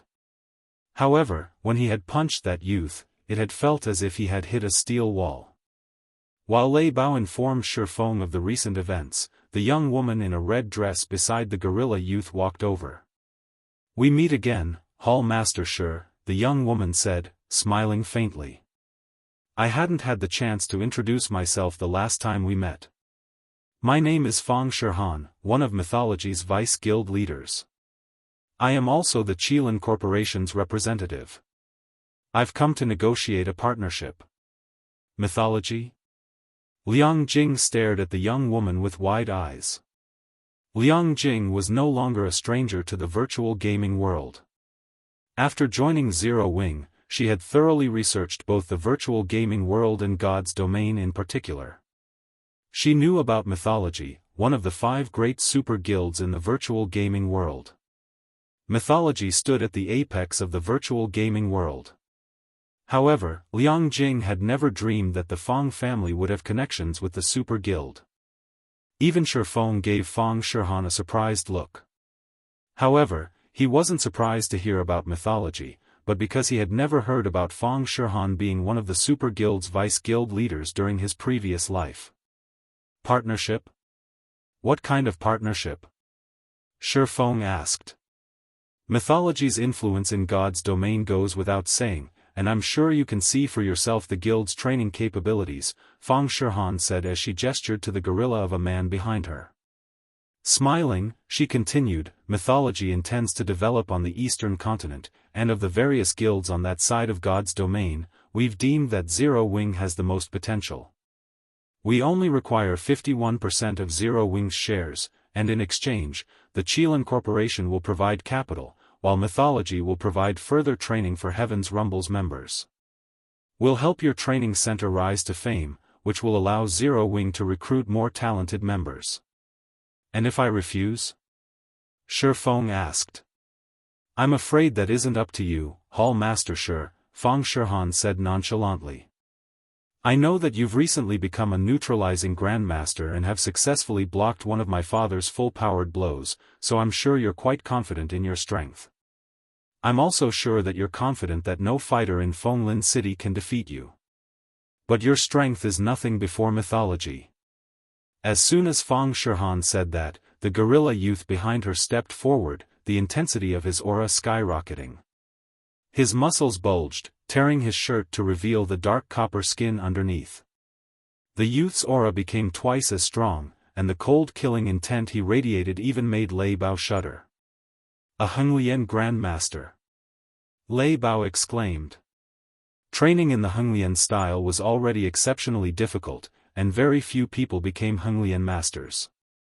However, once someone mastered the style, they'd even be able to hold their ground against a neutralizing Grandmaster. Lei Bao had only heard of Henglian Grandmasters before. He could never have guessed that the young man before him, who hadn't even reached 30, would be a Henglian Grandmaster. No, his aura doesn't feel complete. He should still be half a step away from becoming a Grandmaster, Shifeng calmly stated after observing the gorilla youth for a moment. As expected of a neutralizing Grandmaster, you have keen senses, Fang Shihan said, smiling. No, Matt isn't a Henglian Grandmaster. He's not quite mentally developed enough for that yet, but he'll have no issue taking on ordinary neutralizing Grandmasters. Do you still refuse to cooperate, Hall Master Shi? She had investigated Zero Wing thoroughly, with a focus on Stone Forest City.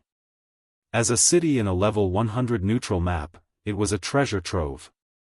Once she had learned about that fact, she had become resolved to obtain Zero Wing, no matter the cost. With Stone Forest City under her control, she could rise through mythology's ranks. When he heard Fang Shihan's statement, Xiaoyu began to despair. He hadn't realized the Fang family was powerful enough to elicit the help of a half-step Henglian Grandmaster. Read latest chapters at Wuxia World. Although Matt wasn't an actual Henglian Grandmaster, he'd have an overwhelming advantage over ordinary neutralizing Grandmasters in an official competition.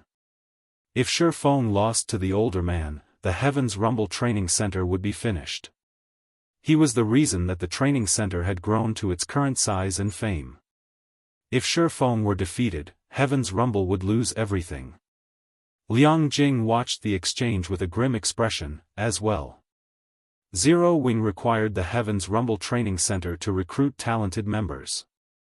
Losing it would be a major hindrance to Zero Wing's development. I won't make this too difficult for you, kid. I'll accept defeat if you can last 3 hits. If you can't, then you'll hand over Zero Wing's shares, Matt declared before his fist shot toward Shifeng. Chapter 2395, 3 Palms. Matt's sudden attack surprised everyone in the hall. Sure enough, he can't help himself. Fang Shihan pitied Shifeng when she noticed Matt's attack. Matt was incredibly talented, and after working with the Hell training system, the last training system mythology had created, his already violent tendencies had become more prominent. Now, he was a combat maniac. Even in mythology, there were few people who could spar with Matt. With a neutralizing Grandmaster before him, the man was naturally eager to spar with Shifeng.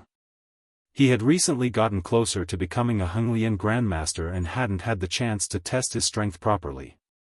Before Shifeng made his decision was the best opportunity for Matt to force the younger man into a fight. Although stopping Matt wasn't impossible, Fang Shihan thought it was necessary for Shifeng to experience mythology's power. Lei Bao, who stood by Shifeng's side, felt stifled when he saw Matt's punch. This strike was completely different than the hits Matt had used during their fight. Not only did this punch break the sound barrier, but it also seemed impossible to avoid. Lei Bao thought he could even hear the Grim Reaper call his name. However, just as Matt's hit was about to land, Shifeng casually took a half step back and rotated his right shoulder as if he had expected the attack. Almost as if an invisible barrier had manifested between them, Matt's punch harmlessly stopped a few centimeters away from Shifeng's shoulder. What? Did I scare you? Matt quipped when Shifeng hadn't made another move to stop him. What happened to all of your confidence? Matt was only a half-step Henglian Grandmaster, and although he was more physically fit than ordinary neutralizing Grandmasters, his mental processing couldn't compare. His senses and reaction speed were just as inferior to that of a neutralizing Grandmaster.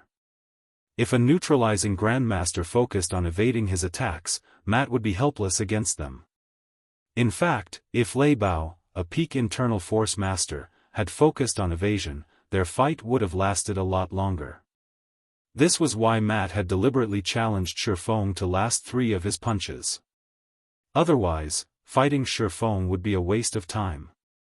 Forget it, Matt. Hall Master sure can't take your hits. I suggest you face each other in a race. At least that will give Hall Master sure a chance at victory, the tall, short-haired woman behind Fang Shihan ridiculed. The woman's provocation enraged Heaven's Rumble's disciples. Even veteran neutralizing Grandmasters couldn't help to match a half-step Henglian Grandmaster's physical fitness, much less Shifeng, who had only recently become a neutralizing Grandmaster. Asking Shifeng to take a direct hit from Matt was a joke. Xiao Yu began to move forward to advise Shifeng against falling into the woman's trap. If he fell for it and lost against Matt, Heaven's Rumble's reputation would be in tatters. I never said I wasn't interested. I just don't think those terms are fair, Shifeng said, shaking his head. I have to sell Zero Wing's shares if you win, yet you'll just pack up and leave if you lose. What benefit do I get for accepting this challenge? That's simple. Head instructor sure, if you win, I'll give Zero Wing a 300 million loan, plus state-of-the-art training equipment for the Heaven's Rumble Training Center. I can guarantee that the equipment I have to offer rivals that in the country's top dojos and training centers, Fang Shihan declared, her lips curling into a wicked grin. She reacted as if she had been expecting Shifeng to ask. State-of-the-art training equipment? Xiao Yu's eyes glowed when he heard this.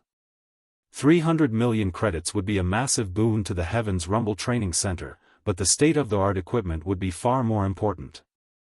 The equipment Fang Shihan offered might not be worth 300 million credits, but it was impossible to purchase on the market. Only the supplier's partners had any access. In comparison, the best equipment available to the public was 2 generations behind, which was why ordinary training centers and dojos' disciples couldn't hold a candle to those from top dojos and training centers. If the Heaven's Rumble Training Center could get its hands on this equipment, its facilities would undergo a qualitative transformation. In turn, this would make the training center more attractive to far more people.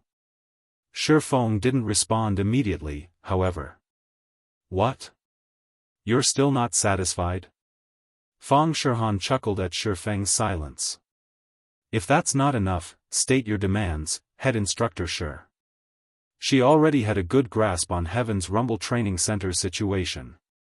Although Lei Bao normally led the training center, and Heaven's Rumble's members received excellent training, it was nothing compared to the nation's top dojos and training centers, particularly when it came to its training facilities. If Heaven's Rumble acquired state-of-the-art equipment, its facilities would be an excellent promotional tool on their own, luring in far more members. Shifeng had no reason to reject her offer. Zero Wing desperately needed manpower, after all. Fang Shihan assumed that the only reason Shifeng hadn't jumped at her offer was that he wasn't confident in withstanding Matt's punches. Knowing this, she wouldn't give the younger man any excuses to refuse her challenge. Everyone in the hall thought the same. They had already witnessed Matt's power. Everyone would be impressed if Shifeng remained standing after taking a single hit, let alone 3. Since Miss Fang has asked, I only have one condition, Shifeng said, smiling. He must withstand 3 of my palm strikes, as well. If you win, Zero Wing will sell its shares. If I win, I want 20 bottles of life potion. For a moment, shocked silence filled the training hall. Are you insane? The tall woman behind Fang Shihan blurted, staring at Shifeng. Hall Master? Even Lei Bao gave the younger man an incredulous look. Henglian-style practitioners were not famed for their strength, but for their frightening defense. It was why a Henglian master would dare to fight a neutralizing grandmaster, yet refuse to acknowledge Apex internal force masters. Matt was only a half step away from reaching grandmaster status in the Henglian style, and as such, his skin and bones were as solid as steel. Trying to injure him with human strength was an utter joke. Only bullets could break though his hide now. 20 life potions? Fang Shihan frowned. Life potions weren't like S-rank nutrient fluids. They contained an extraordinary amount of life force. Consuming one bottle of life potion would restore youth to an ordinary person, and the potions were in high demand among grandmaster martial artists. Even a major corporation like Qilin Corporation could only secure a small number of bottles. Despite being the Qilin Corporation's princess, Feng Shihan didn't even get that many life potions per year. If Miss Feng thinks this condition is too demanding, we can forget about this challenge, Shi Feng mused, chuckling. Neither the credits nor the state-of-the-art equipment was a priority for Zero Wing and Heaven's Rumble right now. The organizations would only truly be able to develop further by improving the strength of their current combatants. The life potion was undoubtedly one of the quickest ways for Zero Wing and Heaven's Rumble to do so. As long as Zero Wing and Heaven's Rumble became strong enough in the future, obtaining state-of-the-art was entirely possible if they were willing to spend a little money, but that wasn't the case for the life potions. They were truly rare items. Not even Lu Xinglua, the Starline Corporation's heir, could acquire many life potions, much less Shi Feng. Fine. I agree to your condition. Feng Shihan hissed. Smiling, she continued, but remember, you only have 3 palm strikes. Of course. Shi Feng nodded. You really think you can win, kid? Grinning, Matt said, even if I stood here and let you hit me 20 times, you couldn't force me to take a single step back, much less 3. Read latest chapters at Wuxia World. However, before Matt could say anything more, Shi Feng walked up to him and thrust out his palm.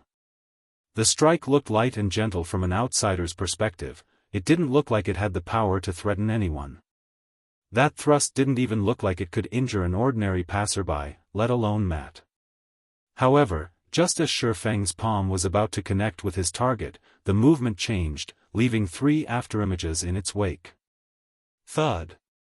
A dull sound echoed throughout the hall, and Matt's face lost color until his complexion was a deathly pale. He stumbled 3 steps back, clutching his abdomen as he fell to his knees, unable to speak for a long moment. Chapter 2396, Initial Display of Strength. As Matt knelt, silence momentarily enveloped the entire training hall. The tall woman with short hair, in particular, wore a stiff expression, her mocking words forgotten. Impossible. Matt, what happened? Mythology's members were dumbfounded by their comrades' reaction. They were all quite familiar with Matt's strength and defense, but they also knew his personality. Thus, they knew this wasn't an act. Shi Feng's palm strike had looked gentle. It hadn't even seemed powerful enough to injure an ordinary person, much less a Henglian expert like Matt, yet after taking the hit, Matt had collapsed with his pale face twisted in pain. The strike had clearly left him with substantial injuries. Even Lei Bao and Heaven's Rumble's disciples gaped in shock, not to mention Feng Shihan's group. What did the Hall Master do? Heaven's Rumble disciples were confused. They had already witnessed Matt's strength earlier, when he had defeated Lei Bao in 3 moves. The man had such high defense that he had taken a full-powered blow from Lei Bao without issue, and yet, he couldn't cope with one of Shi Feng's gentle palm strikes.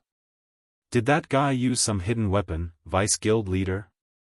How else would he have hurt Matt, a male youth, who was as large as Fang Mingyu? Quietly asked Feng Shihan. Aside from the old instructor, who wasn't in the hall, the strongest of Heaven's Rumble's visitors were Matt and Feng Shihan. Since Matt couldn't speak at that moment, only Feng Shihan could inform her companions of what Shi Feng had done. The rest of Mythology's group nodded, agreeing with the male youth. They assumed that Shi Feng must have cheated. No. He didn't just attack with 1 strike, but 3, instantaneous palm strikes, Feng Shihan said, watching Shi Feng with an indescribably grim expression. Moreover, all 3 strikes hit the same location, so it looked like a single attack. His physical control has already reached the spiritualization realm. 3 palm strikes? How is that possible? Their leaders answer stunned mythology's members. Ignoring the difficulty of striking the same location multiple times, executing 3 simultaneous attacks was an unbelievable feat. They couldn't even fathom what kind of mental and physical reaction speed one would need to accomplish it. That's right, I executed 3 palm strikes, as agreed, Shifeng said, not bothering to hide the truth. He was a little surprised to see Matt so pale, however.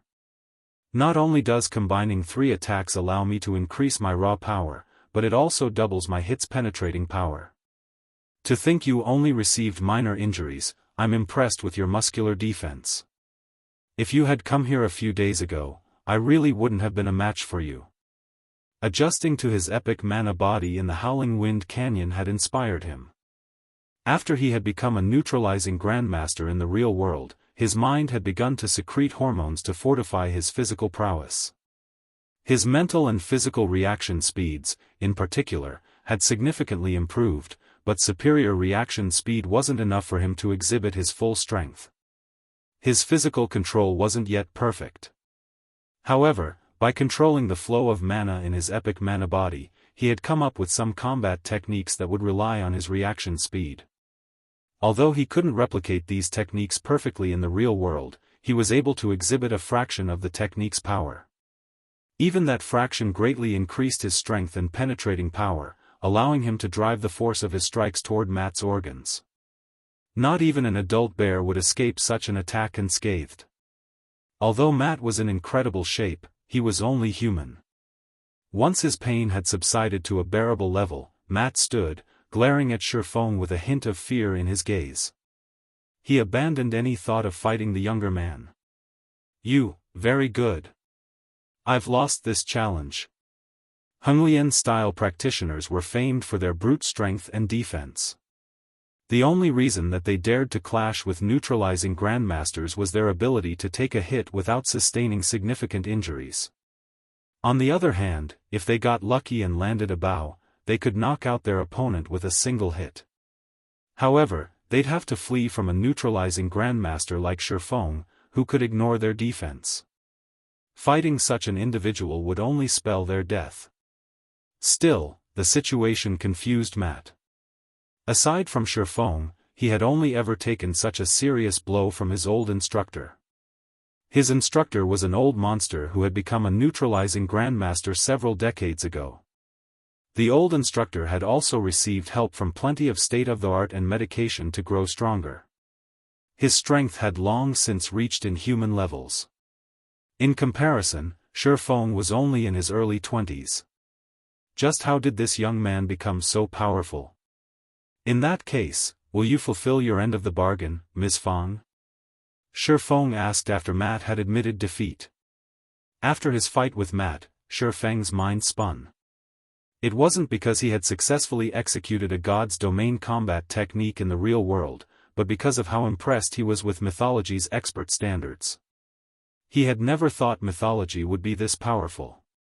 If even mythology could nurture such incredible fighters, other superpowers shouldn't be far behind. More than anything, Shifeng needed a large stock of life potions to nurture his own fitness, as well as help Lei Bao and Fire Dance become neutralizing grandmasters. Otherwise, Zero Wings operations in the real world would be in grave danger. The 3 palms, 1 strike technique might have looked simple, but it was extremely hard to execute. If Shifeng hadn't mentally prepared himself, and Matt hadn't simply stood there to take the hit, he wouldn't have been able to execute the technique. I don't have 20 life potions on me right now, but I'll have someone deliver them to you before the end of tomorrow, Fang Shihan said, frowning. Shifeng's strength had drastically exceeded her expectations. He certainly couldn't be considered an ordinary neutralizing grandmaster. We have other matters to tend to, so we will take our leave for now. Read latest chapters at Wuxia World. After saying so, Fang Shihan left with her subordinates, and Shifeng didn't try to stop her. Fang Shihan was the Qilin Corporation's princess. She couldn't afford to break a promise she made in public. After Fang Shihan's group left, cheers broke out in the training hall as the disciples celebrated. Everyone practically worshipped Shifeng's display, which had renewed their confidence in the Heaven's Rumble Training Center. Some of the normal members even considered applying to become true Heaven's Rumble disciples. However, the atmosphere in the luxury maglev car parked outside of the training center wasn't as cheerful. "We're just going to leave, Vice Guild Leader. I know we only came here to test Heaven's Rumble standards, but wasn't our main goal to compete with the training center virtually and steal its virtual combat platforms in Fenglin City? Shifeng might be strong, but it'll be a different story when we fight in a virtual combat platform. Not even Zero Wing's Black Flame will be a match for you with your strength as a Tier 3 player, much less Shifeng," Matt complained. "No. We need to report this to the old instructor," Fang Shihan said, shaking her head. "No matter how you look at it, it's strange for someone as young as Shifeng to be so powerful. I'm sure there's some big secret to his strength. If we can discover this secret, we'll gain far more authority in mythology. It might even be enough for me to become one of the headquarters' 3 great Vice Guild leaders." Chapter 2397, Ascension Realm. Fenglin City, Redstone Restaurant. Fang Shihan and her entourage stood before a man in one of the Redstone restaurant's VIP rooms, which had an antique flair. The man sat cross-legged on the floor with his eyes closed. Despite the fact that half of the man's hair had already turned white, his facial features were that of a man in his early 40s. In truth, however, he was already over 70.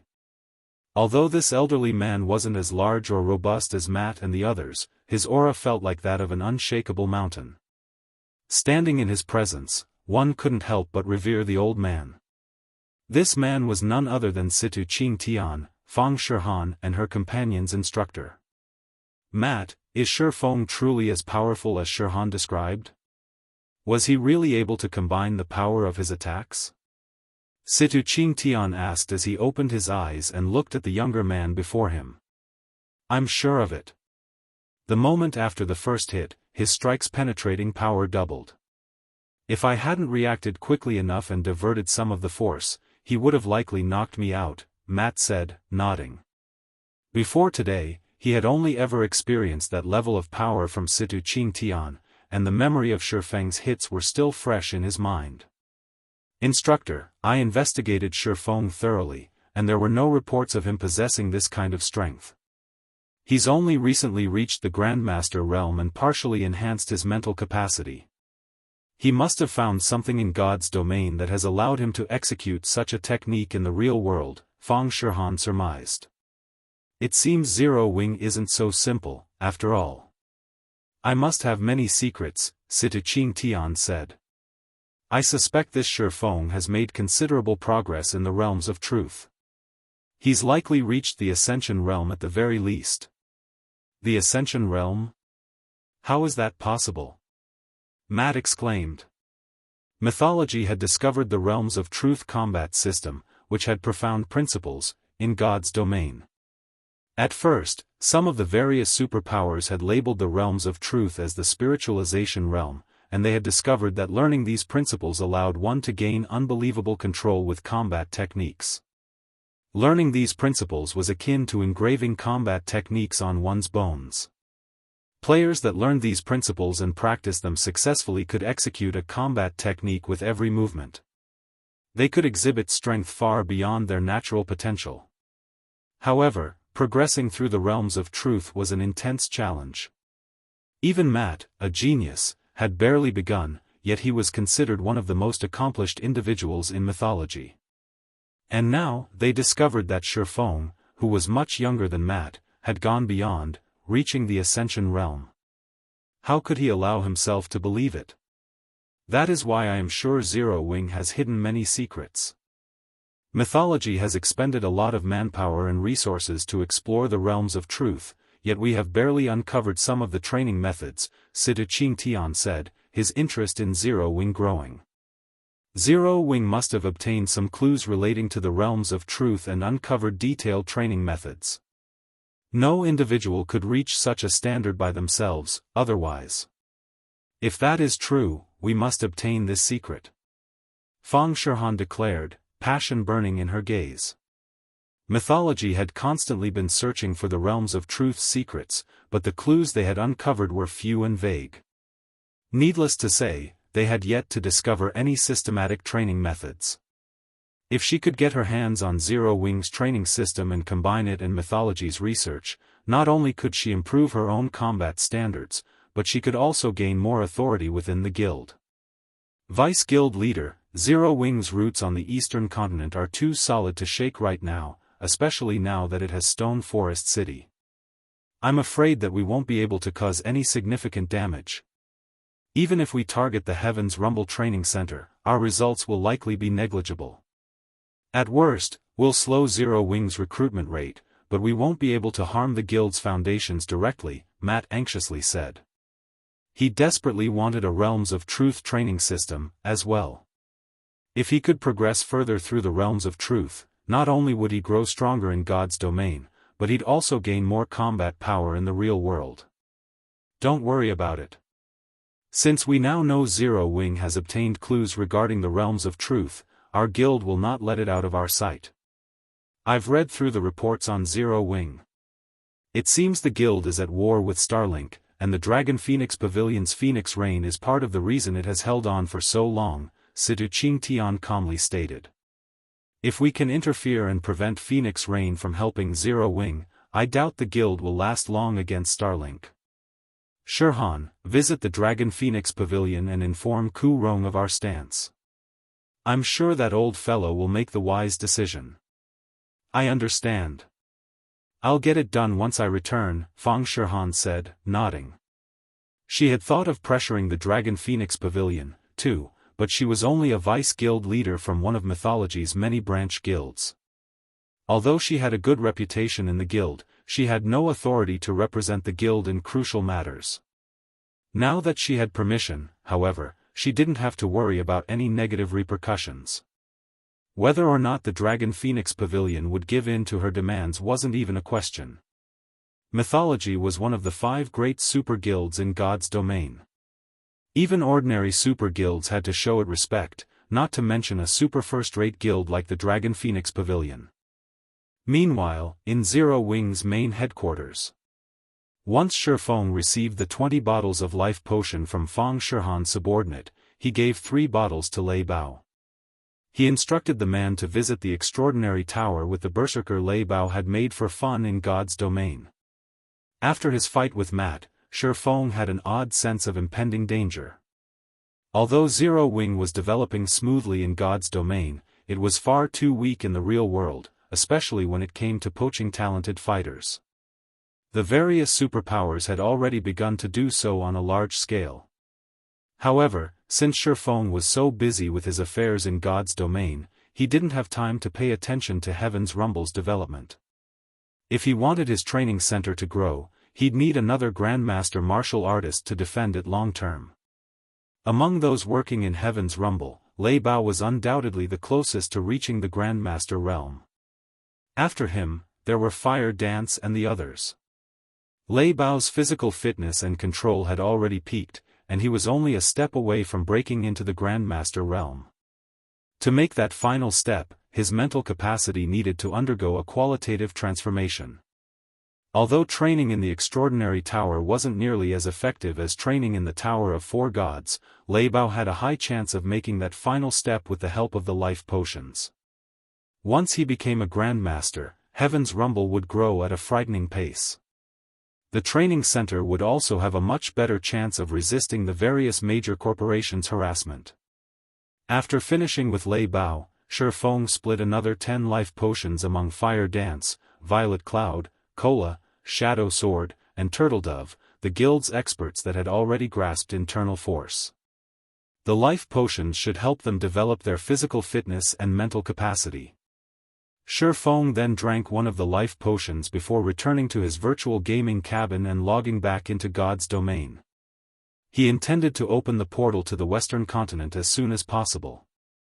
Only then could Zero Wing stabilize its foothold in God's domain and secure enough resources and strength to develop the Heaven's Rumble Training Center. By the time Shifeng re-entered God's domain, Cola and the others were, for the most part, rested and ready. The team resumed grinding in the Demonwolf mountain range's outer region for a while, collecting the last mana strands for their quest. Read latest chapters at Wuxia World. This quest is a tough one. If not for the fine gold guards, we wouldn't have had any hope of completing it. I wonder what kind of rewards we'll get once we turn it in. Blackie pondered, filled with anticipation as he watched Shifeng collect the final mana strand. It'd be awesome if we earned a fragmented legendary item. This was the first time they had completed an inferior legendary quest, and they had obtained this quest in a level 100+ neutral map. The quest rewards would definitely be extraordinary. Alright, tidy up. Once everyone's ready, we're leaving, Shifeng said, chuckling at Blackie's excitement. He did not particularly care about the reward items. He knew that not even an inferior legendary quest had a high chance of granting a fragmented legendary item. Rather, he looked forward to the favorability they'd earn with the famed smith, Alba Grey. In no time, Shifeng and his team stood before Alba Grey once more. Chapter 2398, Disintegration Power, Activate. By the time Shifeng's group returned to Alba Grey, the NPC's divine might had weakened considerably. Even with the protection of the gods, the hero was in danger of dying.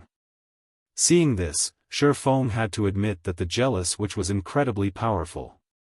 With a single curse, she could cause a hero's downfall. With this kind of power and the witch's erratic mood, it was no wonder why she was considered a natural disaster. When she was in a good mood, she could help a kingdom prosper, but when her mood was sour, she could cause a kingdom's demise. Kingdoms and empires both revered and feared the woman. Lord Alba Grey, we've collected 1,000 strands of the jealous witch's mana. How should we proceed to lift your curse? Shifeng asked the frozen hero. Simple. You just need to release the mana you've collected around me, Alba Grey telepathically communicated with a thread of excitement. However, while I am removing the seal, the jealous witch's frost elf will sense this. I must ask you to stop her until I am free. Just as Shifeng was about to ask for more information, the snow around them stirred. It then gathered into the form of a woman. The woman was nearly 2 meters tall and looked mostly human, but unlike humans, her body was made entirely of snow.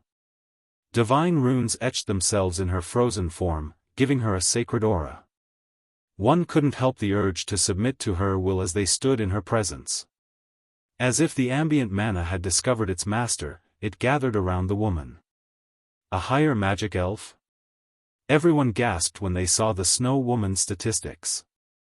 Ice elf, Ulunium, high magic elf, mythic, level 110 HP 3, 500 000/3 500 000 magic elves had considerably high life ratings in God's domain, much higher than elemental creatures. Many of the spells humans wielded in this day and age had originated from magic elves.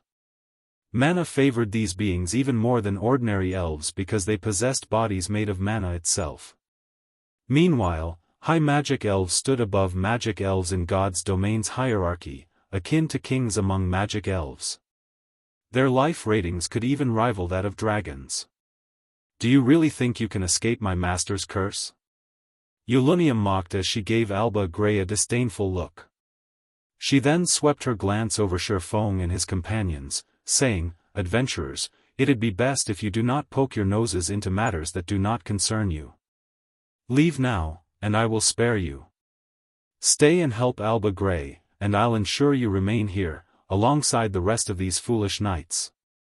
As Ulunium spoke, the team felt an overwhelming sense of dread. They struggled to move as if the air around them froze them in place. Even breathing became a laborious task. Is she really a mythic monster? Kola muttered, shocked as he stared at Ulunium. With just a few words, High Magic Elf had immobilized Tier 3 players. She was nothing like the mythic monsters they had faced before. Guild leader, she is far too dangerous for us. If we try to fight her, only the personal guards will last more than 10 seconds, Yen Tianqing expended an immense amount of energy to whisper to Shifeng. I doubt we'll even last 5 seconds against her, Shifeng said, smiling bitterly at Yulunium. He had never expected this inferior legendary quest to be so vicious. Collecting 1,000 mana strands within 10 days in the Demonwolf mountain range had already been a nigh impossible task, but the challenge before them was simply a joke. They might have had a chance if the system had pitted them against an ordinary magic elf, but trying to fight a high magic elf was on par with challenging a bona fide dragon. Although they had raided a tier 4 ice dragon, Heathwaite had been severely injured before they had arrived. Its combat power had been nowhere near its peak. Furthermore, Shifeng had been able to suppress it with his heavenly dragon's breath, which was the only reason they had had a slim chance of defeating it. Yulunium, on the other hand, was a completely different story. Not only was Yulunium's combat power at its peak, but as a high magic elf, she had hundreds of spells under her command. She could wipe a 100-man tier 3 team off the face of God's domain in a matter of seconds. If players tried to fight her without specific tools to counter her attacks, their only hope of survival was to flee as far and fast as possible. Unfortunately, summoning a tier 4 great demon with the Bible of Darkness was impossible, as well. Yulunium had high enough intellect that she'd target Shifeng immediately, and the great demon wouldn't be able to do anything about it. Adventurers, give me 90 seconds. If you can hold out for that long, I can free myself from this curse. Alba Grey suddenly shouted.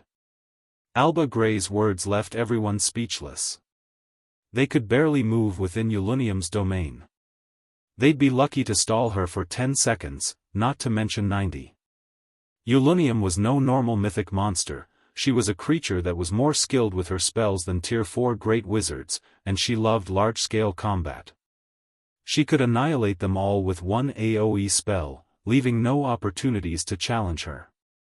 90 seconds? After some pondering, Shifeng turned to Kola and asked, Kola, can you hold her for 10 seconds?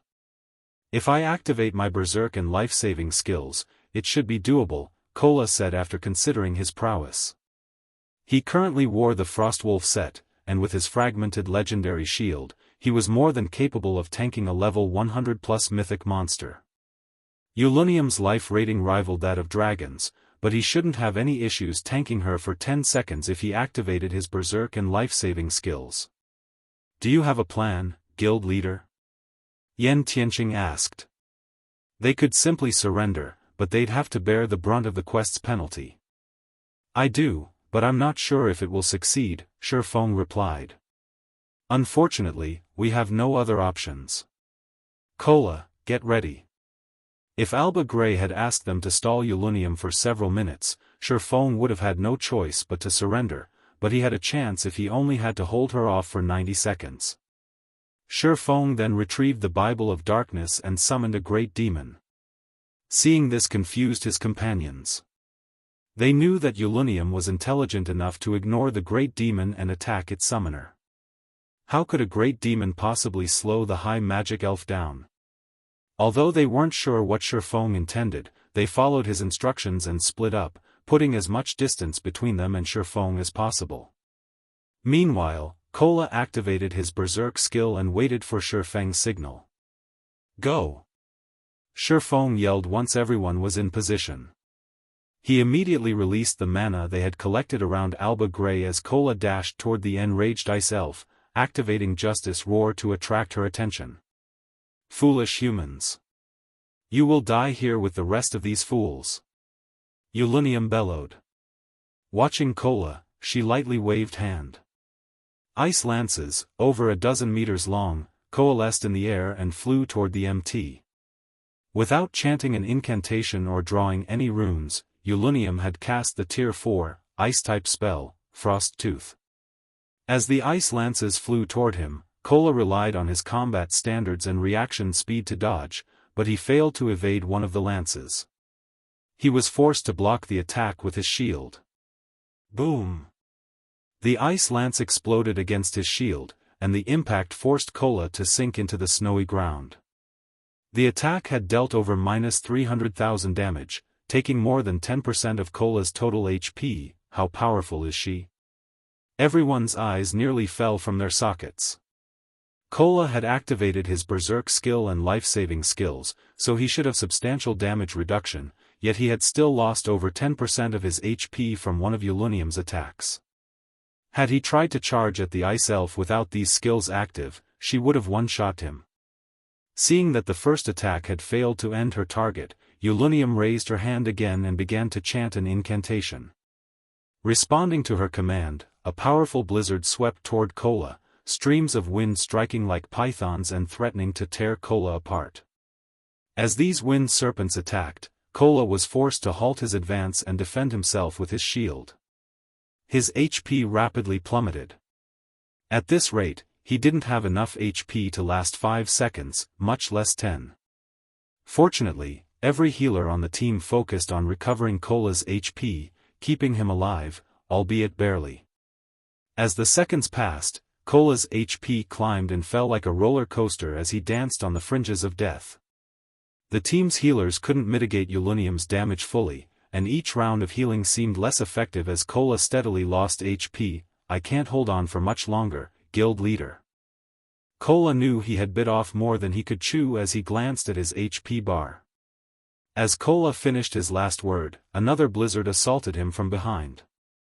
Unfortunately, the wind pythons attacking from the front had him preoccupied, and he could only watch as more approached from behind. "It's over." Sensing the incoming attack, Kola knew his time was up. However, a figure suddenly appeared behind him.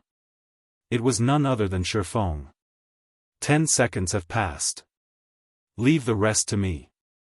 Shifeng shouted over the roaring wind as he charged at the incoming wind python behind Kola. "Guild leader?"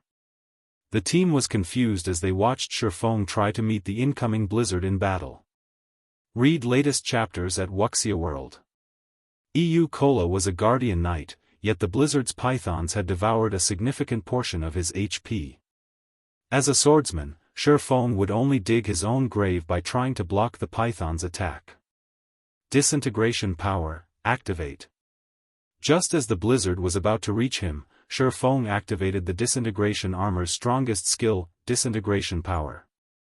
The intensity of Shifeng's aura immediately skyrocketed, and gray smoke drifted from his body, shattering space around him. As the blizzard's python reached him, Shifeng swung Killing Ray to counter its attack. Chapter 2399, Power of Tier 4. As he swung Killing Ray, the python of ice and wind stretched open its maw and threatened to devour Shifeng. When the sacred sword and the blizzard clashed, the result stupefied everyone watching. With a passing flash of light, the blade sliced apart the powerful, icy attack, dispersing the blizzard. He blocked it? What did the guild leader do? Kola, who desperately fought to hold his ground against the powerful blizzard attacking him, and Xianxia and the rest, who watched from a distance, wondered if they were hallucinating. Xianxia and the others could tell how powerful the wind pythons were based on Kola's struggle against Yulunium's attacks. If they tried to block one of the wind python strikes, it'd be a miracle if they didn't die instantly, even with an active berserk skill.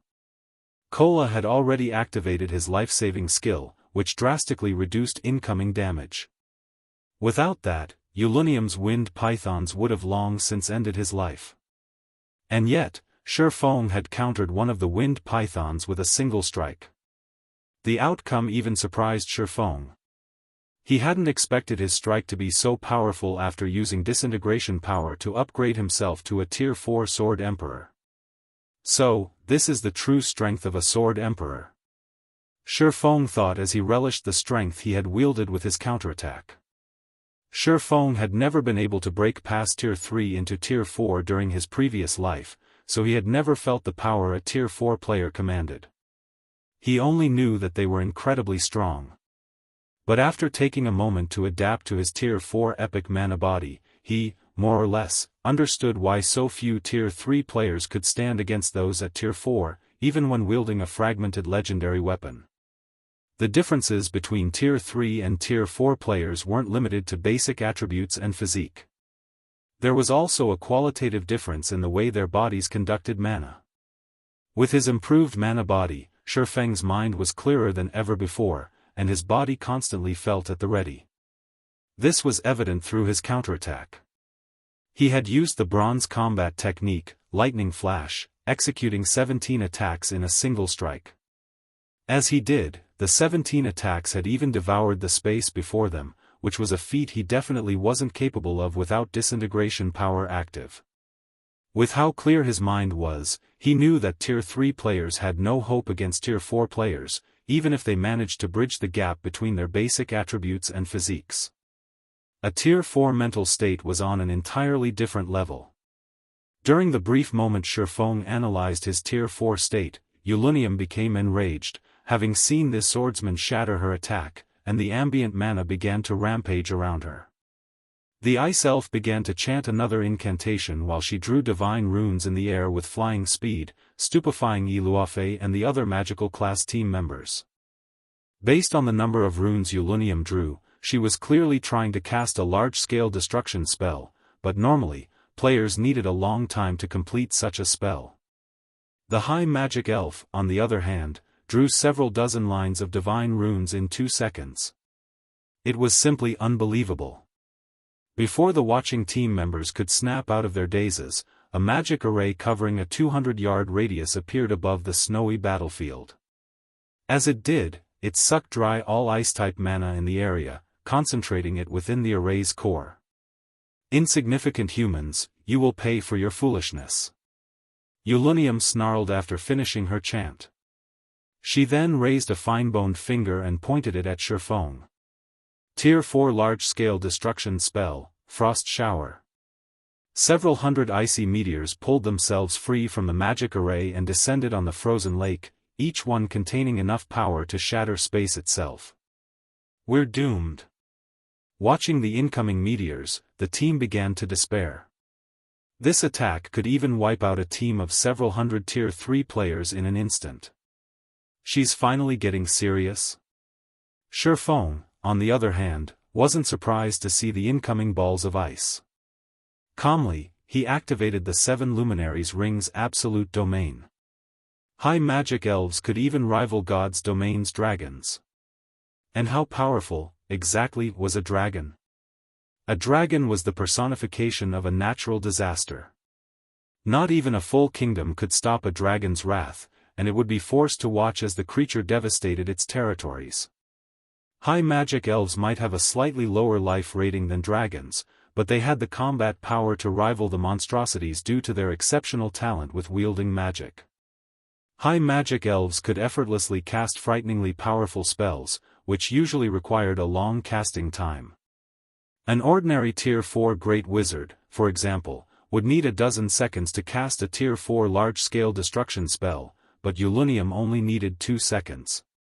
As the hail of meteors bombarded the frozen lake, they transformed a 200-yard radius area into an icy hell. Fortunately, not even Tier 4 spells could break through Shifeng's absolute domain, and Shifeng and his companions within range of his skill emerged unharmed. The moment Yulunium's attack ended, Shifeng charged at the Ice Elf. Yulunium was a magical class being. If she were allowed to cast her spells freely, she could even slay Tier 5 players, much less Shifeng's Tier 3 teammates. If Shifeng wanted to prevent her from slaughtering them all, he had to face her in melee combat.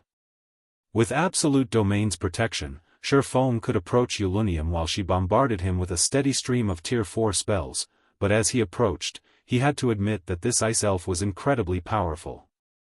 Not only were her basic attributes considerably higher than his, but she also had an endless supply of Tier 4 spells at her command. Even after forcibly promoting himself to Tier 4, Shifeng was at a major disadvantage. With absolute domain's duration running out, Zero Wings members, who watched from a distance, began to grow nervous. Yulunium would have torn Shifeng to shreds by now if not for absolute domain's protection. Her attacks against their guild leader weren't like the Ice Elf's assault against Kola. She had even begun to double speedcast. Combined with her already absurd casting speed, not even Shifeng could dodge all of her attacks in time. He was forced to rely on Sword's orbit to block some of the attacks, lest the impact knock him back. As though she had anticipated the moment, Ulunium sneered and summoned a crystalline staff. The instant absolute domain came to an end. With a swing of her staff, she revealed numerous magic arrays that had been hidden under the snow around her. Countless icicles shot from the arrays, flying toward Shifeng, and a powerful blizzard of hail and snow descended on the swordsman. Are you kidding me? Is Ulunium really just a monster? Blackie's eyes nearly fell from their sockets when he saw the magic arrays appear around Shifeng. Not only had the ice elf set traps during the battle, but her traps had been so cleverly placed that not even Blackie, a cursemancer, had noticed them. This was the first time he had ever experienced such a thing in God's domain. Moreover, Ulunium had concealed over a dozen magic arrays under the snow. As they activated simultaneously, they had the power of more than a dozen Tier 4 magical classes attacking as one. An attack like this would even turn a Tier 4 metric tons into Swiss cheese. As expected of a high magic elf, she's even calculated my skill's duration. The incoming icicles didn't surprise Shifeng in the least. He immediately commanded his summoned great demon, which had been on standby, to join the fray. Mythic monsters' intellect shouldn't be underestimated after level 100, especially that of a high magic elf like Ulunium. Shifeng had expected her to employ traps. If these creatures were any weaker, the various superpowers of his previous life wouldn't have struggled so hard against superior mythics. The great demon appeared behind Shifeng instantly and blocked the icicles coming in from behind its master. With the great demon's help, Shifeng could concentrate on the wind pythons attacking him head-on. However, despite focusing on defense, the wind pythons were too powerful for him, and his HP continued to fall with each attack he blocked. If he hadn't had the help of his healer's diligent spell casting, he wouldn't have lasted more than 15 seconds against this bombardment. With the great demon guarding his back and the rear-line healer's support, Shifeng had a much easier time distracting Ulunium. Before even Shifeng had realized it, another 50 or so seconds had passed, and only 5 seconds remained before disintegration power's duration would end. All of your efforts are futile, human. Your power is already fading, and once it does, both you and Alba Grey will forever decorate this lake as ice sculptures. Ulunium declared, flashing Shifeng a sinister grin when she sensed disintegration power begin to fade. Is that so? Shifeng shot back, unfazed despite disintegration power's duration running out. On the contrary, he revealed a bright smile as he said, I disagree. With that comment, Ulunium realized that something was amiss. She immediately shifted her gaze toward the distant Anna, but it was too late as the personal guard completed the final verse of her incantation. A holy light pierced the clouds and shot toward the frozen lake as a higher Valkyrie with 3 sets of pure white wings appeared not far from the ice elf. A higher Valkyrie? Ulunium's expression shifted when she saw her newest opponent. Read latest chapters at Wuxia World. The Valkyrie gave Ulunium no time to prepare as she threw her thunder spear at the high magic elf, its astonishing power exploding through the space around it. A higher Valkyrie's life rating couldn't compare to that of a dragon, but it was on par with a high magic elf's. Ulunium was forced to focus on the higher Valkyrie's attack, defending herself. The higher Valkyrie demanded all of Ulunium's attention, and the ice elf had no energy to spare on Shifeng. She couldn't even defend herself from his great demon's attacks, which steadily chipped away at her HP. As the seconds passed, the curse on Alba Grey grew weaker, yet Ulunium couldn't do anything about it. 90 seconds after Shifeng had released the jealous witch's mana around the NPC, everyone heard ice shatter as Alba Grey broke free of his icy prison. Chapter 2400, Sword Saint. Seeing Alba Grey break free from his curse, Shifeng breathed a deep sigh of relief. Although the higher Valkyrie could keep Ulunium busy, it couldn't exist for long. If the higher Valkyrie had disappeared before Alba Grey had freed himself, Shifeng wouldn't have been able to stop the ice elf even with twofold berserk. Not only was there a full tier difference between them, but Ulunium was also powerful enough to rival a dragon. Shifeng wouldn't have been able to resist her attacks for long. Damn it! Ulunium grew incensed when she noticed Alba Grey was free. She swung her icy staff at Shifeng, bellowing, "I'll send you all to hell." The high magic elf began to chant an incantation, and a threefold magic array covering a 500-yard radius began to form in the sky. The instant the array took shape, it tore apart space around it. 2 seconds later, these spatial tiers transformed into a gigantic black hole. So, this is her true strength. Shifeng looked up at the black hole with a grim expression. Tier 5 spell, Void Storm. Tier 5 spells were beyond extraordinary. They had enough power to destroy an entire city, transforming it into a lifeless land. This was why the various kingdoms and empires feared Tier 5 beings. Even emperors had to show respect before them. Shifeng had never dreamed that Ulunium could cast Tier 5 spells, despite being a Tier 4 creature. There was only a difference of 1 tier between Tier 4 and 5, but the difference between a Tier 4 spell and a Tier 5 spell was like the difference between heaven and earth. Any random Tier 5 offensive spell could severely injure a Tier 4 creature. If a Tier 4 player tried to stand against a Tier 5 spell, their death would almost be a guarantee. Even Tier 4 MTs could withstand such power. Players wouldn't even have a chance to flee since the amount of mana a Tier 5 spell commanded would freeze space around them. When Zero Wings members saw the Void Storm forming above them, they turned a deathly pale. The resulting shockwave would easily cover several thousand yards.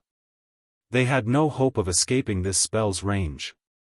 Before any of them could start running for their lives, however, a pitch-black storm emerged from the black hole, covering the world in an endless darkness. Not even Shifeng knew how to get out of this one. Absolute Domain might be able to protect them, but the skill was still on cooldown. They couldn't escape via instantaneous transfer scrolls either, since space around them had frozen. Fortunately, they had completed their quest. Even if they died, they'd only lose some EXP, which they could quickly recover. Seeing the descending storm of darkness, Shifeng prepared to die. Suddenly, Alba Grey unsheathed the golden sword hanging from his waist and slashed it toward the endless darkness. A brilliant light spread through the darkness, purifying it. In just 3 seconds, Alba Grey's holy light had vanquished Ulunium's void storm. Crap! Isn't that hero a little too powerful? Yan Tianqing and the others gaped in shock, unable to process what had just happened. In one move, Ulunium had transformed the day into night, whereas Alba Grey had returned daylight to the frozen lake with a move of his own. Their combat power was simply unbelievable. Staring at Alba Grey, Zero Wings members finally understood what it meant to be a hero. A hero could not be overwhelmed by numbers. All of the monsters they had fought were insignificant before Alba Grey. The NPC could likely even slaughter a full group of Tier 4 players instantly. Damn it! You've actually become a sword saint? Ulunium stared at Alba Grey in astonishment as her void storm dissipated. That's right. Removing the curse has allowed me to grasp some of the principles I needed to make a breakthrough. You are no longer a match for me. Alba Grey roared, a hint of excitement lacing his tone.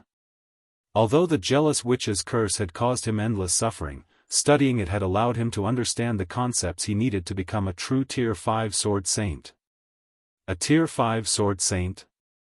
Shifeng was similarly shocked, and he spun to look at Alba Grey.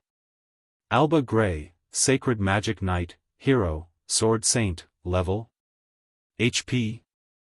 / NPCs faced greater struggles when trying to complete their promotions, but this was also why NPC's status rose dramatically with every promotion in God's domain.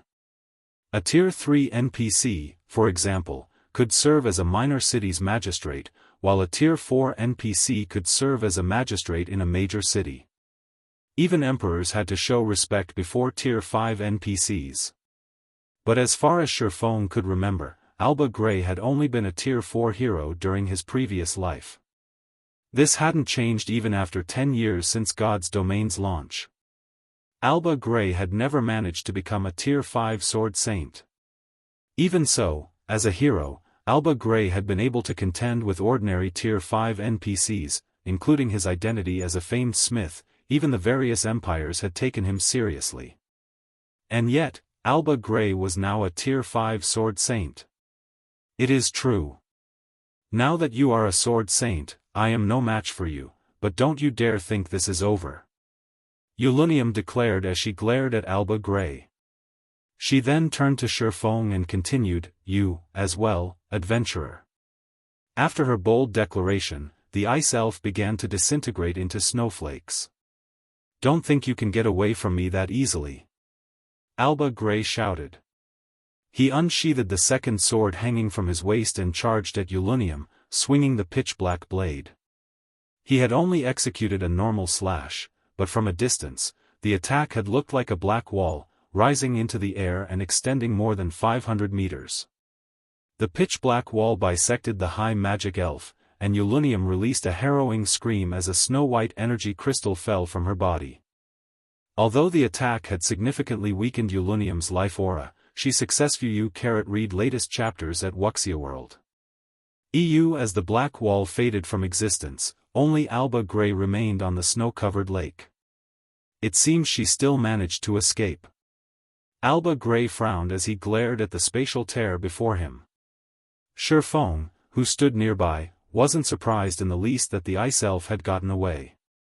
A mythic-ranked high magic elf was on par with a mythic-ranked world boss of the same level. In fact, she should be even stronger. She could cast Tier 5 spells, after all, which proved that she was only half a step away from becoming a Tier 5 being herself. Even a Tier 5 hero would face a long battle to kill her. With Yulunium's disappearance, Shifeng heard the sound of a system notification. System, congratulations. You have completed the inferior legendary quest, last night. Quest completion rate, 93%. Quest rating, S rank. Chapter 2401, Alba Grey's reward and S rank rating. Shifeng was astonished when he saw the outcome of his quest. He'd thought that he had barely passed with a C rank rating. His team had spent 9 days collecting the 1000 mana strands. He had never dreamed that he would earn an S rank rating after taking so long. Receiving an S rank rating for high-ranked quests with completion rate indicators was incredibly difficult in God's domain. The quests themselves were typically challenging, and players had to complete the quest to near perfection to achieve such a high result.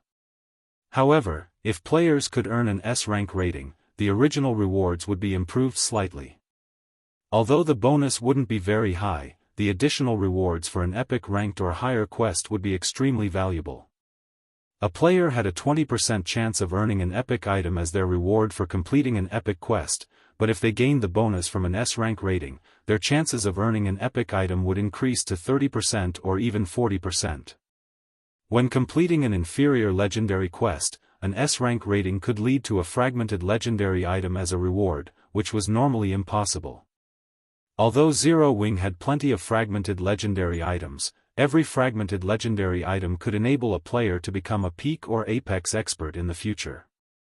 Thus, every fragmented legendary item was a welcome addition. After the system had notified Shifeng of his results, Alba Grey approached him. Fellow adventurers, thank you for saving me from that curse.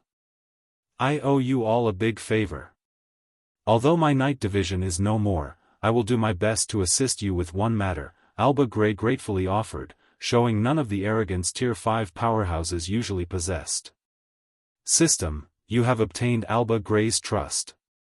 Alba Grey's favorability of you has increased by 80 points. You have obtained Alba Grey's communication crystal. Alba Grey's statement and the system notification excited every member of the team. They had already witnessed the hero's power, and now, they could reach out to Alba Grey and ask him for a favor. None of them had expected to receive this kind of reward. Guild leader, with Alba Grey's help, we can destroy one of Starlink's cities.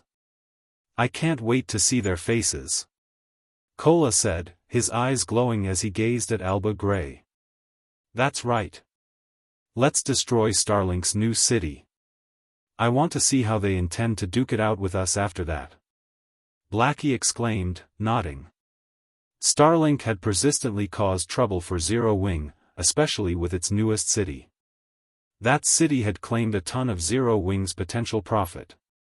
If they destroyed it, not only would Stone Forest City regain its unique status as the only city in a level 100 neutral map, but they could also deal a heavy blow to their enemy, killing two birds with one stone. No, we no longer need to resort to such a tactic, Shifeng said, shaking his head. Starlink had constructed a city near a level 100 neutral map, but even if Alba Grey destroyed it, there was no guarantee that Starlink couldn't construct a new city. Moreover, other superpowers would soon have cities of their own in level 100 neutral maps. The various superpowers experts had already reached level 100 and begun to challenge their Tier 3 promotion quests. Constructing a new city near a level 100 neutral map wouldn't be difficult before long. Moreover, Alba Grey's favor was incomparably valuable, especially now that he had become a sword saint. Even emperors would struggle to earn a favor from this hero. Asking Alba Grey to attack a mere guild city was like killing a mosquito with a bazooka. Shifeng then walked up to the freed hero. Lord Hero, I am a forger and have always been passionate about my craft. I am particularly interested in mana forging, and I have heard that your research on the subject is unparalleled on the continent. I'd like to study your notes, if you'll allow it, Shifeng stated his request after taking a deep breath. A Tier 5 sword saint could even destroy a kingdom with ease, much less a city, but destroying a kingdom was nothing compared to the value of a famed smith's knowledge. Due to Alba Grey's status as a famed smith, even demigods treated him with respect. Of the many things this NPC was known for, the most famous was his mana forging notes.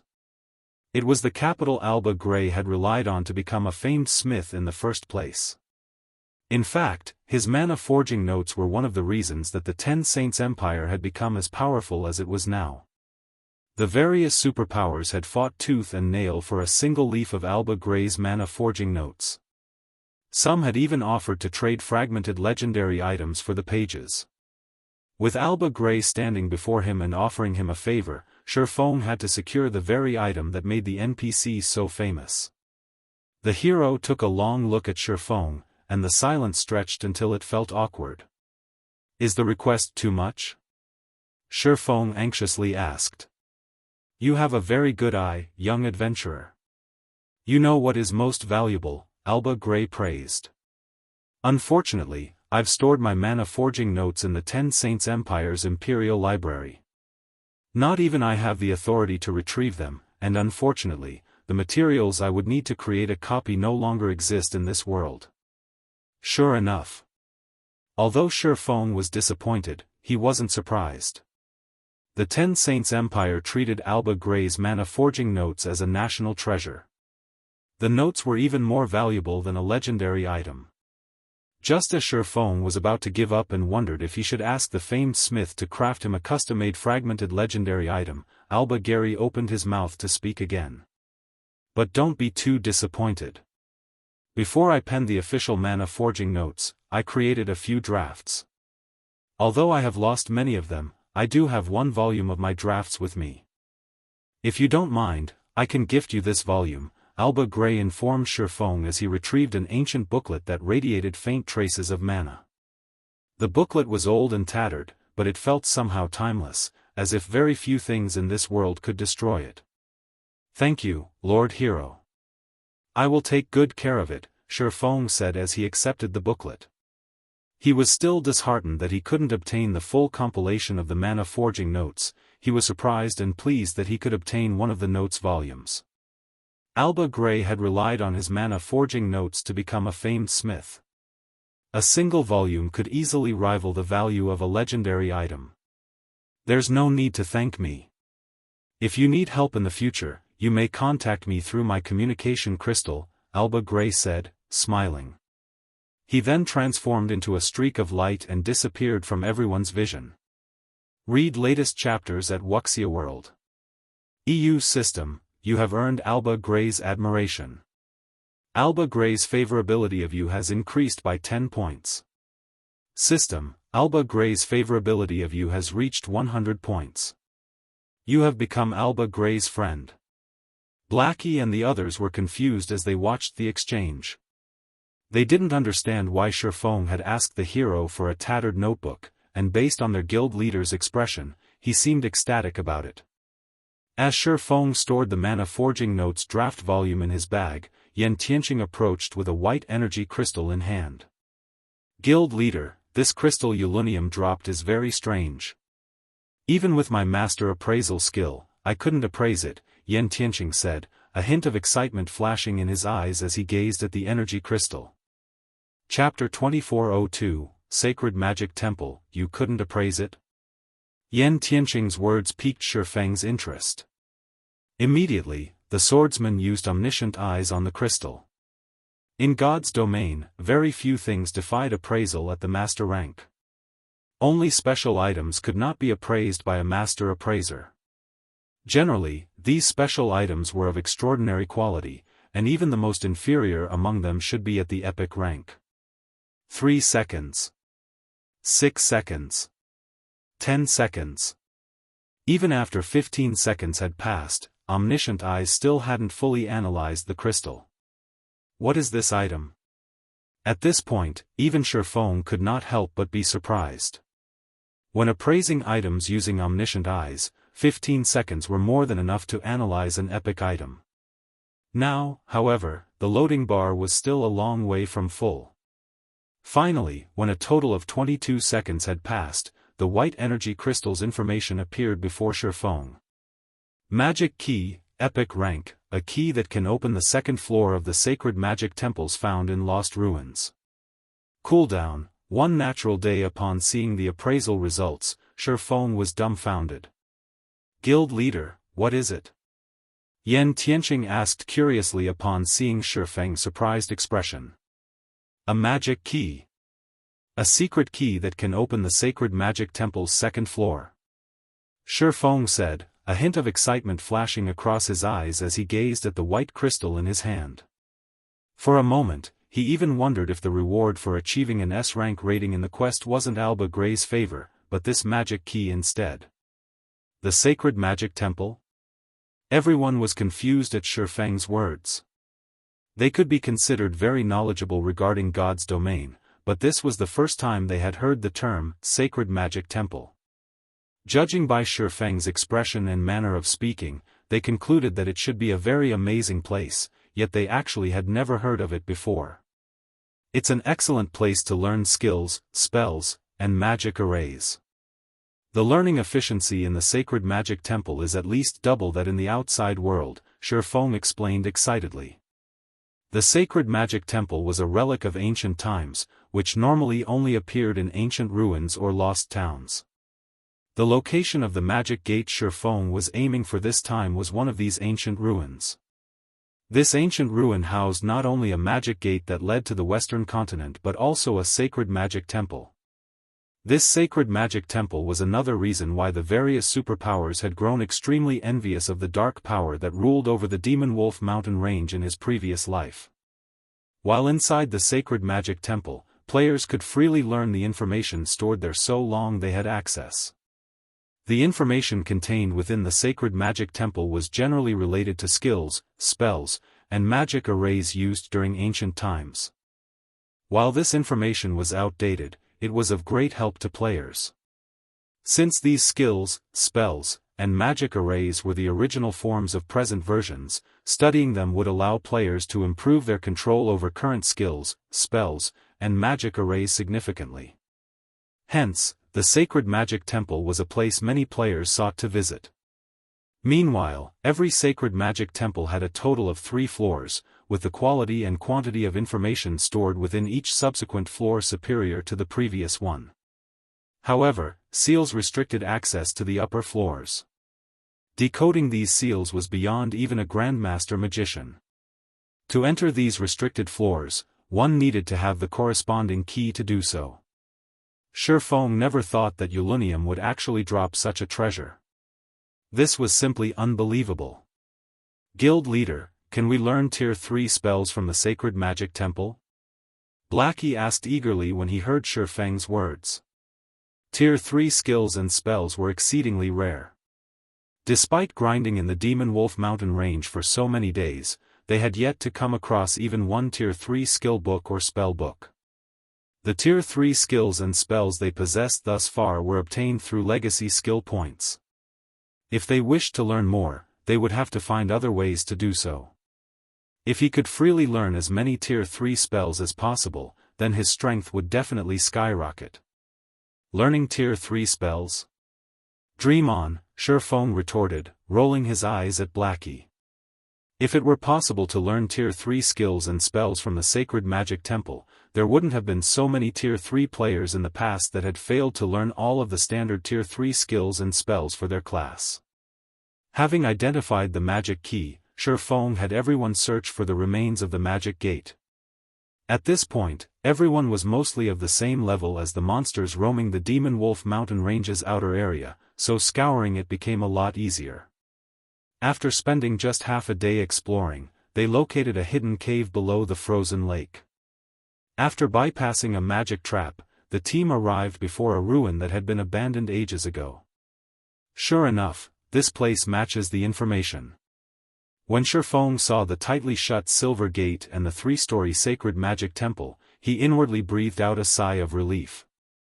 Due to his reincarnation, the development of the current god's domain had greatly deviated from his previous life's version.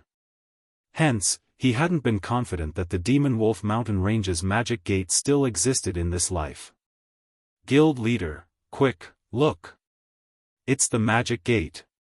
Blackie exclaimed in excitement, pointing at the silver gate. With this, our guild will also be able to travel between the two main continents. Blackie had never imagined that they would actually find a magic gate leading to the western continent. Moreover, even if he wasn't an expert in magic arrays, he could tell by the looks of the gate's shape and the magic arrays engraved on it that the gate was not a one-time use tool but one that allowed players to freely travel between the two main continents. Now that Zero Wing had access to the resources of both continents, there was no doubt that the guild would develop into a superpower. It seems the gate has been preserved quite well. The restrictions aren't that significant, Shifeng said calmly as he inspected the silver gate. In its current state, the magic gate before him could be used only once a week, and each use allowed up to 10 players to be teleported, with each person costing 2,000 magic crystals. Shifeng was relatively satisfied with this outcome. It was much better than some of the other magic gates he knew of that teleported only 3 to 5 people at a time. The only troublesome aspect about the gate before him was its long cooldown. However, now that he had activated the gate, he just needed to wait a few more days to travel to the western continent and start raking in a ton of resources and credits. After inspecting the magic gate, he shifted his sights to the sacred magic temple. During his previous life, despite having access only to the sacred magic temple's first floor, he had reaped a significant harvest, especially regarding his mana control and skill completion rate. Read latest chapters at Wuxia World. As for the sacred magic temple's second floor, all he had was hearsay. He had never personally visited it before. As for the third floor, he had never even heard of anyone reaching it, much less information about it. While everyone else was perusing the information available on the sacred magic temple's first floor, Shifeng went to access the second floor. He took out the magic key and started chanting the incantation.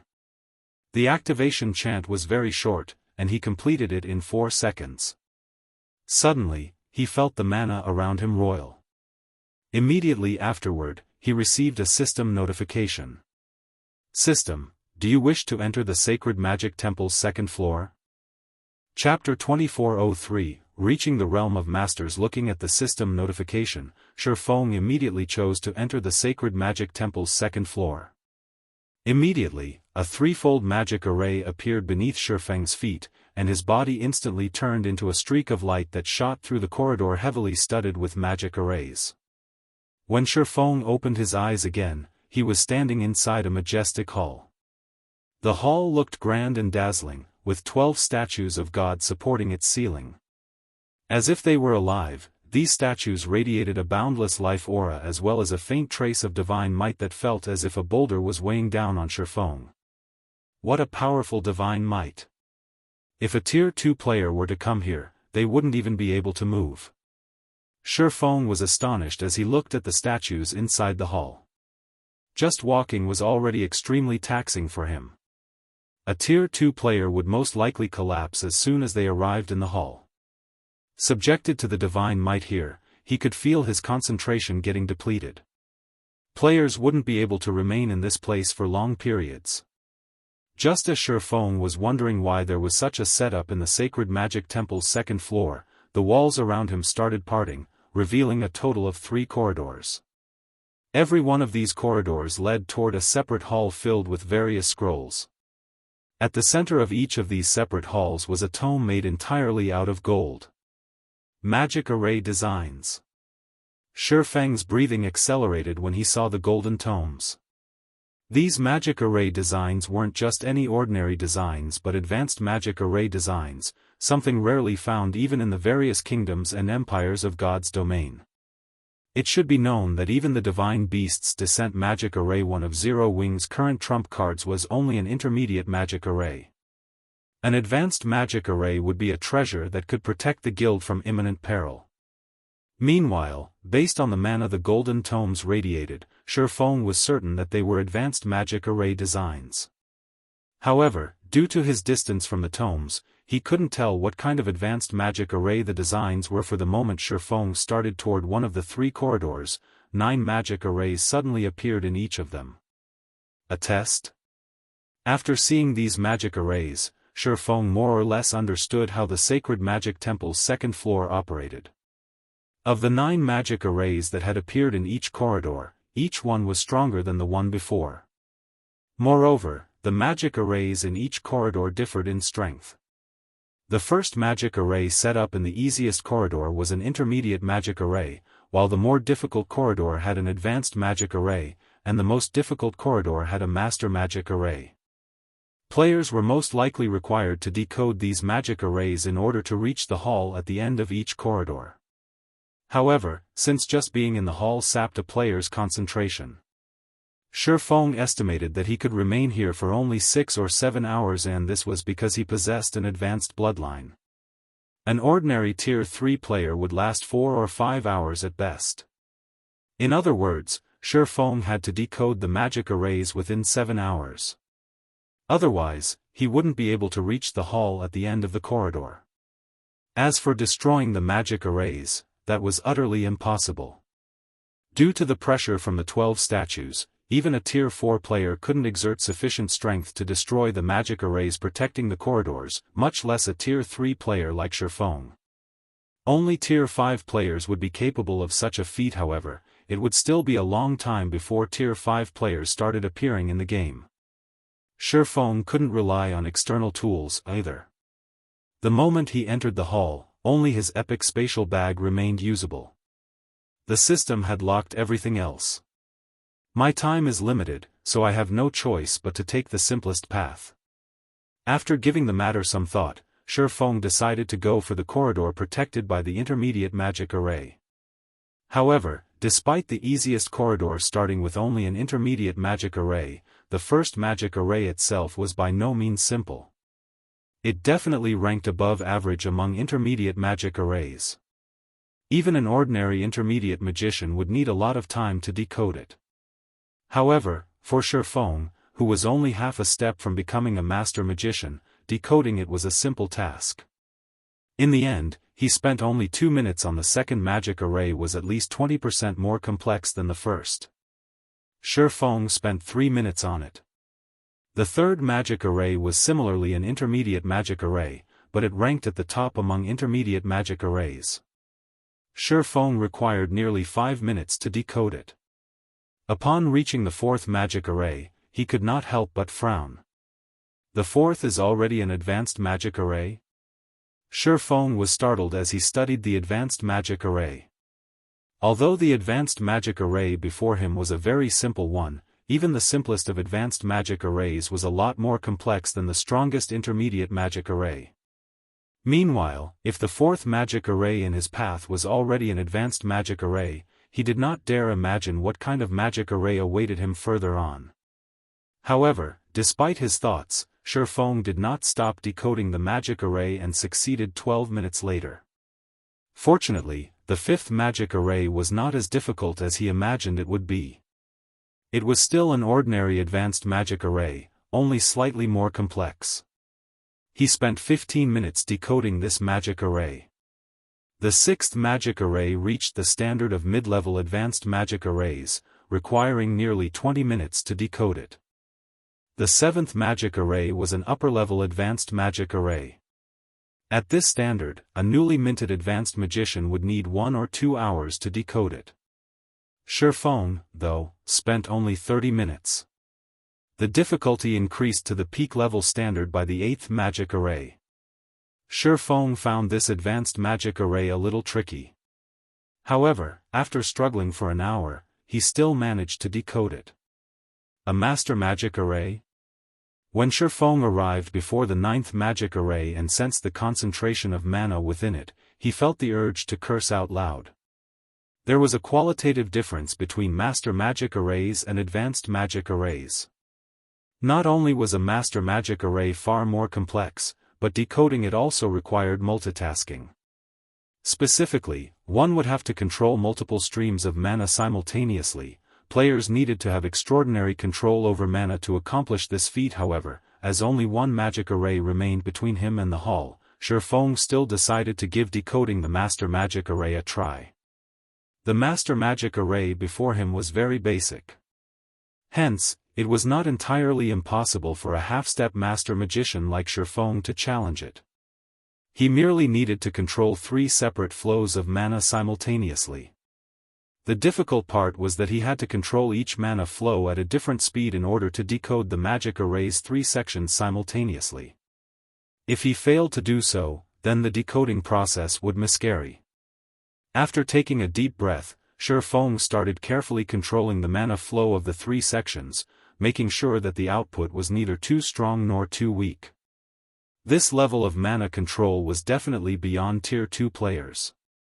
On his first attempt, the decoding process failed because the output for 2 sections was too high. His second attempt went awry, as he had lowered the output for the 2 aforementioned sections by too much. The difficulty of adjusting the output to a suitable level was many times greater than trying to thread a needle. However, after repeated attempts, Shifeng started to grasp the appropriate way of manipulating the master magic array's mana. The method was similar to how he controlled the mana inside his mana body. In fact, as he tried to decode the master magic array, he also learned to exert greater control over the mana flow inside his mana body, thereby increasing the efficiency of his mana usage, following which, time passed by rapidly. Shifeng's spirit weakened.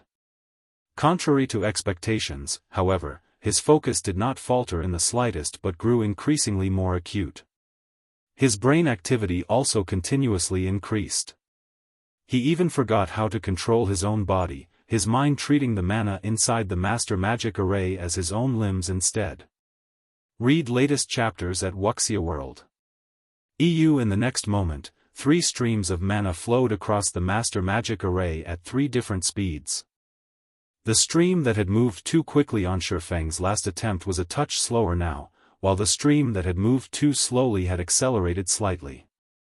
When the 3 streams of mana had filled up the final pattern in their respective sections of the magic array, all 3 actually arrived at the magic array's center at exactly the same time. I did it! Shifeng could not help shouting in excitement. The moment all 3 streams of mana came into contact with each other, the magic array before him released a dazzling light. A moment later, the sound of a system notification entered Shifeng's ears. System, congratulations! You have become a master magician.